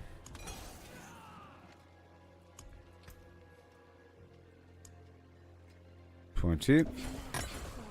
Whoops. I meant to make 12.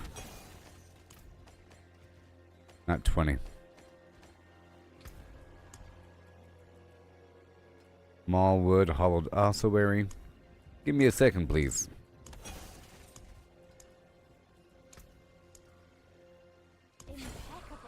Impeccable. I got it. Caldera Gate. We got Caldera Gate. Let's go.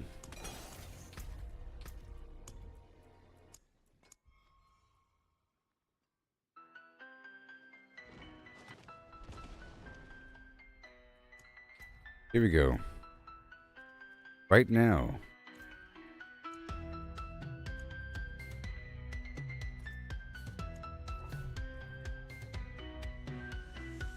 In the shadow of the fractured peaks, where the ice whispers secrets and keeps, there lies a gate, cold and old, the story of the fallen, darkly told. They gather round the idols three, summoning chaos, wild and free. Fallen ones, In Caldera Gate they dwell. With the beat of war, their stories swell. Okay. Through the gate, into the ice they fell. Now they dance in the shadows, under the spell. The idol of the imp, mischievous and slight, calls forth minions in the dead of night. The shaman's Yeah. power to lend, makes the spell stronger, the end they intend. And the horde warriors call, turns the weak into the strong. In this icy hall, fallen ones, in Caldera Gate they dwell. Yeah. Beat of war, their stories swell. Let's go. Through the gate, into the ice they fell. Now they dance in the shadows. I'm doing quite well. Yeah. Let's go. Idle the imp. From the depths of darkness They rose. in the land where the cold wind blows. With each idol's fall, their power grows. But heroes come to face their foes. Destroy the idols, break their chain to cleanse the gate, to end the reign of the fallen and ice entombed. Their chaos ended, their doom assumed. Yet in the echoes of Caldera's fate, their legend lives beyond the gate. Whee! Okay. Caldera Gate they dwell. Let's go. Beat of war, Yeah. stories swell. Oh no. Through the gate, into the ice they fell. Now they dance in the shadows, under the spell. It's all about those earthquakes, yo.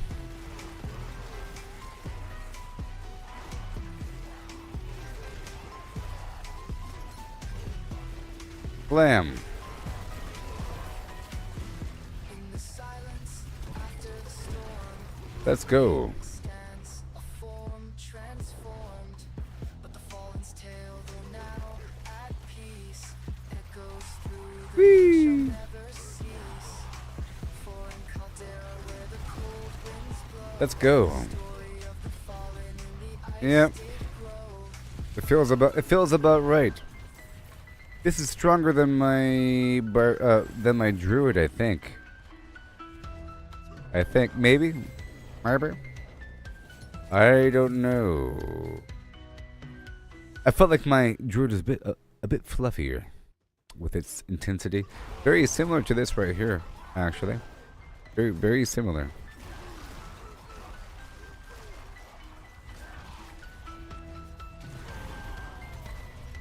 Why not?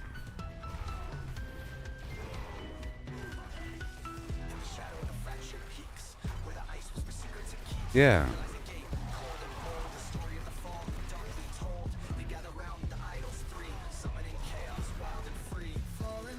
Wild and free. Let's go. Oh no. Yeah.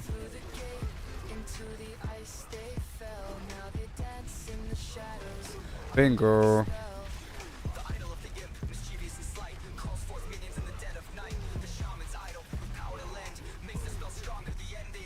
Whee! Oh, it's working. I'm getting that Obducite over time too. Yes. Look all those dust devils. It's crazy. Look all those meteors falling.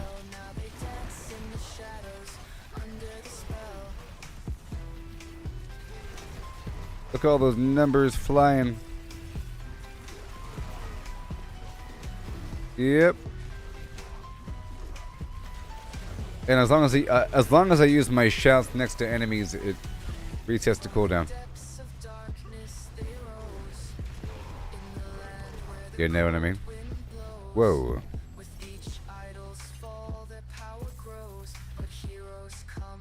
Here we go.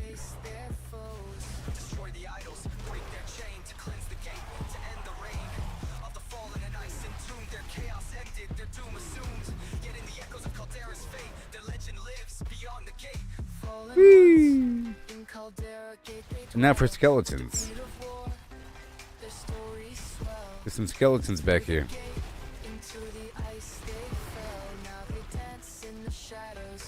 Whee! Then we go back, and then we go back.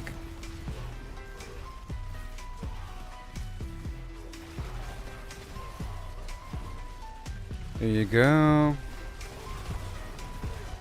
Oh yeah. In the silence after the storm, Get that thing going. a form transformed. Fallen's tale will now He has a barrier. cease. Echoes through the peak shall never cease. Hmm. For in Caldera where the cold A lot of resources being thrown around the room. fallen in the ice did grow. There's so much being thrown around the universe right now.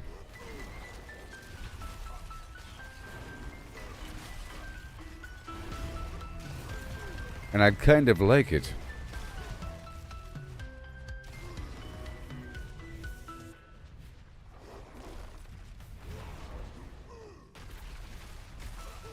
And then, I could have sworn.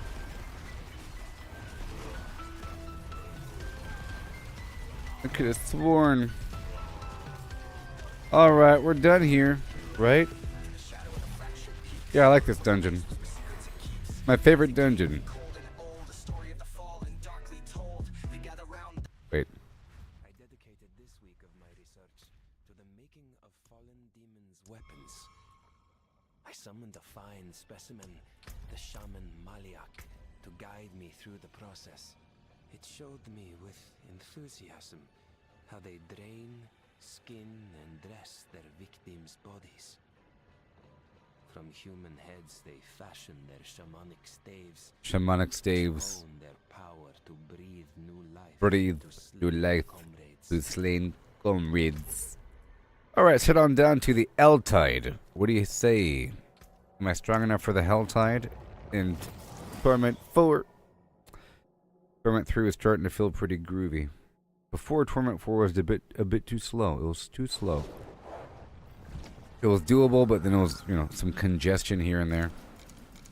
You are safe in your homes behind. Problem is partially the defense. But let's just see what happens, huh?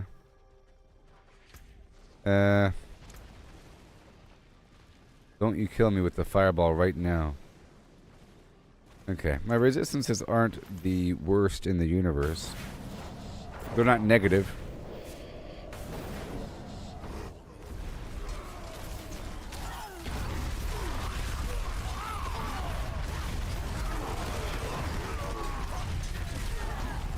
Okay.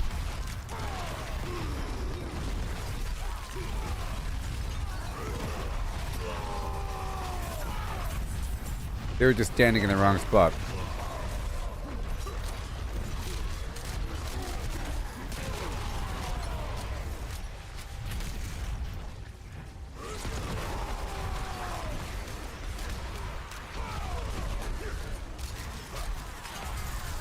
There you go, there you go.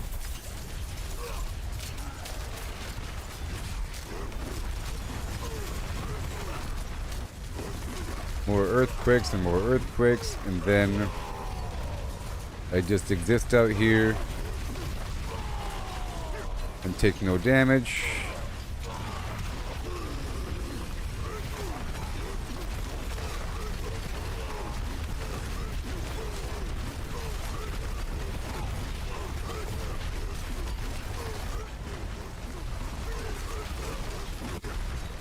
Well, this is substantially harder than on Torment 3.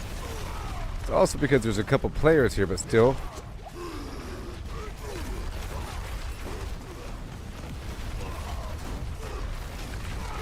Why are you so strong?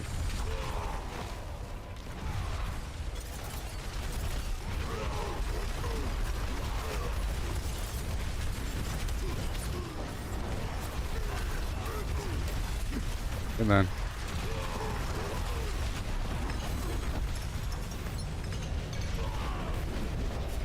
Why are you so strong? Okay, keep on going. Let's testing things. Ah, the walls.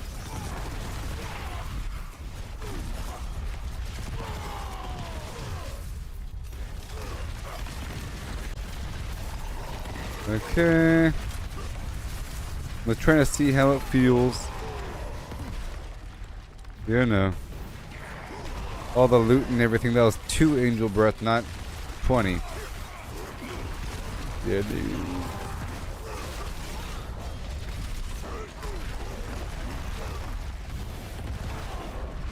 I'll see what's up. They expect so much of you.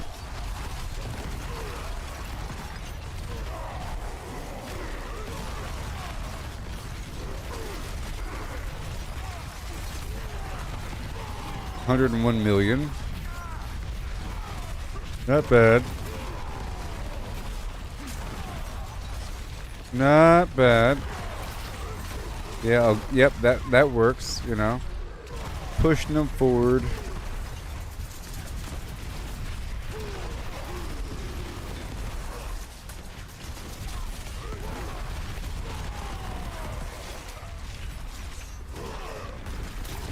There it is. Yes, sir.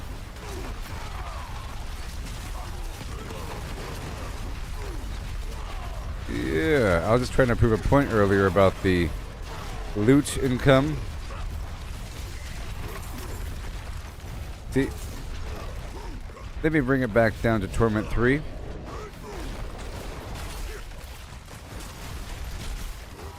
Well, there's a whole style I have to work with here. It takes a second to kill these guys. Let's bring it back down to 3.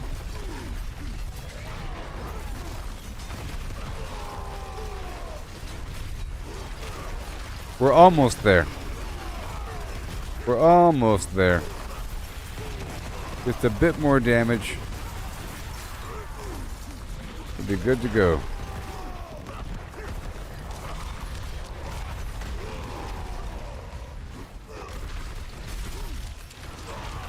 There you go. Maybe if I've rolled earthquake damage directly on my new mace as opposed to just raw damage. You gotta see. I'm sort of trying to hurt them with the layered earthquakes. And everything else, the dust devils.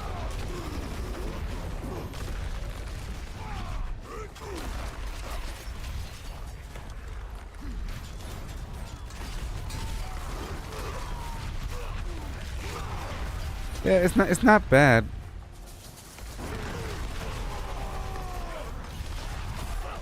But I don't know if I can do an Undercity. No, I think I tried it earlier and it was too hard, but that's before I made a couple of changes. Yeah, I tried it earlier and I ran out of time on the first group. Sort of. But I've made a couple tiny changes since then.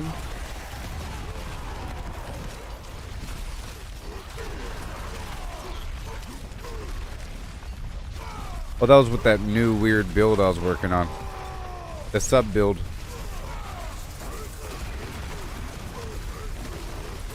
Yeah, spin, group them in for a second.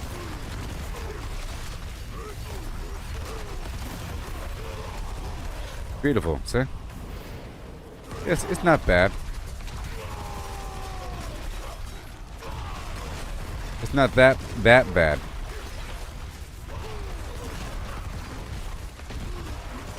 Just checking things out. Checking things out.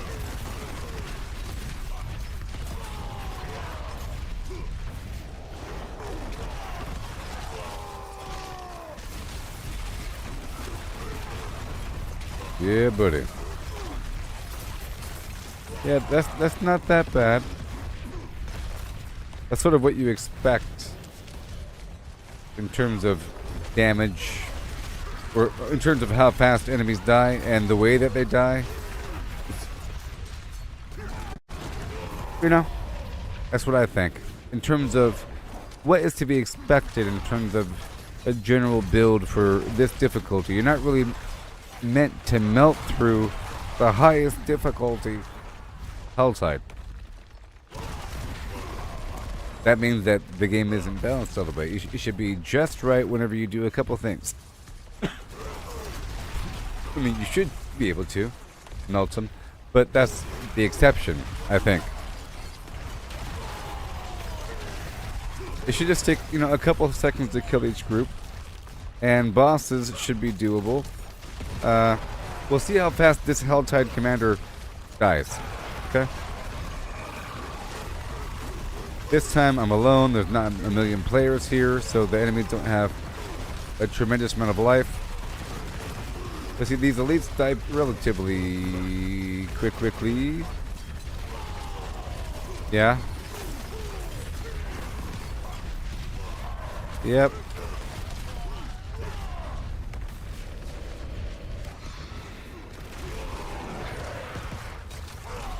One, two, three, four. That should be enough.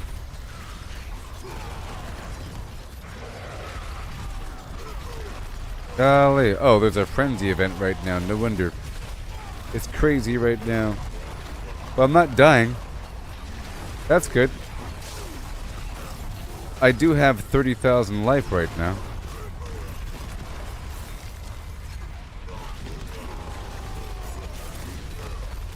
Normally I like to have over 10,000. My Spiritborn has like 5 or 6,000. But that Hellborn's living.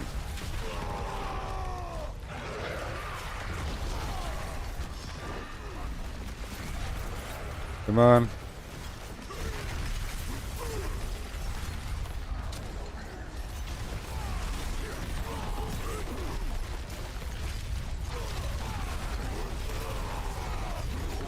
Oh yeah.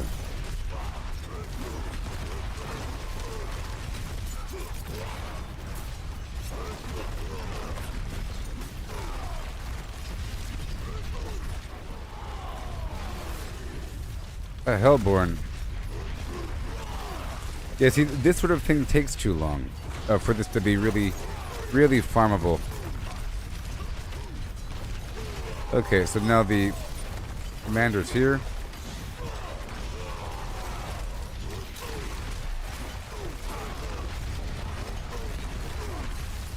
Yep.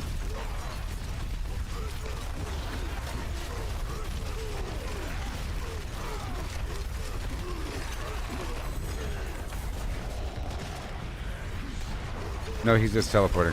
I thought he just died. No. He's just teleporting.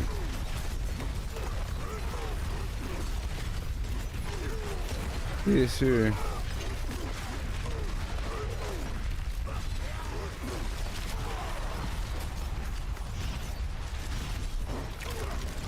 Wow. Okay, we'll go back to 3 and I'll see how it is.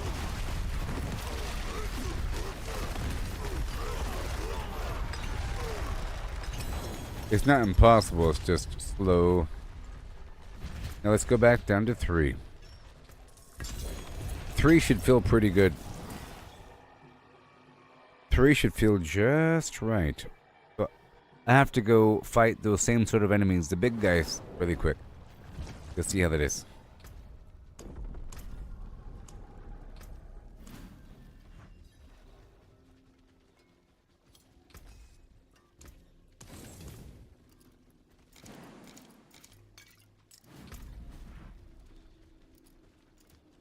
Yep, and right there.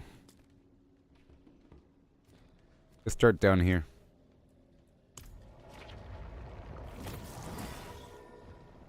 I'll go around the bend. Okay.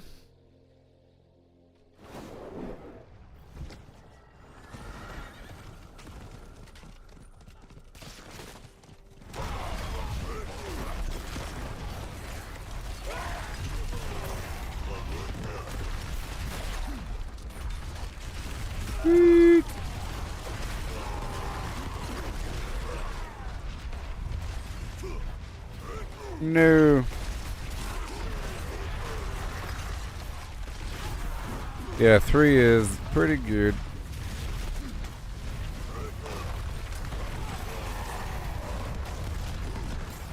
Okay.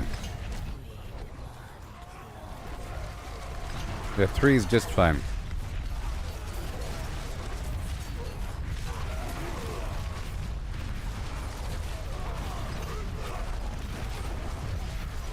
Three is just fine.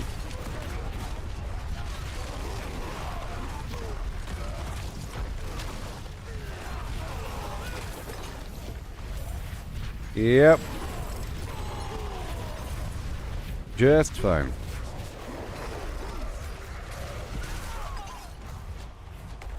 Right over here.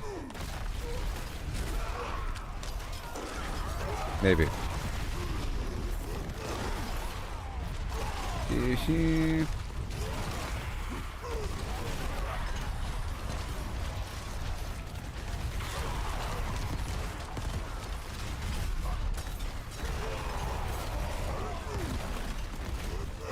Getting some free earthquakes over here.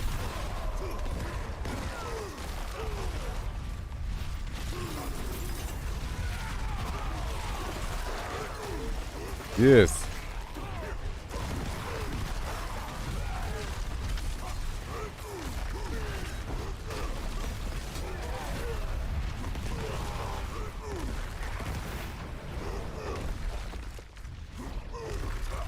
Come on now. Thank you. And some of this and some of that. Awesome. Gonna go all the way across over here. And then I'll just assess how many materials I have.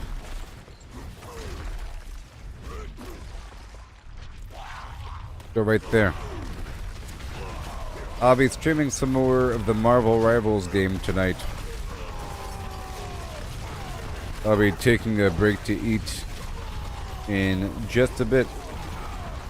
Okay. I want to get real good with that Loki dude.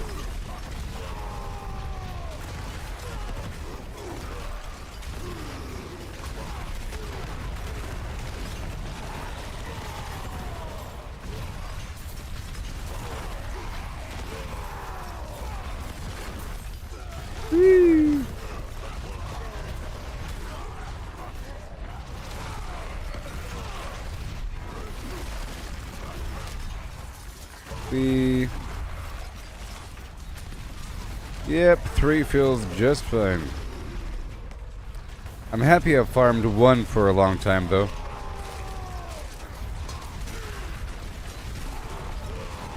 Yeah, this is just liquidy smooth and awesome, too. I had to work my way back down and then back up. It's because I was starting off with new gear and new glyphs and all kinds of stuff, and I had to build my way back up and farm more Obducite and all kinds of crazy things. And during that time, I was on Torment 1.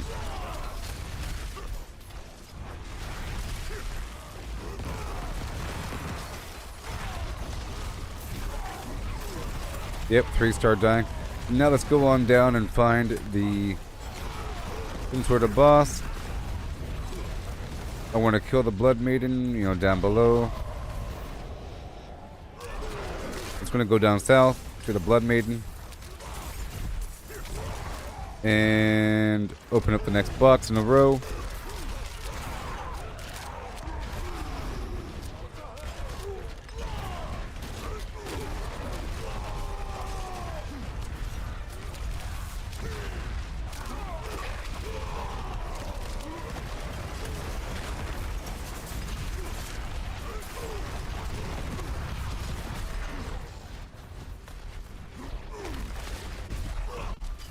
Yeah, right here. Goodbye. Yeah, pretty strong for this one. Next one's a bit harder. The Hellborn. We'll see how quickly I kill the Hellborn on this difficulty, though. He's about to appear.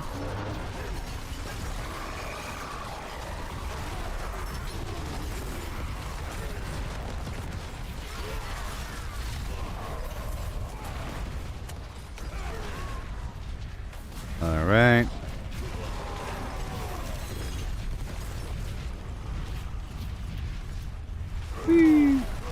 But I don't want the conduit shrine, no.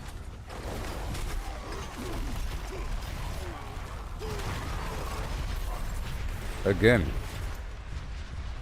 Alright, we're gonna go all the way down to the good box now. And to the maiden. Of your.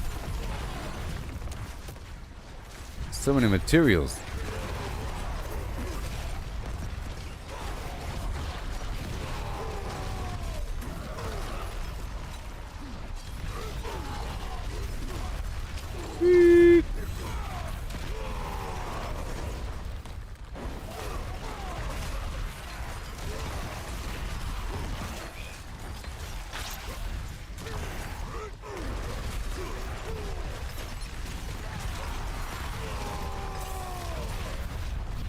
Whoa. Bam. That was nice. You gotta love that garbage.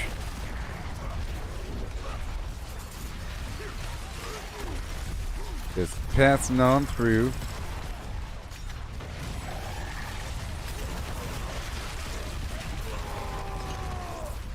Yep. Give me the rock.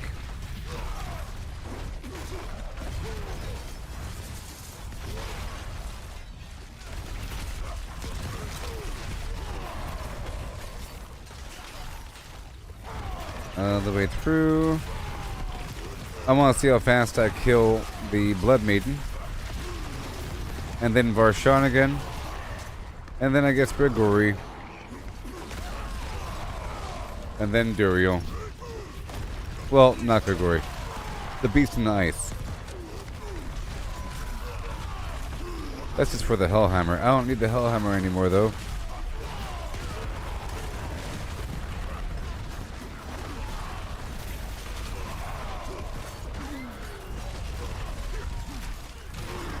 But I'll go ahead and do the Beast and Ice one time. And Varshan one time. And Duriel one time. That's it. And maybe Duriel. Maybe.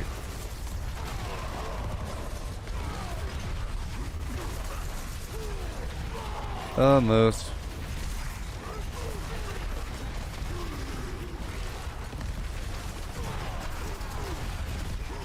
Making some big changes over here. And I'm growing.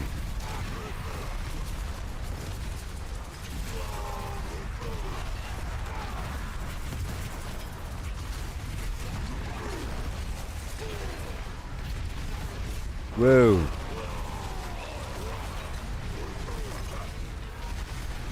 See. All the earthquakes in the world, doodah.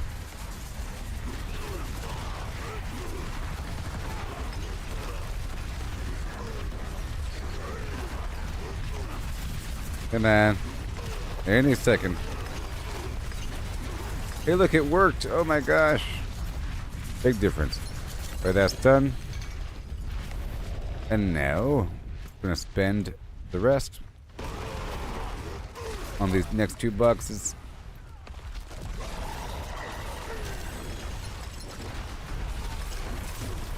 A lot of resources. In theory. A lot of gem fragments.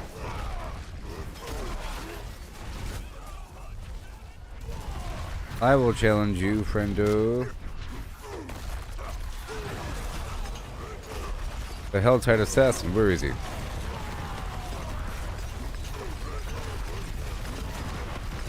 Okay, the earthquake does a lot of damage.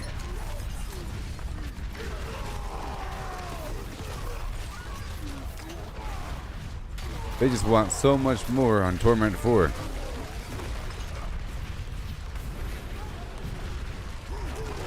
It is 15 Paragon levels above Torment 3. Or 15 pit levels, I should say.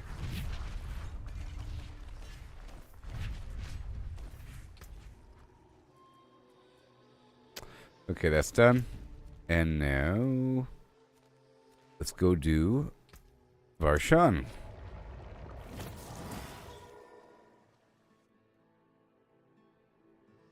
The stream's almost over. I'll be coming back in a little bit.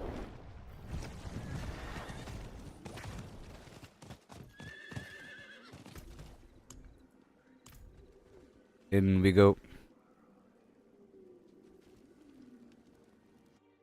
If I want to rotate through these bosses, gotta be quick about it.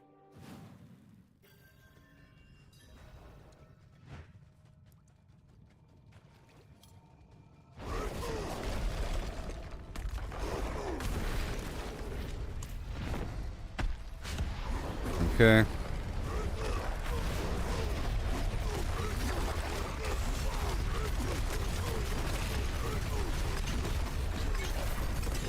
Yay.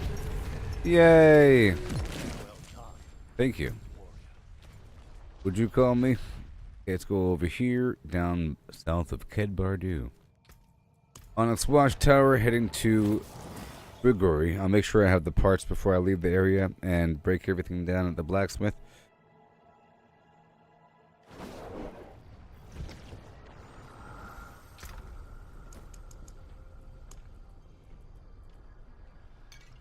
This.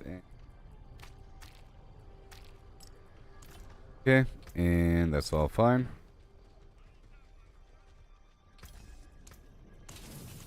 Is the final thing I'm doing in this stream. It's sort of a build test to see how strong I am as I fight these different benchmark enemies, because I have a good sense of what it should take to kill them.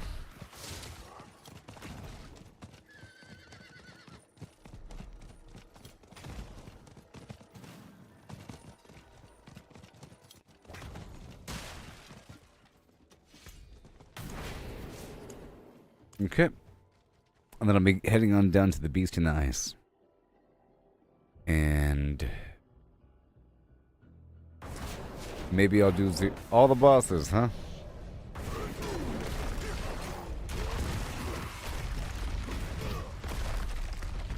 Too fast.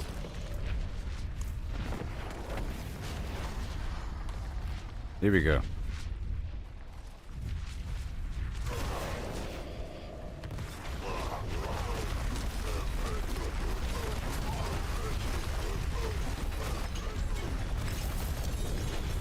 Yep.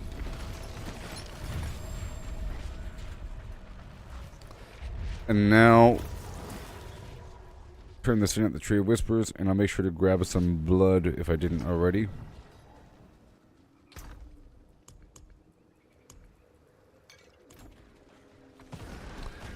And I'll head up to Lord Zir.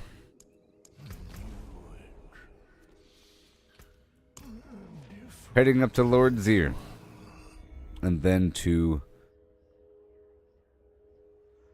the Gaping Crevasse, or whatever it's called.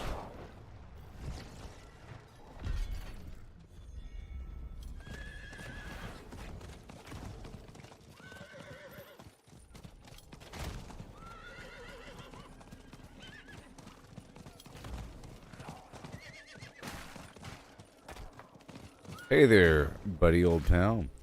How's it going? How you doing? I'm just testing up, or I'm fine-tuning my build here.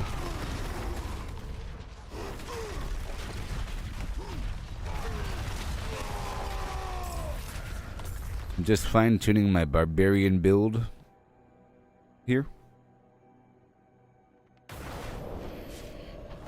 Follow me on X. Follow me on X. Same name.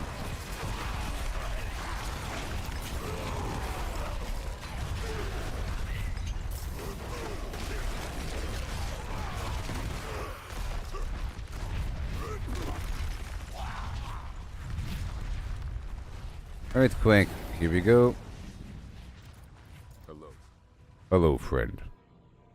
And then I'm going down to the Beast in the Ice. I'm just doing all the bosses one time before ending the stream. And I'll be back with Marvel Rivals.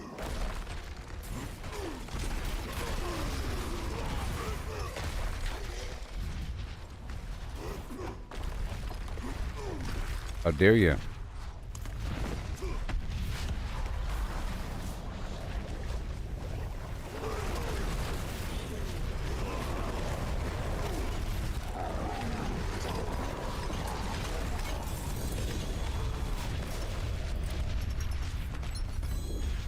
Yep.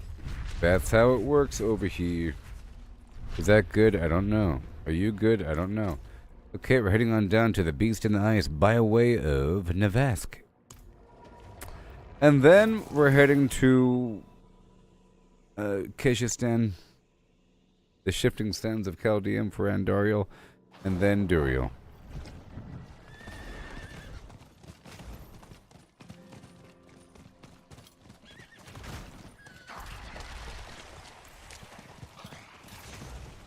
Through the cave.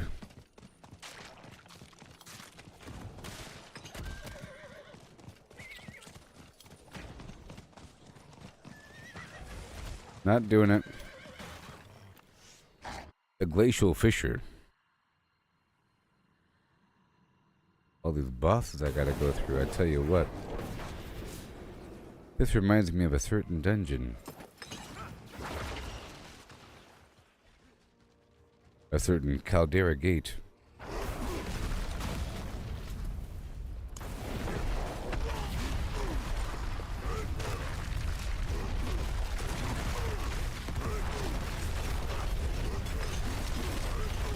That was fast. Yep. Now, Andariel will be a bit messier. A bit messier for Andariel. It helps if I pull enemies to the fight, because it has me still be in combat when I begin the boss fight, which makes the earthquakes appear below my feet. So we have a couple extra. There it is. Well, I'll tell you what, the next difficulty is too slow. You're calling this too fast. Next one is too slow. This is just right. This is to the point where it's farmable.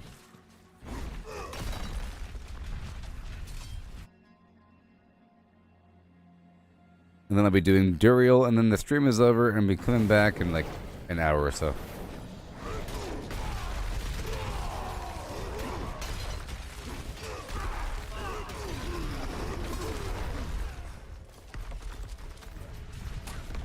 That's right. Here we go.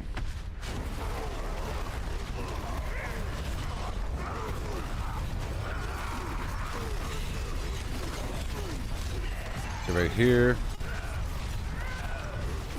Come on, earthquake.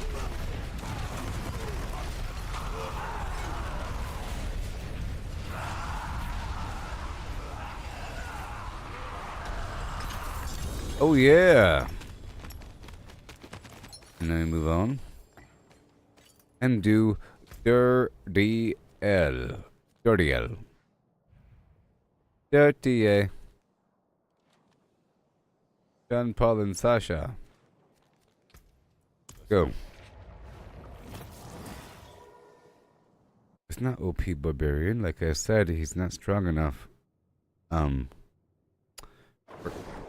For smooth Torment 4. I'm on Torment 3 right now.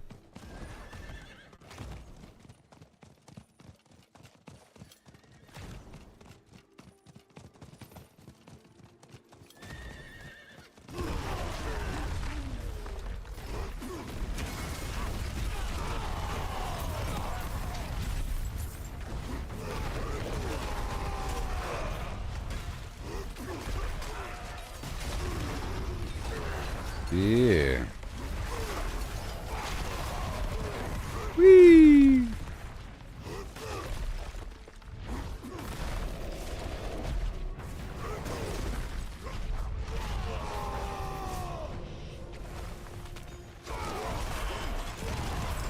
That's right.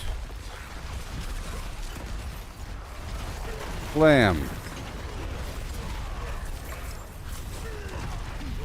Yep, it's feeling about right. I think it's working out. What do you say?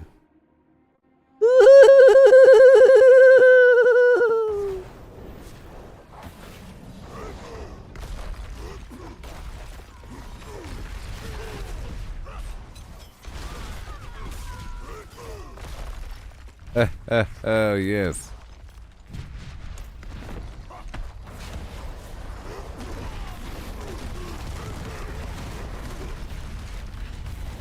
Come on. Spawn already.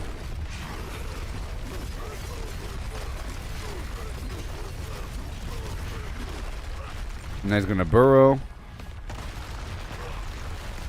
And then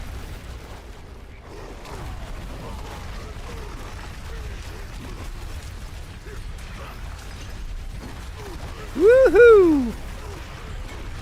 Yay, I'm happy.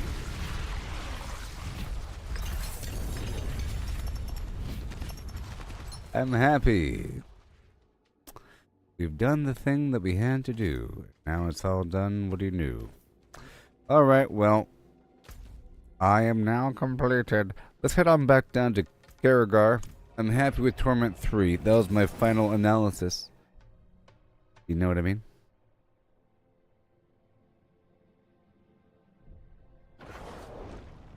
That was my final analysis of my build there. And fine tuning just about. Just about. Alright, there you go. Let me empty out my pockets. I'm about to end the stream. And I'll be coming back in like an hour or so. After I eat something. And I'll be coming back with Marvel Rivals. The new game. It's free to play. Vaguely cross-platform.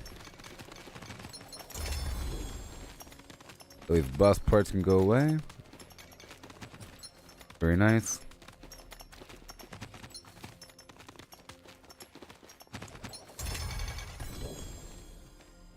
Okay, everything else can be destroyed right there. Yes, yes, yes. Isn't it amazing, all this garbage?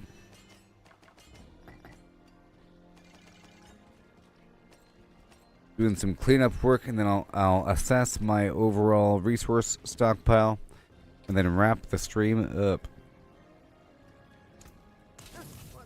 Okay, I'll break down the excess sigils. Awesome, everything's fine. 2 more runes, it's all good to go. Let's go drop off these boss parts right now.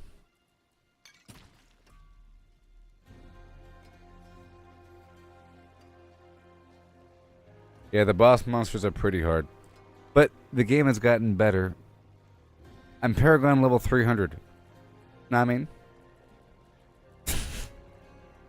Now there's increased chance to get stronger. Before it stopped at 100.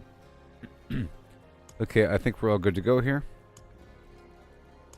Now for the runes. I don't really want to work with that right now.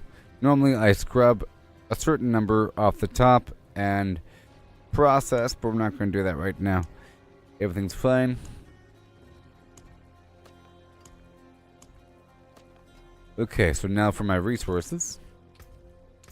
We are sitting at 634 iron chunk, 1,000, okay? 661 rawhide. 22.8 thousand bundled herb. 43.7 thousand angel breath. Everything else.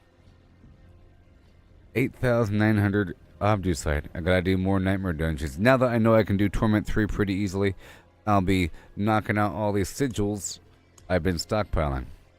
And I did a horde earlier. I'll be doing that again. It was nice. I see the benefit. You can play with a team and stay with the team and fight a bunch of stuff without separating. And people can kind of do their own thing in the corner and still whatever. Good stuff. Okay, well, thank you for watching, everybody. I'm live on Facebook, YouTube, and X. You should follow me on X and join the Flim Flams. And if you play that Marvel Rivals game, which I highly recommend, it's cross-platform, free-to-play, came out yesterday. Check it out. It's amazing. It's like Overwatch, but with Marvel characters with really good graphics, and it's awesome. Okay, thank you for watching Diablo 4. And I'm thinking about doing the PTR, the public test realm, maybe tomorrow. There's like witch doctor powers and stuff like that. I'm curious. It will be nice to know a couple things, but whatever. I mean, going into the next season by doing the PTR. But thank you for watching. Goodbye. Want to support the stream? Cash. Good old cash.app/Gooboberti. $sign up in there. You know how it works. Or, Facebook. I'm live on Facebook, and you can send stars and subscribe. So forth. One day, X will be monetized. One day. But not right now. But you still gotta follow me. The foundation of the future. Goodbye. Yeah. I'll be back in like an hour or so. Like at 10 p.m. or